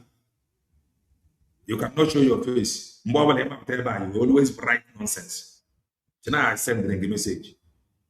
You are a freedom fighter. Show your face. Ndụ otu n'ime ha bụkwa onye nke nọ n'ụlọ ọgwụ na-anara ọgwụgwọ anwụọna. Ya bụ mwakpo bụkwa nke mere n'oge ha nọ na-eme ekpere Jumat n'ụbọchị Fraịde izuụka gara aga, dịka ndị na-eyi ndị mmadụ egwu wakporo ha. Mmadụ 30 nwụrụ n'ebe ihe karịrị mmadụ 60 n'ọnụọgụgụ ka ha tọrọ atọrọ, dịka onye isi oche nke Bogu Local Government Area bụ Muhammad Nasi Abdullahi siri kwuo. Ọ bụrụ na ị ga-echeta, ndị a na-eyi ndị mmadụ egwu wakporo mosque anọ n'ụbọchị Fraịde izuụka gara. Ndị ya kwesịrị ịdị na-akpọ ndị a ndị na-eyi ndị mmadụ egwu, at least o ruole mgbe ndị Igbo ga-eje. Ndị a na-eme let us return to omenala. Let us go to our youth, our roots, sorry. O ruole mgbe a ga-achọ afa ife Igbo na-akpọ ndị a ndị oyibo na-akpọ terrorist. O ruole mgbe a ga-achọ afafa agbasịa ndị a nọ na social media ihe a na-akpọfa kafa na-akpọfa afa. Igba mpụta na-asị ndị na-eyi ndị mmadụ egwu. Nna somebody ga-eyi mmadụ egwu. Ntụ nwanne ihe a na enwere m ike iyi nwa nwoke egwu, enwere m ike iyi nwa nwaanyị egwu. Mkpụrụ ife na nwa nwaanyị pụta mmere egwu ka nyiri ya. Mana a na-agbaga na ọ nwere ndị na-emebi obodo, ndị na-efio ndị mmadụ. Mụnwa blọgụ dịga ama m na ihe a ka ọ na-emebe. Mmesịa program mgbe ụfọdụ ọbịa ebe ahụ na-ede nọnsens ma jọs na ọ na-ene ya. ọmụnwa ka ị chọrọ ipuch, ọmụnwa ka ị chọrọ ịkọndishọn, ị na-enye m ego, ị na-enye m ego, onge ihe contribute na Kelenna TV. Mgbe ọbụla ọ bịara ebe a, you just want to be showing himself. Mama, I have his problem. You know, I'm a content creator. You are putting question to me to call a content creator. You want me to call her idiot, like is it idiot? It's a idiot. You have a platform. Gara dịka ndị okpukperechi alakụba nọ na-eme ekpere jumat ha ebe ndị a ha wakporo gụnyere Dekara, Kpenya, Gwezin nakwa Sabongida bụkwa nke dị n'anya ndị wakporo ihe niile a ka a na-akpọ ndị na-eyi mmadụ egwu, ndị na-eyi mmadụ egwu ha etikwe ya ndị oji egbe egbu. Oji egbe egbu kara bụ the best, ndị oji egbe egbu. Mana abịa sị ndị na-eyi ndị mmadụ egwu ndị na-ekwe ezigbo ndite ife nji wetara program a na bụ na ọ nwere ife ha dere ebe terrorism. Prosecutor want more prison sentence for Maazị Ebanjoko. Ya ka nji wetara this thing. Ha dere ya ede for Maazị Ebanjoko. Mana ndị oji egbe egbu that one nyere for Okwukwu. That one nyere for Okwukwu. Ndị oji egbe egbu ọ na-akpọkwa gị local gọọmenti ebe ndị oji egbe egbu aka. Mana ọ dị nwa ya ede ndị oji egbe egbu na ha ejere na steeti a, jee na steeti a, local gọọmenti a, ọ dee ya ede. Ọ bụkwa na ya akpọfa ndị oji egbe egbu. Ịlagọtara mana nke Maazị Ebanjoko ọ dere ya ede ka ịfụkwa ya. na Dekara district na steeti ahụ bụkwa ebe ha tọrọ ụfọdụ ndị bịara ekpere jumat. Dịka ọ gachara mkpụrụ ụbọchị 6 ya bụ njinji jichara ụfọdụ ndị akpọgara ụlọ ọgwụ bụkwa ndị nwetara ihe mmerụ ahụ dị iche iche nọ n'ọnọdụ ọjọọ. Onye isi oche nke kansụl ha bụkwa onye gwara ndị nta akụkọ okwu n'ụbọchị Mọnde izuụka a si na ndị agha wuchiela n'ebe ndị a ndị na-eyi ndị mmadụ egwu wakpuru na ha ebutekwala ụfọdụ ozu bụkwa ụmụ ihe niile ahụ bụ sịfaba iyi ihe egwu na mmegwa chọọla igwe na ha bụ ndị oyi mmadụ egwu maka ha emecha abịa ka ha yie ha egwu ka a mara ma ya na ya ma ọ bụ yie ha egwu dị agba ọsọ. Ọ nwere ife ndị a ji egbu ndị mmadụ adịghị ha ihe ndị Igbo na-akpọ ya bụ egbe. Kedu ihe bụ ndị na-eyi ndị mmadụ egwu? Ndị nke elirila. Otu onye bi na ya bụ obodo bụkwa onye na-achọghị ka akpọ aha ya si na n'ụbọchị Wenesde izuụka a ụfọdụ ndị akpọgara ụlọ ọgwụ bụ ndị nwetara ihe mmerụ ahụ dị iche iche ha nọ n'ọnọdụ ọjọọ enweghị onye ma ha ga-agbake maọbụ ha agaghị agbake. Ọ gara n'iru ma kwuo na ndị a na-eyi ndị mmadụ egwu ọ bụghị na ha ji egbe gbaa ụfọdụ ndị mmadụ kama na ha ji mma na-ebe ndị mmadụ ka anụ. Ọ na-agụ ihe ederede mana o kwutere ebe ha ji ndị mmadụ ha ji mana ọ bụrụ ndị ihe a ọ na-agụ ihe ederede n'olu Igbo ha ji mma. Ọkwa ndị ji mma ebe ndị mmadụ ka anụ ka ọ na-akpọ ndị na-eyi ndị mmadụ egwu. Ndị Igbo dị n'ala isilasị Igbo ndị ji mma ebe ndị mmadụ ka anụ ka anyị eme adreesị asị ndị nwere ndị ebechara mma n'olu ha ịhụzie ha ị na-ajụzisi onye dị otu a ọ ga-apụtakwa n'ọnọdụ a. Mara ka ihe siri kwuru ugbu a ha kpọkuola gọọmenti steeti ahụ ọbụladị ọchịchị etiti ga-agbatara ha ọsọ enyemaka n'ihi na nke ikpeazụ a ha sị na ya bụ ekele na-efezi nkweji aka na-akwa ụkwa akụkọ. Daily Trust ka ị ga-agụrụ ya n'uju. N'agbanyeghị na mmanụ crude adaala kụọ afọ n'ala mana mmanụ petrolu ka nọkwa ebe gboji maka na ji narị ha o nwere ike irikwa 3,000 ọbụnagide ka Nigeria iji bidokwa ndụ ha ọzọ. Ọ bụkwa naanị nke ahụ ọ gwara ha ka ha nye aka wulite ala anyị bụ Nigeria n'ụzọ dị iche. Ya chọpụta n'eziokwu na ọ bụghị ya nwe ụmụ aha ya na-azụ kemgbe. Ọ sị na ọ na-agbawa obi ọ na-ewe aka tupu nwoke a apụta na ya bụ ọnọdụ. Ọ gara n'iru ma kpọkuo ụmụ nwaanyị nọ na di n'ọkụ maka na ije dị m n'ụkwụ. Ụtụtụ ọma. Nnukwu mmadụ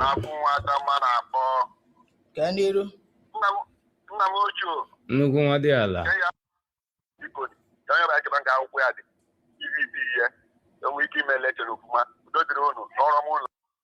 Ndewo Vivian Love ya gaziri gị.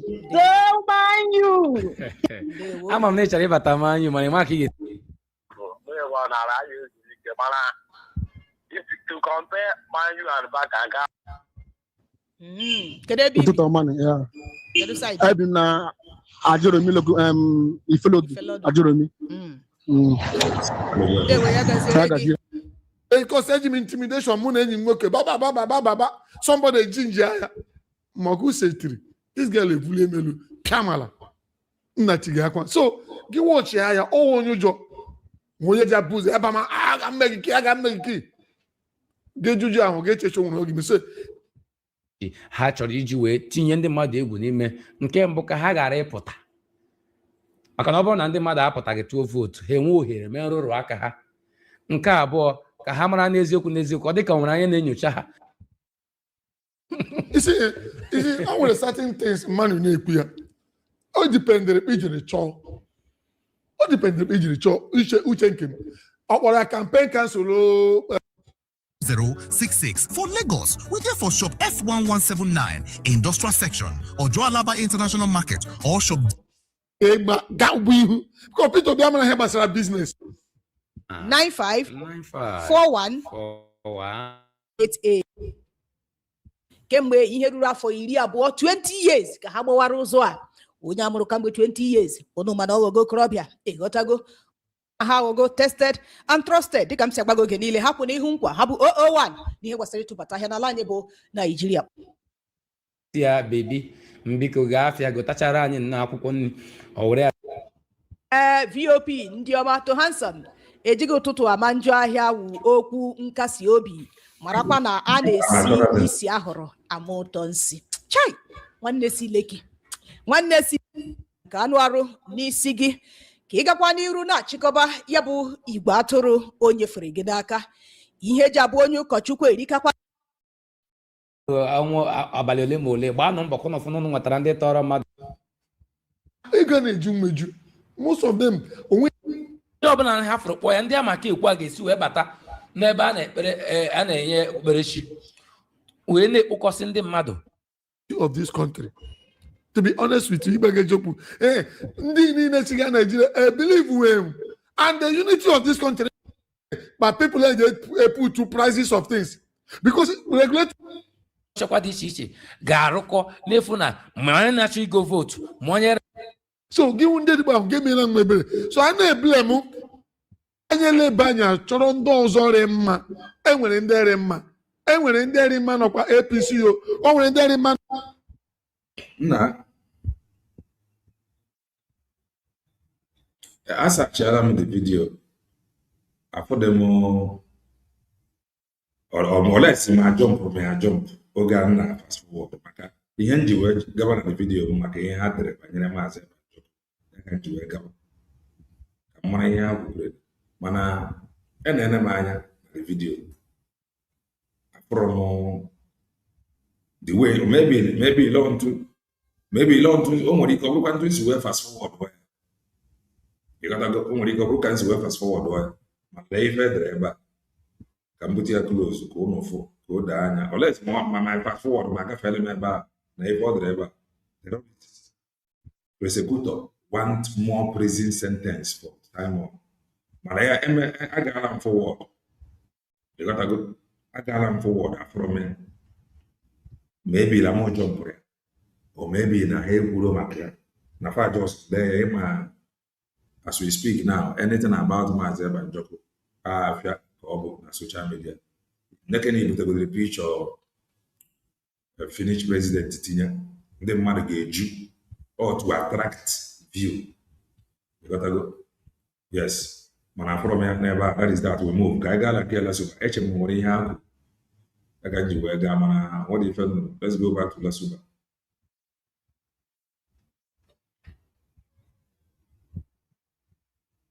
No.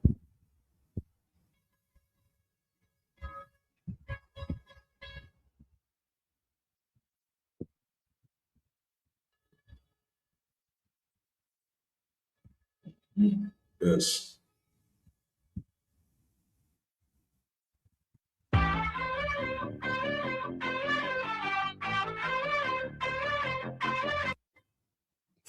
Ana m abịa. Chere na ụmụnne m biko 1 second. Oh, okay, that caption is what they used to market and make their to attract viewers. Exactly. So you need now more less my intuition where me fast forward. So, Adam, sorry, Omar Janune, when you want important message, so, the quality also. No one am behind the meeting. Behind the distance. That's in there. Because an old Zen or Lantia. They are before.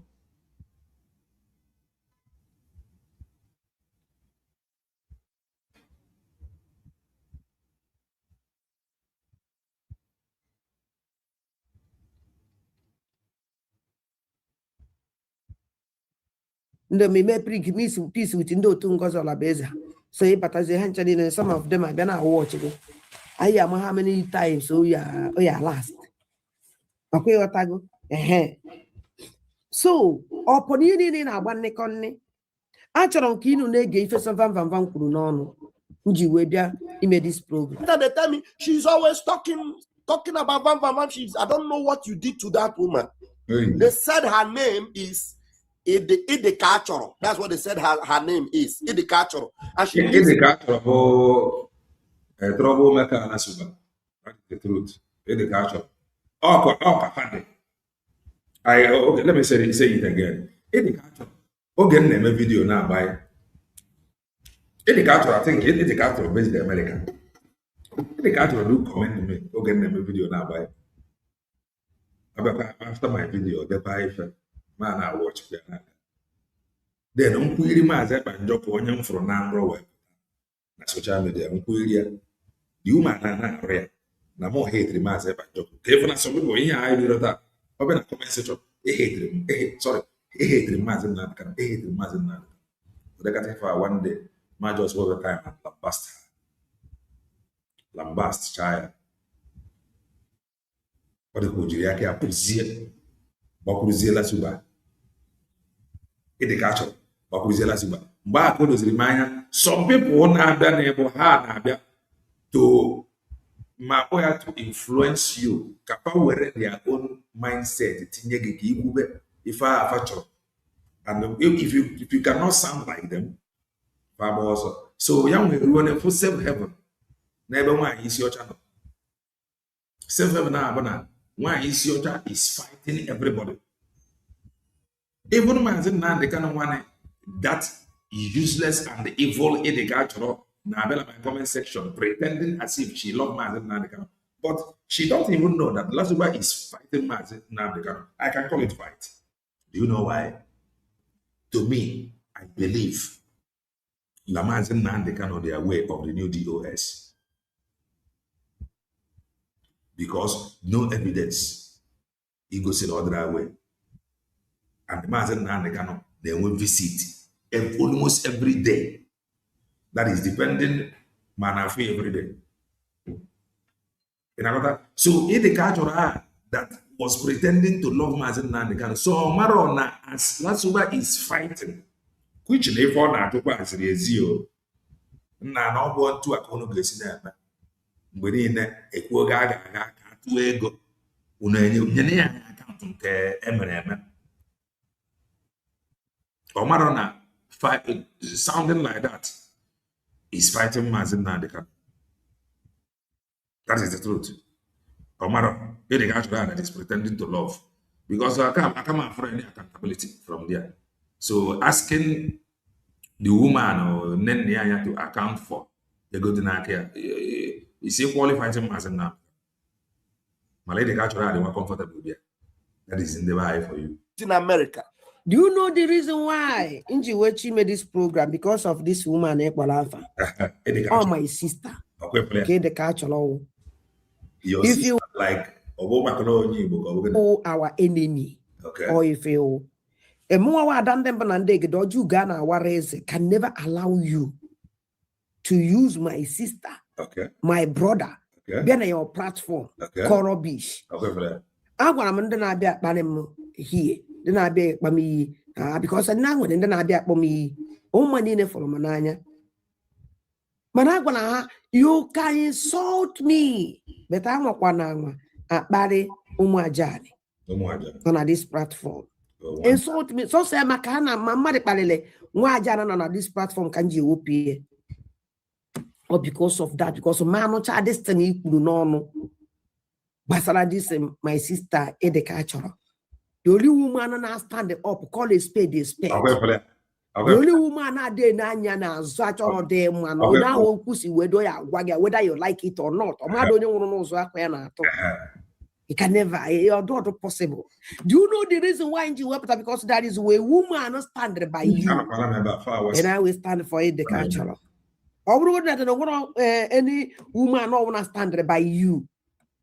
More I stand for education because education you cook on my platform and don't you cook on a platform you cook na and don't I mean expect you could not reply I got this thing because I done them and they get no.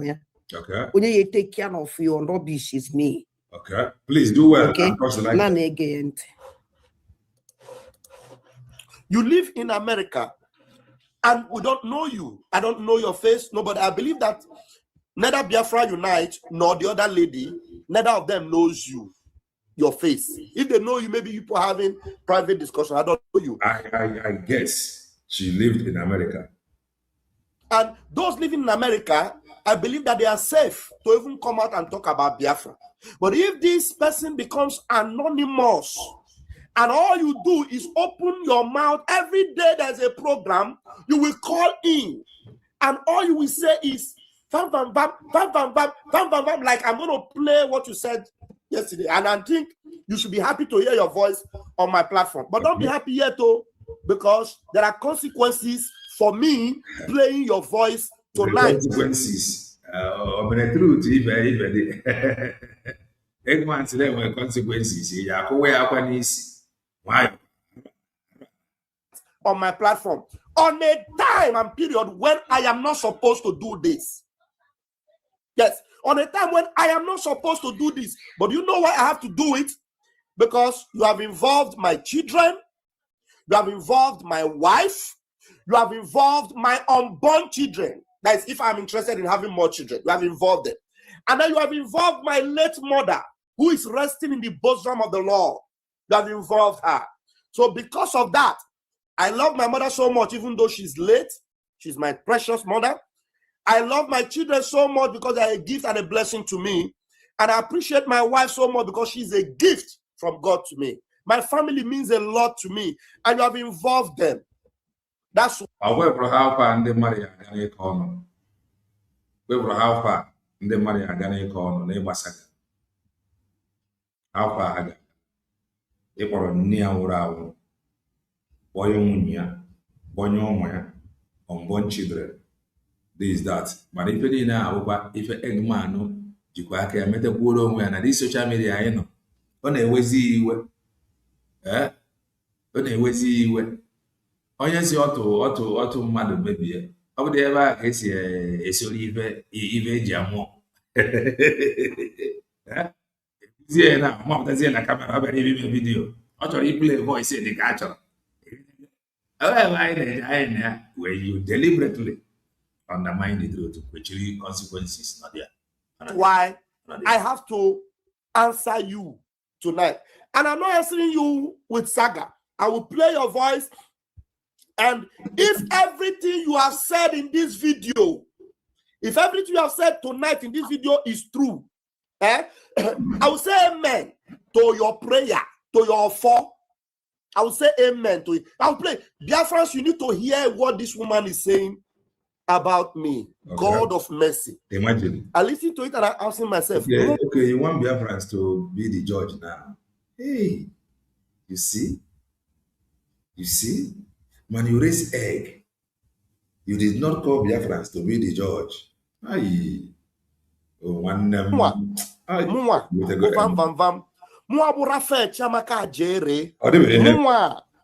the armor bearer of the Prime Minister, Biafra Republic Government in exile, man Simon Ekpamuwa. What do we have? That's every time you think. I have never listened to your voice. People are talking to you, are talking about you. Know it tonight. Never. I've never listened to any of your courses. Never. There was a day one of our sisters told me about it. He said, just listen and see how this lady is disrespecting PM.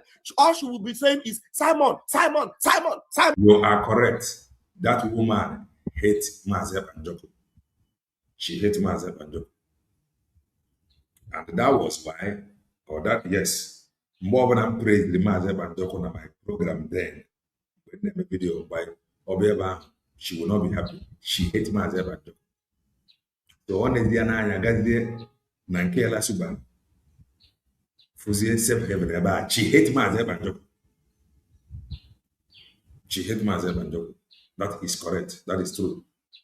Maka, even na commenting na Suba, more than program. In a some comment in the cultural. In fact, one comment over one time said that she don't even care. I think I was doing program and I read out her comment from comment section on Lasuba. Come on. I'm sorry to say, my sister, you're watching. Up to today, that voice you sent to me, I have not listened to it. I didn't listen to it. But you know why I don't listen to it? Because my soul and my mind is so clean and so pure that I don't need any negative thing to enter in and pollute my mind. Okay. I am so committed to Simon Ekpa and this Prime Minister and this Biafra Republic government in exile that I don't need any distraction. I am so obedient to Simon Ekpa, my Prime Minister, that I will do anything he asks me to do, whether it be rain, or shine. Rain or shine. I will do what he asks me to do because I know that he has my interests at heart and he has the interests of Biafrans at heart. But this, look, on this my platform, if anybody comes on my platform and on a regular basis continues to lay curses on people like this, and I have no evidence to any of those things, and I know that, look, she has not brought any evidence. All she's doing is under a mere assumption or a mere hatred about somebody. I will not allow anybody to use that my platform. And for this reason, any repercussion that will become of this woman, it will also become of whoever gave her a platform. Oh. Oh, yeah, okay. Yeah, no wonder, Benjamin. No. Yeah, so come on, yeah. Oh, yeah, let me tell you something because of Okwu. Vam. Munwa wa dande mbonande godoju gana wareze. Igirige mirindi Igbo. Eke enwenataghị ike na ndụ ma. Na ha nwa ajani ikwu okwu na my platform otu si si ya. I don't possible. This is the platform ụmụ ajani. Okay. Ebe onye ọbụla na-ekwu otu o si masị ya. Ọ bụrụ ebe a na-amụchi mmadụ ọnụ. Even onye ọbụla na-akọmenti kwa ka o si masị ya. Ma ndị na-akpa iyi, they are welcome. Ndị na-akọ ọnụ, na-akọ m ọnụ, they are welcome. This platform. Anyị adịa block mmadụ na platform a. We don't block people.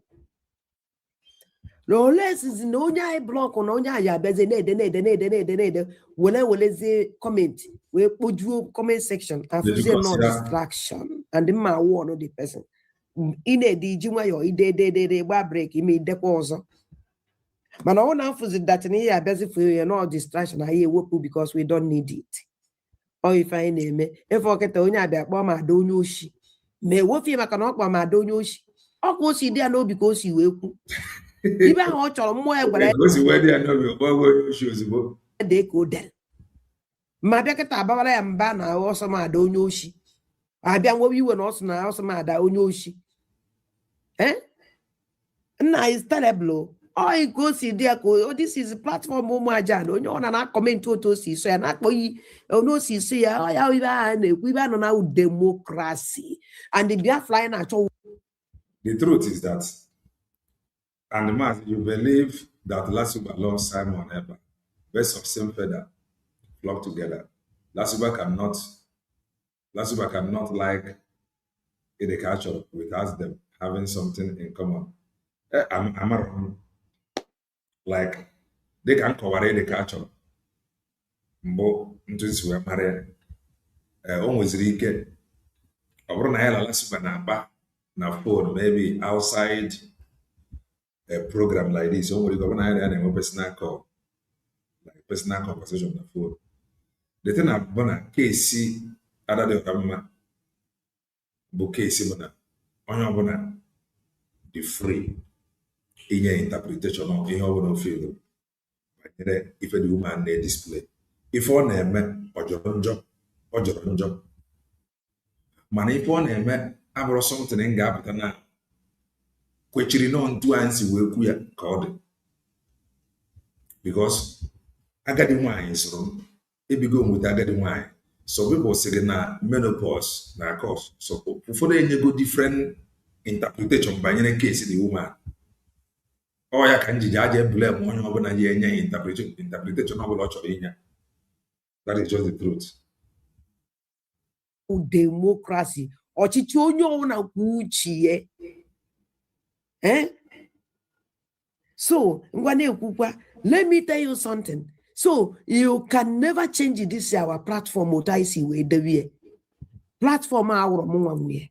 Okay. Ndumwe no maja. Yes. And it will remain like that. Okay. Disappear until September 1st to become the smartest person in the room. Take a one. Okay. Ngwa na negent.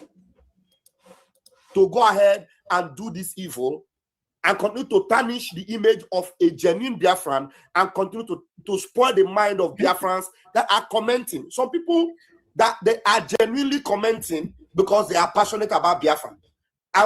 It won't affect you. Those of you that are commenting on that platform, maybe she's laying a curse on me and you are commenting. Hey, you are a terrorist.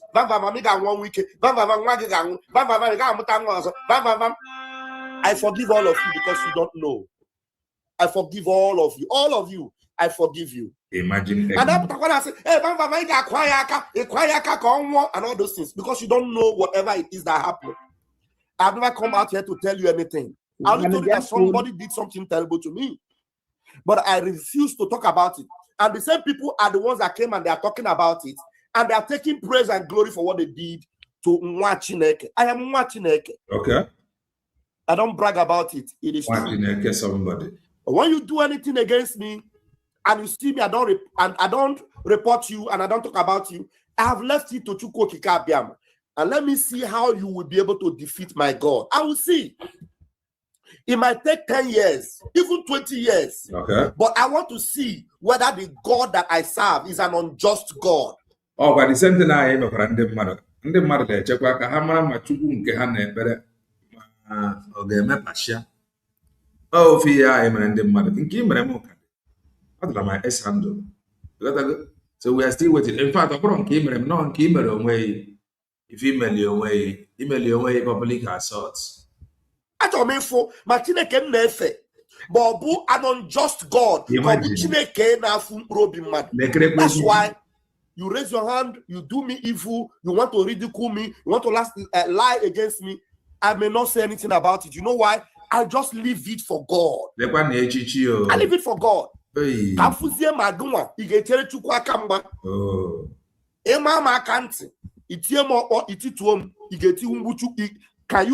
Can you kill God? Physical. Defeat God. If you can defeat God, then I will leave you for him. All right. So I am going to play that voice now. Listen. After playing it, I will conclude. Messiah, I will conclude. All right. Let's get there. You people don't know how. Let me answer you. Onwere ilu ndị be anyị na-atụ asị na ilu dike na anyụ mma nkọ onye ọbụla ga na-afụ nwalekalịka ọ na-afụ na onye ọbụla ga na-afụ lekalịka ọ na-afụ Maazị Ebanjọ kwupụtara onye ọbụla amịkpuo That is the truth.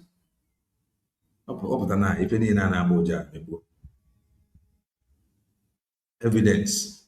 Mazi Banjoko appeared in court. Eggman received.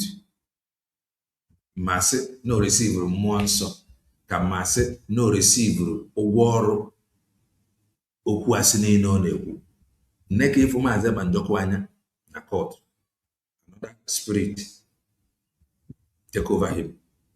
Whether more spirit of if Ndio Mejocha take over him, I can't explain. Or when the spirit of God take over him, I can't explain. Manihem Mabana, see him Maze Banjoko alone, another spirit take hold of him. Irudigan and Manko, Rapta Mbande Madagana Bana. May the culture how those that is displaying that they hate him. Now, many of them gay so. Man, to say comment. That is the truth. N'aka gị dị ọcha ịkara ịbịakwa ife mee na Finland. Ejili nga ogu jidere gị ọfọ na Finland. Ejili nga ezigbote ogu jidere gị ọfọ na Finland. Because you report me n'aka Simon Ekpanjoko, which no blast ya o bullshit ya o nyala gị pote. Pote ba mara mgbe ya asachanwu. After that, in ala phone mobile phone mukwari no so na mu na video. O so na mu because that mechara pota and o mu woputara ya. The video mechara pota na social media, which no mu wonye woputara that video. Because no onye ozo video ye. Inara my phone mobile phone mu na the video ebe gị na mmadụ na-enwe problem. Since inalo, onwebekwa onye na ya na-agbabala mba. Onwebekwa onye kwara ibe ya aka. Onwe ya bakwa ababekwa court uti a na-ekwa onye aka na-akwa onye aka since inala. A na-abakọ inside that court ahụ normal. Na-enweghị mkpọtụ, na-shout, na-abaghị mba abanye. Onwe onye na-akwa ibe ya aka. Silent. Oh, na isi abazi court since inala. Shows you no go problem. Vam. Onwere ife ime mu. I just keep quiet. Agụta m ụzọ ife na-atọ. Ephone mobile phone m. He collide with one of our brother. Go on, in a video ebe ọ na-agba ụja. So ihe nchọrọ video cha ya were agba saga. O wee follow you. Nara phone. Jeje kọjuoro ya isi. The guy wey block kwe come by inside the court. Okay. Because need the jealous na na-eme ka ikuku na amala what is going on. Okay, no na-eme ka ikuku na ya mara what is going on, and ikuku na ya mara what is going on, ikuku na ya na-agwa ndị be anyị ife na-aga on. Okwe ya akwụkwọ disente na ahụ na-egbu. Mana ọ pụta ọzọ gị na ihe na-eme court, ihe na-eme n'ime court na-echi obe ya.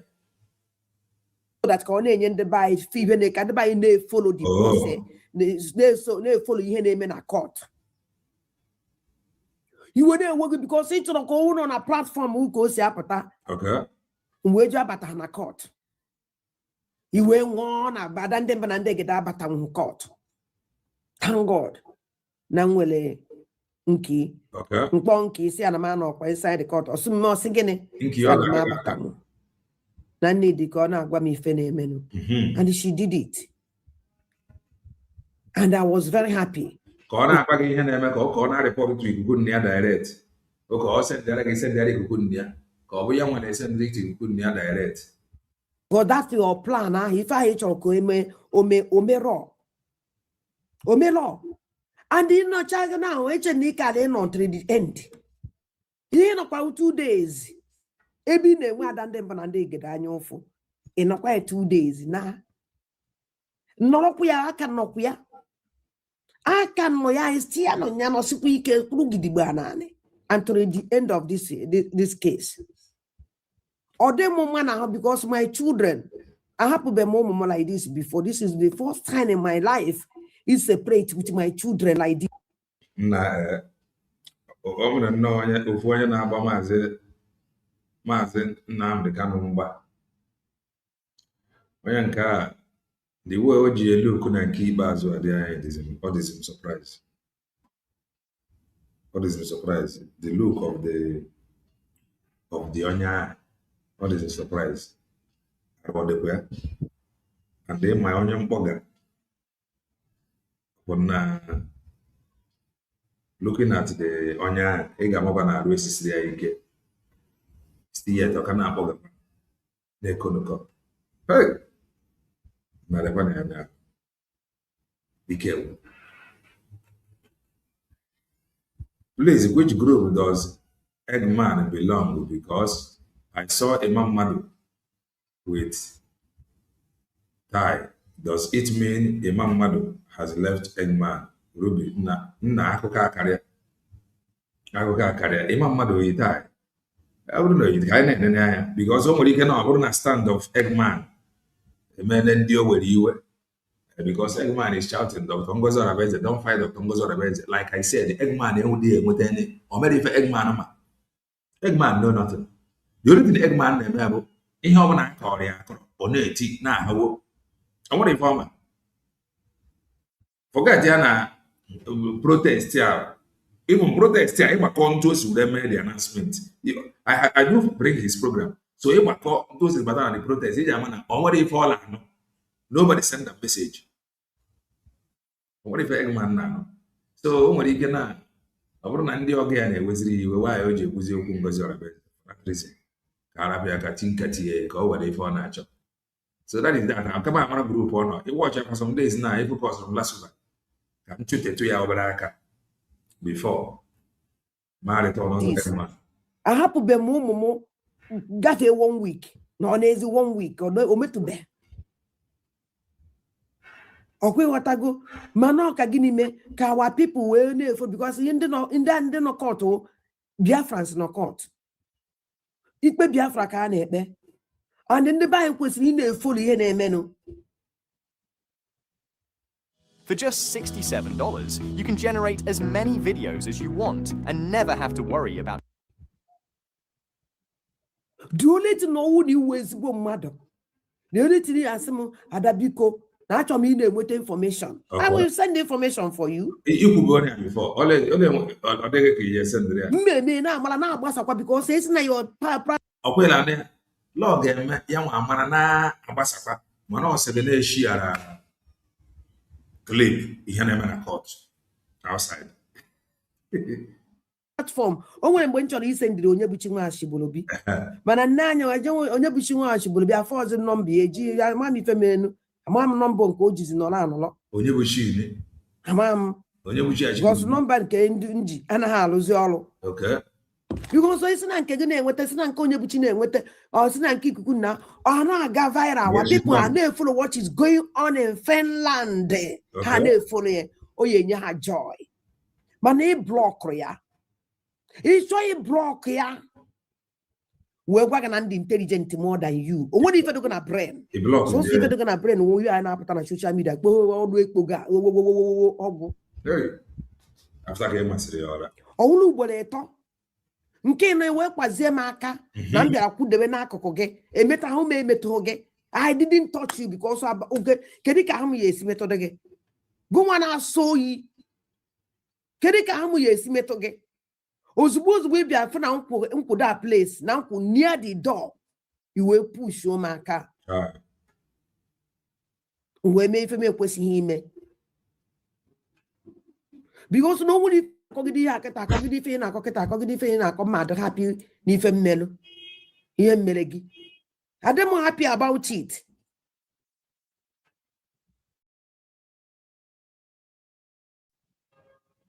And I'm gonna get some I'm not happy. No, I'm not happy because of you.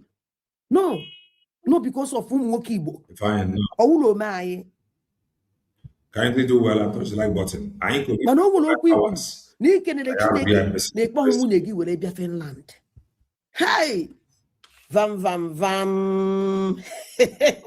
Hey, when I get better. If you can get so we Finland. Nangalo na your wife so go be Finland. Number one that na your wife name anya omelto. Hey. Mia wuzi bia gwa dandem banandege doku. Akwea. I can go on the idea. I need maybe a gwagia. I'm gonna go for Finland. Any day maybe a gwagia.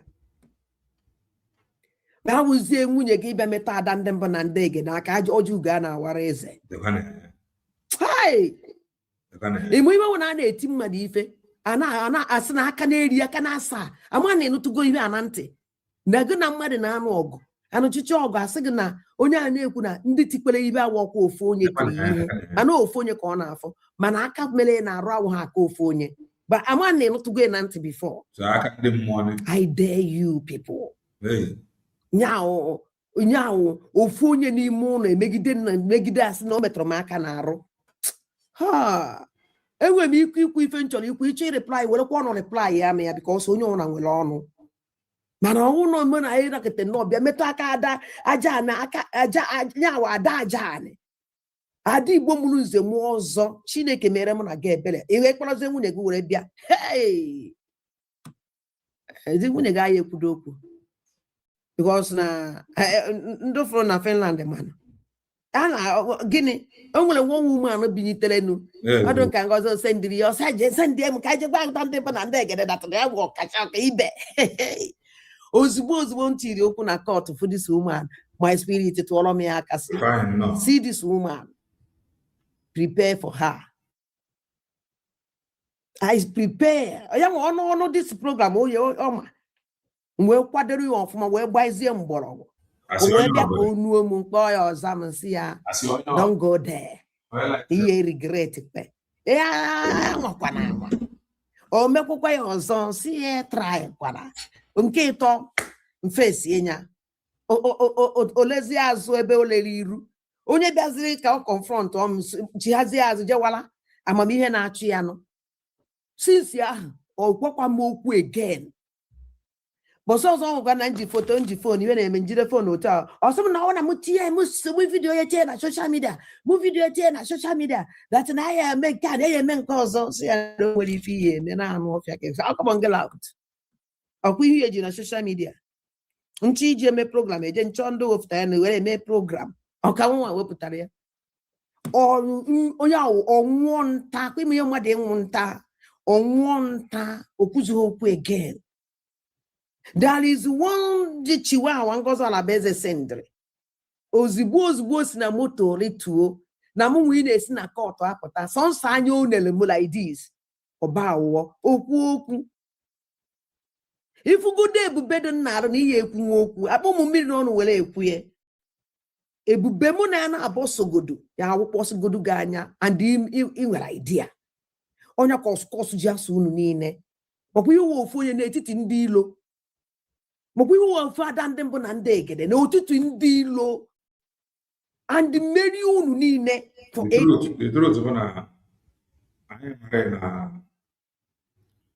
anyị mara n'ọnwa ka ife si wee dị mana o nwere ife mmadụ na-ejibe anya isi mgbe ụfọdụ ga-adị n'excess and mgbe onye a nwere ife a n'anya isi ife o ji na-egosi gị bụ na onye it has been long onye a ruru Igbo o nwere ife eji ekwu onye jeburu ije ya ruo ụlọ na ụlọ amaka nwaanyị otu onye ọ nara Igbo last so ka believe na ntụ ọdịnala na o nwere ebube. Kedu ebube nwaanyị gbara isi ya kọlọ nwere? Kedu ebube dị nwaanyị gbara isi ya kọlọ na-arụ? Nwaanyị kedu ebube nwaanyị pentiri isi ya? Nwaanyị ga-abụ inerala ya anya ị mara that this one is abnormal. Ọ bụ na ị mara ọ mara na this hair o tinyere is a sign of abnormality. Eze kwesịrị no maka ma ele kedu ebube nwaanyị n'Igbo gbara isi ya kọlọ? Kedu ebube ọ dị ka o nwere? Inera ya anya ị mara na ife akpa nsogbu this is ịgba kọla signifies trouble. Ife akpa nsogbu like onye agba chanti o nwere ebube dị ya. So but at times when you see some people brag and the way some people reason at times, not this one is not going to her, not just her. No, some of them nwere mmekọ with reality. Ndị Igbo reality Igbo to Z and can melulu no na ga and the melu to the end. Me too go repota. Ademanya ya wuli isi kama na eziokwu ka nna agwa gị. Boso wona do ya boso wona. Egwu atụghị gị.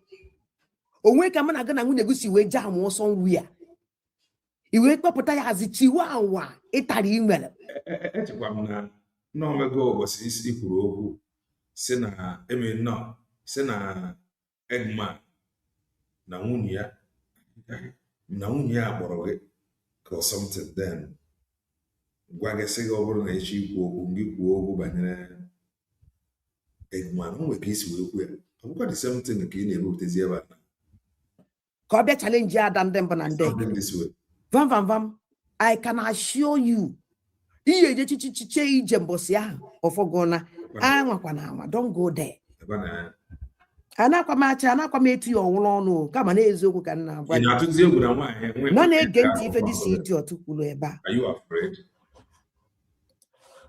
I am with this Biafra. You don't know how much I love in the next 20 minutes. You don't know. I just wish you knew. I hope this one is the. Wait, let me go back.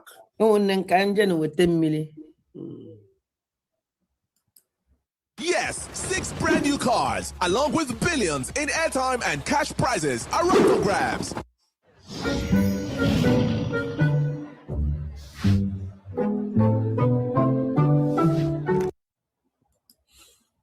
No, it's done. Okay, I need to play this one first. When it's as if I'm behind him. All right.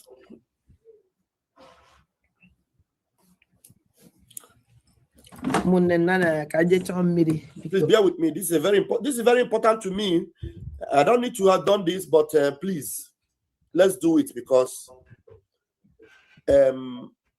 many of you Biafrans that are gullible, me, I don't even know why they are doing it, but I think I need to put an end to it. That's why I need to go there tonight.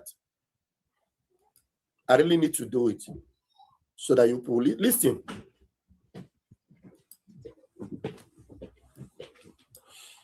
All right. I have never come out to play any of this man's this thing. Only this particular thing I caught. Na bongo werekwa nnọọ ife na-afụ n'ime hotel a especially Lasuba na-play a video were nnọọ ụdị ife into the hotel is where they organize were amara ife anyị ji wee need nwere onwe agadi nwaanyị dịka Lasuba la hotel ebe ọ nọ dị onwe comfortable. And I can tell you, this hotel, they are the cheap. Magalo Nabai, hotel 50,000 a night.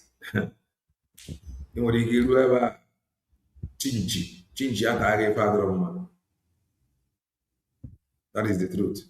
So, Odefa, we've got the better family. Nado, that is everything I do okay.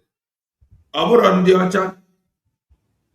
Our church, but the problem is your political system have been corrupt. Out for this reason. So we know our problem. Even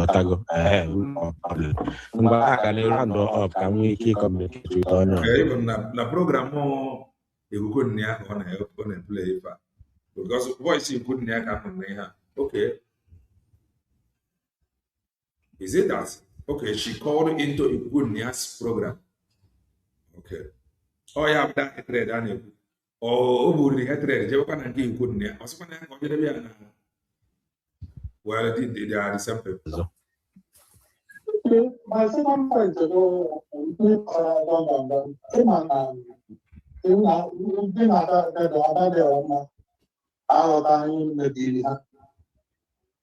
ndị ọrụ ụzọ ndị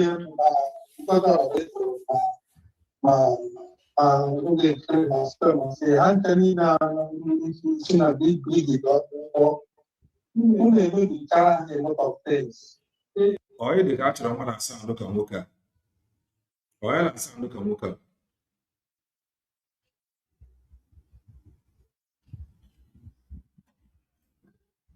Oye de catch on what sound look and look at. They are to it. They want to continue with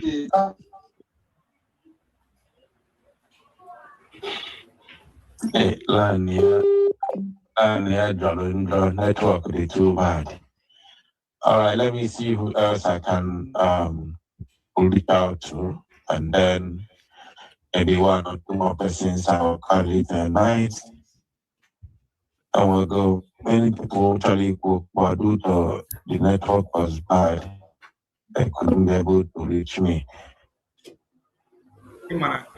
Somebody, if one know they ever, somebody will be complex time. So maybe you want to watch it. So feel is it maybe Eggman, maybe the Eggman get me something. Matter of fact, last about the way I always get now. I don't think they were any gathering they become Eggman and that is the wife. I don't think any gathering they become find together again. At least for now, I do not think any gathering. Well, let's see. Hello. Precious, no. It's been a while. Hey, Dika, why? I'm like, I hear you. Hey, gotcha. I know your story. The story in your last about Otundi Bear, Ndembu, Ndi Burango, Idam. After you just have some minutes.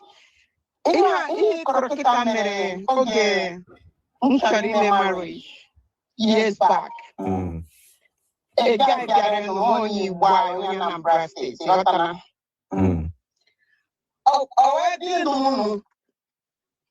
One, my senior brother, who was able, Western California, on your channel, Enro, Otakamaka 1 year one. Not naturally, Chakomaka. Emma, they are not Chakomaka. If you are not going to wicked here, 2 hours here, Fana Babu, Chakomaka. I just to get open like that. Now how to use like to any nonsense man. So my brother, now my father, with the big journey charity, somebody wait for my father. Now that guy, I think what can everything boom, even somebody wait to my father was here. Nya wako mana koko numweta nyabu akoko siga na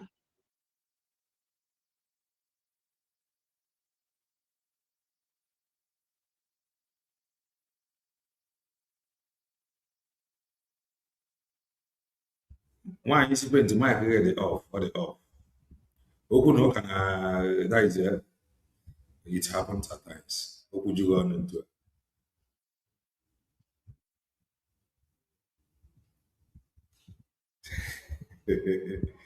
Hey, trouble loco.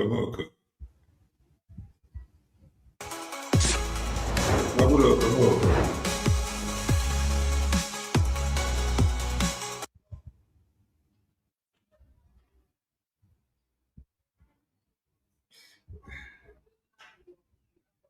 Ahora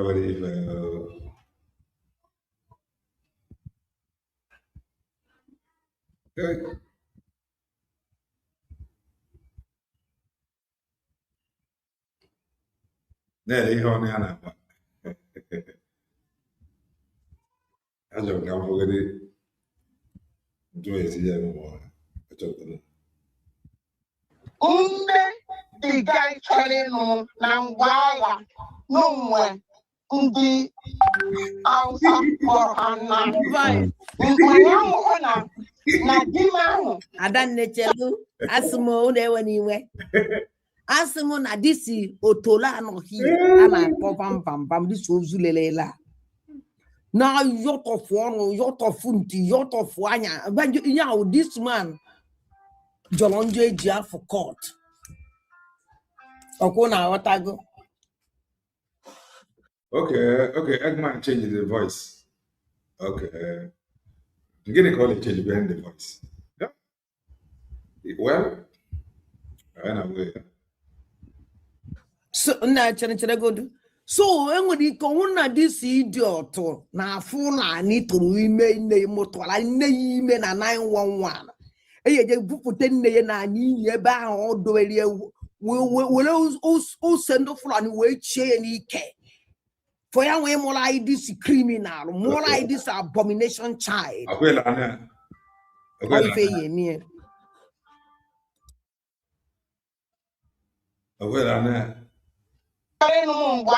No, so now one of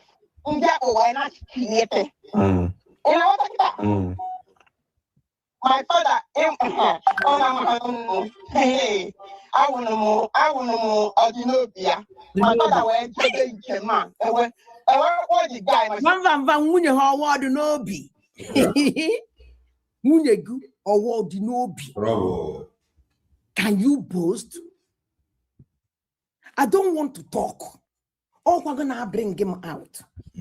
That's not gonna matter or see. He make a TV banana inside your family. He made me last time, and and I promise her that I won't do that again. Because now, only if you want money, or not, this is struggle. Or maybe on social media before. I promise her. If not, nkatampala with Nwayi wee kwenye nkwasị na ma ya emeze no meta ụdị okwu ọsọkwa mụ na gị na-abọ n'ese. Eziokwu niile nkara ịwa gị ka ji. Bịa kana m ibigi nnọọ kazi wọgụ ka onugbo gwa ego ka ụkwa ihe ọgụ ka akpụ eziokwu niile mana nsogbu adịrọ ka ha fụ nwaanyị mmadụ enwere ife ome dobe ya n'akụkụ gwa na-ekwu if I never get the test to wake up with that, na blood, yeah, no way mix blood. Eyewitness. Yeah, that guy, I'm home and now. My father was in it. I was what this guy. So, I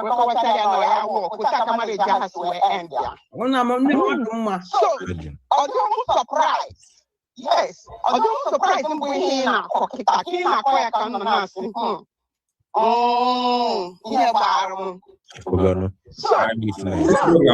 Some days ago. Yes, because a lot of see, a lot of them, only people every day go say now we can have some of them. Oh, they couldn't some of them now. You couldn't some of them. Yeah. Yeah. Some of them are no, we the voice is not the voice is normal. The voice is normal. So all the voice okay we are voice.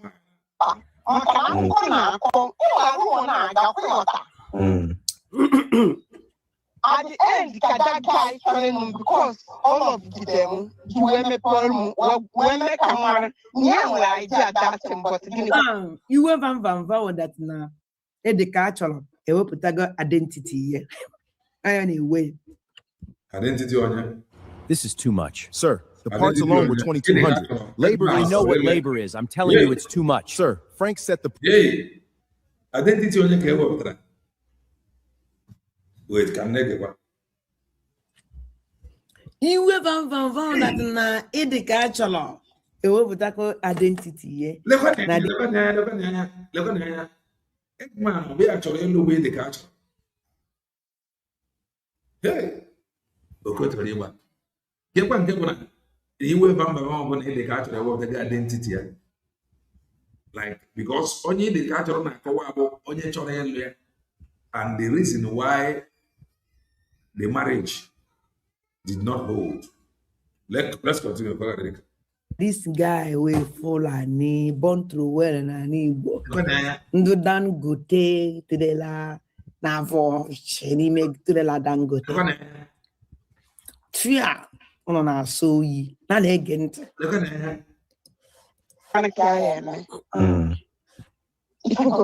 Otaka mmadụ just will end ya. So ana m support ihe na-ekwu. Ma ndị niile unu na-akpọ ma bam ma sị m osi ya, I swear, ịgaba ịyafụ na nwere ife nchọrọ ikwu.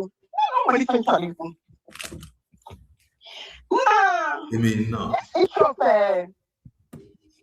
bam na ihe niile o mekọta. Achọrọ m ikwu ogologo okwu ebe a tụrụ mana o nwere ọfọ nchọrọ ego. Ụmụ ọfọ nchọrọ ịgọrọ bam. Na-ayọkwanụ ma ndị kpụrụ masị nọ na platfọm a ma ndị alaiki họm otu nsi eme ma ndị laikicha họm ndị laikiri m obere ma ndị laikiri otu nsi ekwu okwu ma ndị ekiri otu nsi ekwu okwu ayọ m unu biko unu ọbụla na-edere m ise ma ị laikiri m ma ị laikiri idebe ise ya ede ya kwee ya n'ime obi gị tupu ya anụ ya ọkwụ na usoro bam today n'ife niile akọrọ achọrọ m ijeta okwu ogologo ọgụ bam asị ụmụada original one eso m na ndị anụrụ asịbeji original ụmụada ịchọ ikwere ịchọ ịhapụ eso m na ndị anụrụ ọ sị na anụrụ ya asịbeji listen bam let me tell you something. Only Chiba for Bewe. You know my station. Chiba for Bewe. Bam, listen to me. A quick only anyhow. Unfortunately, I didn't say that. Naki Chimay can you put in on the way to Bam. Ọ bụrụ na n'ụwa n'aka gị dị n'anything onye na-agba Simon mgbe okpuru ọ kwefuru nwoke Simon ji nọrọ bam menụrụ ife dị ka a chọrọ kwuru o si na ọ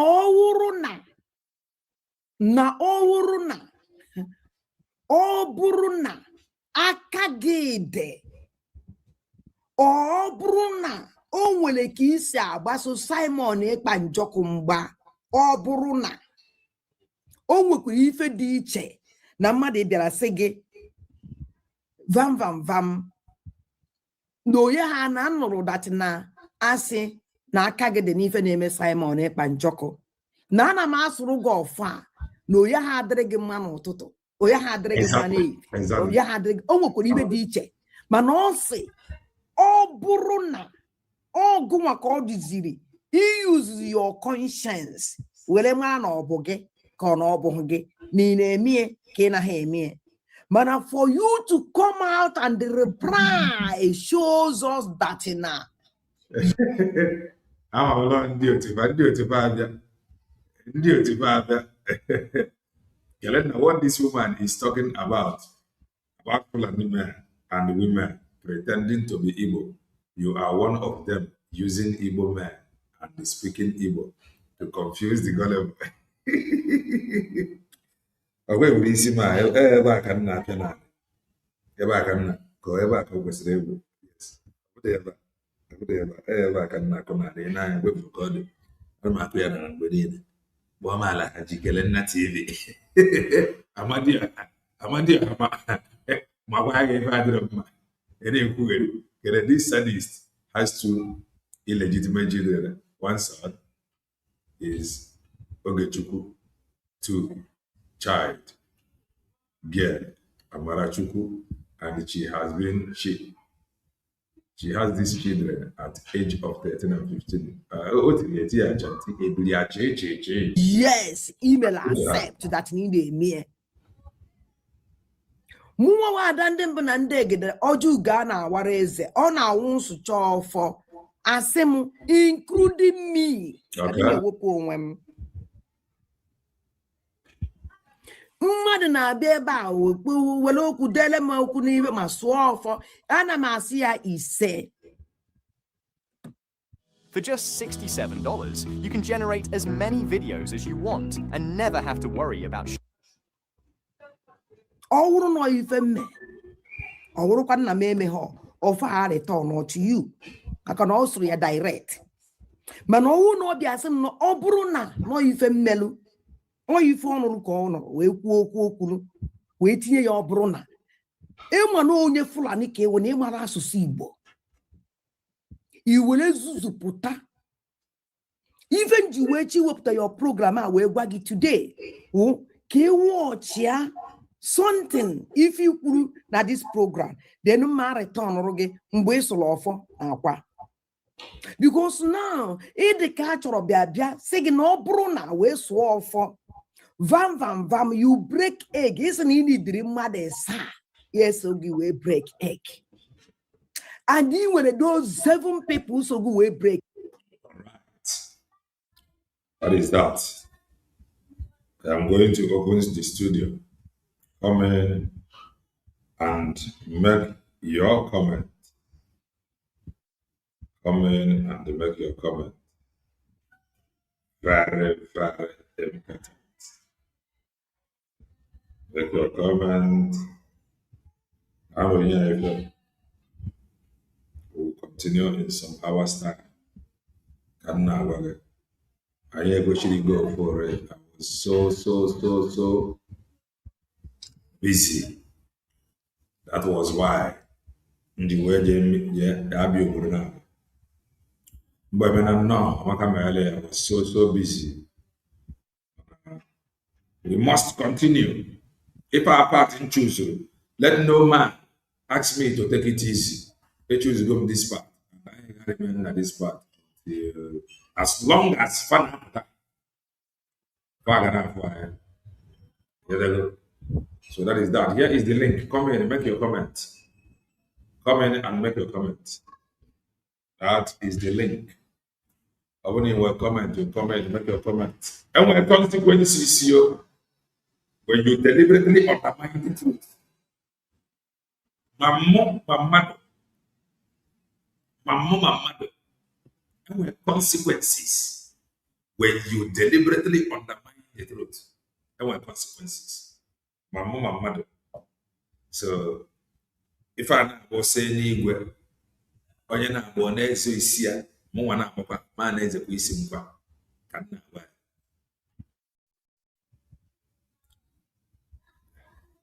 Yes, I'm not an Igbo man. I'm not an Igbo man. Kelena, for you to support Ngozi Olabueze shows you are an Igbo man. Maybe you made a mistake. Kelena, for you to support Ngozi Olabueze shows you are an Igbo man. I think you are not correct.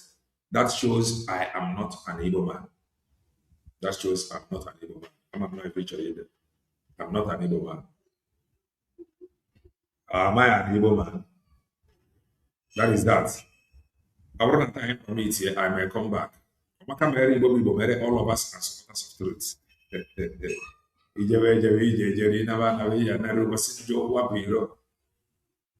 If I put that, we know to be true to tell the social media because we do know there were consequences when man deliberately undermine the truth. Stay blessed and bye for now.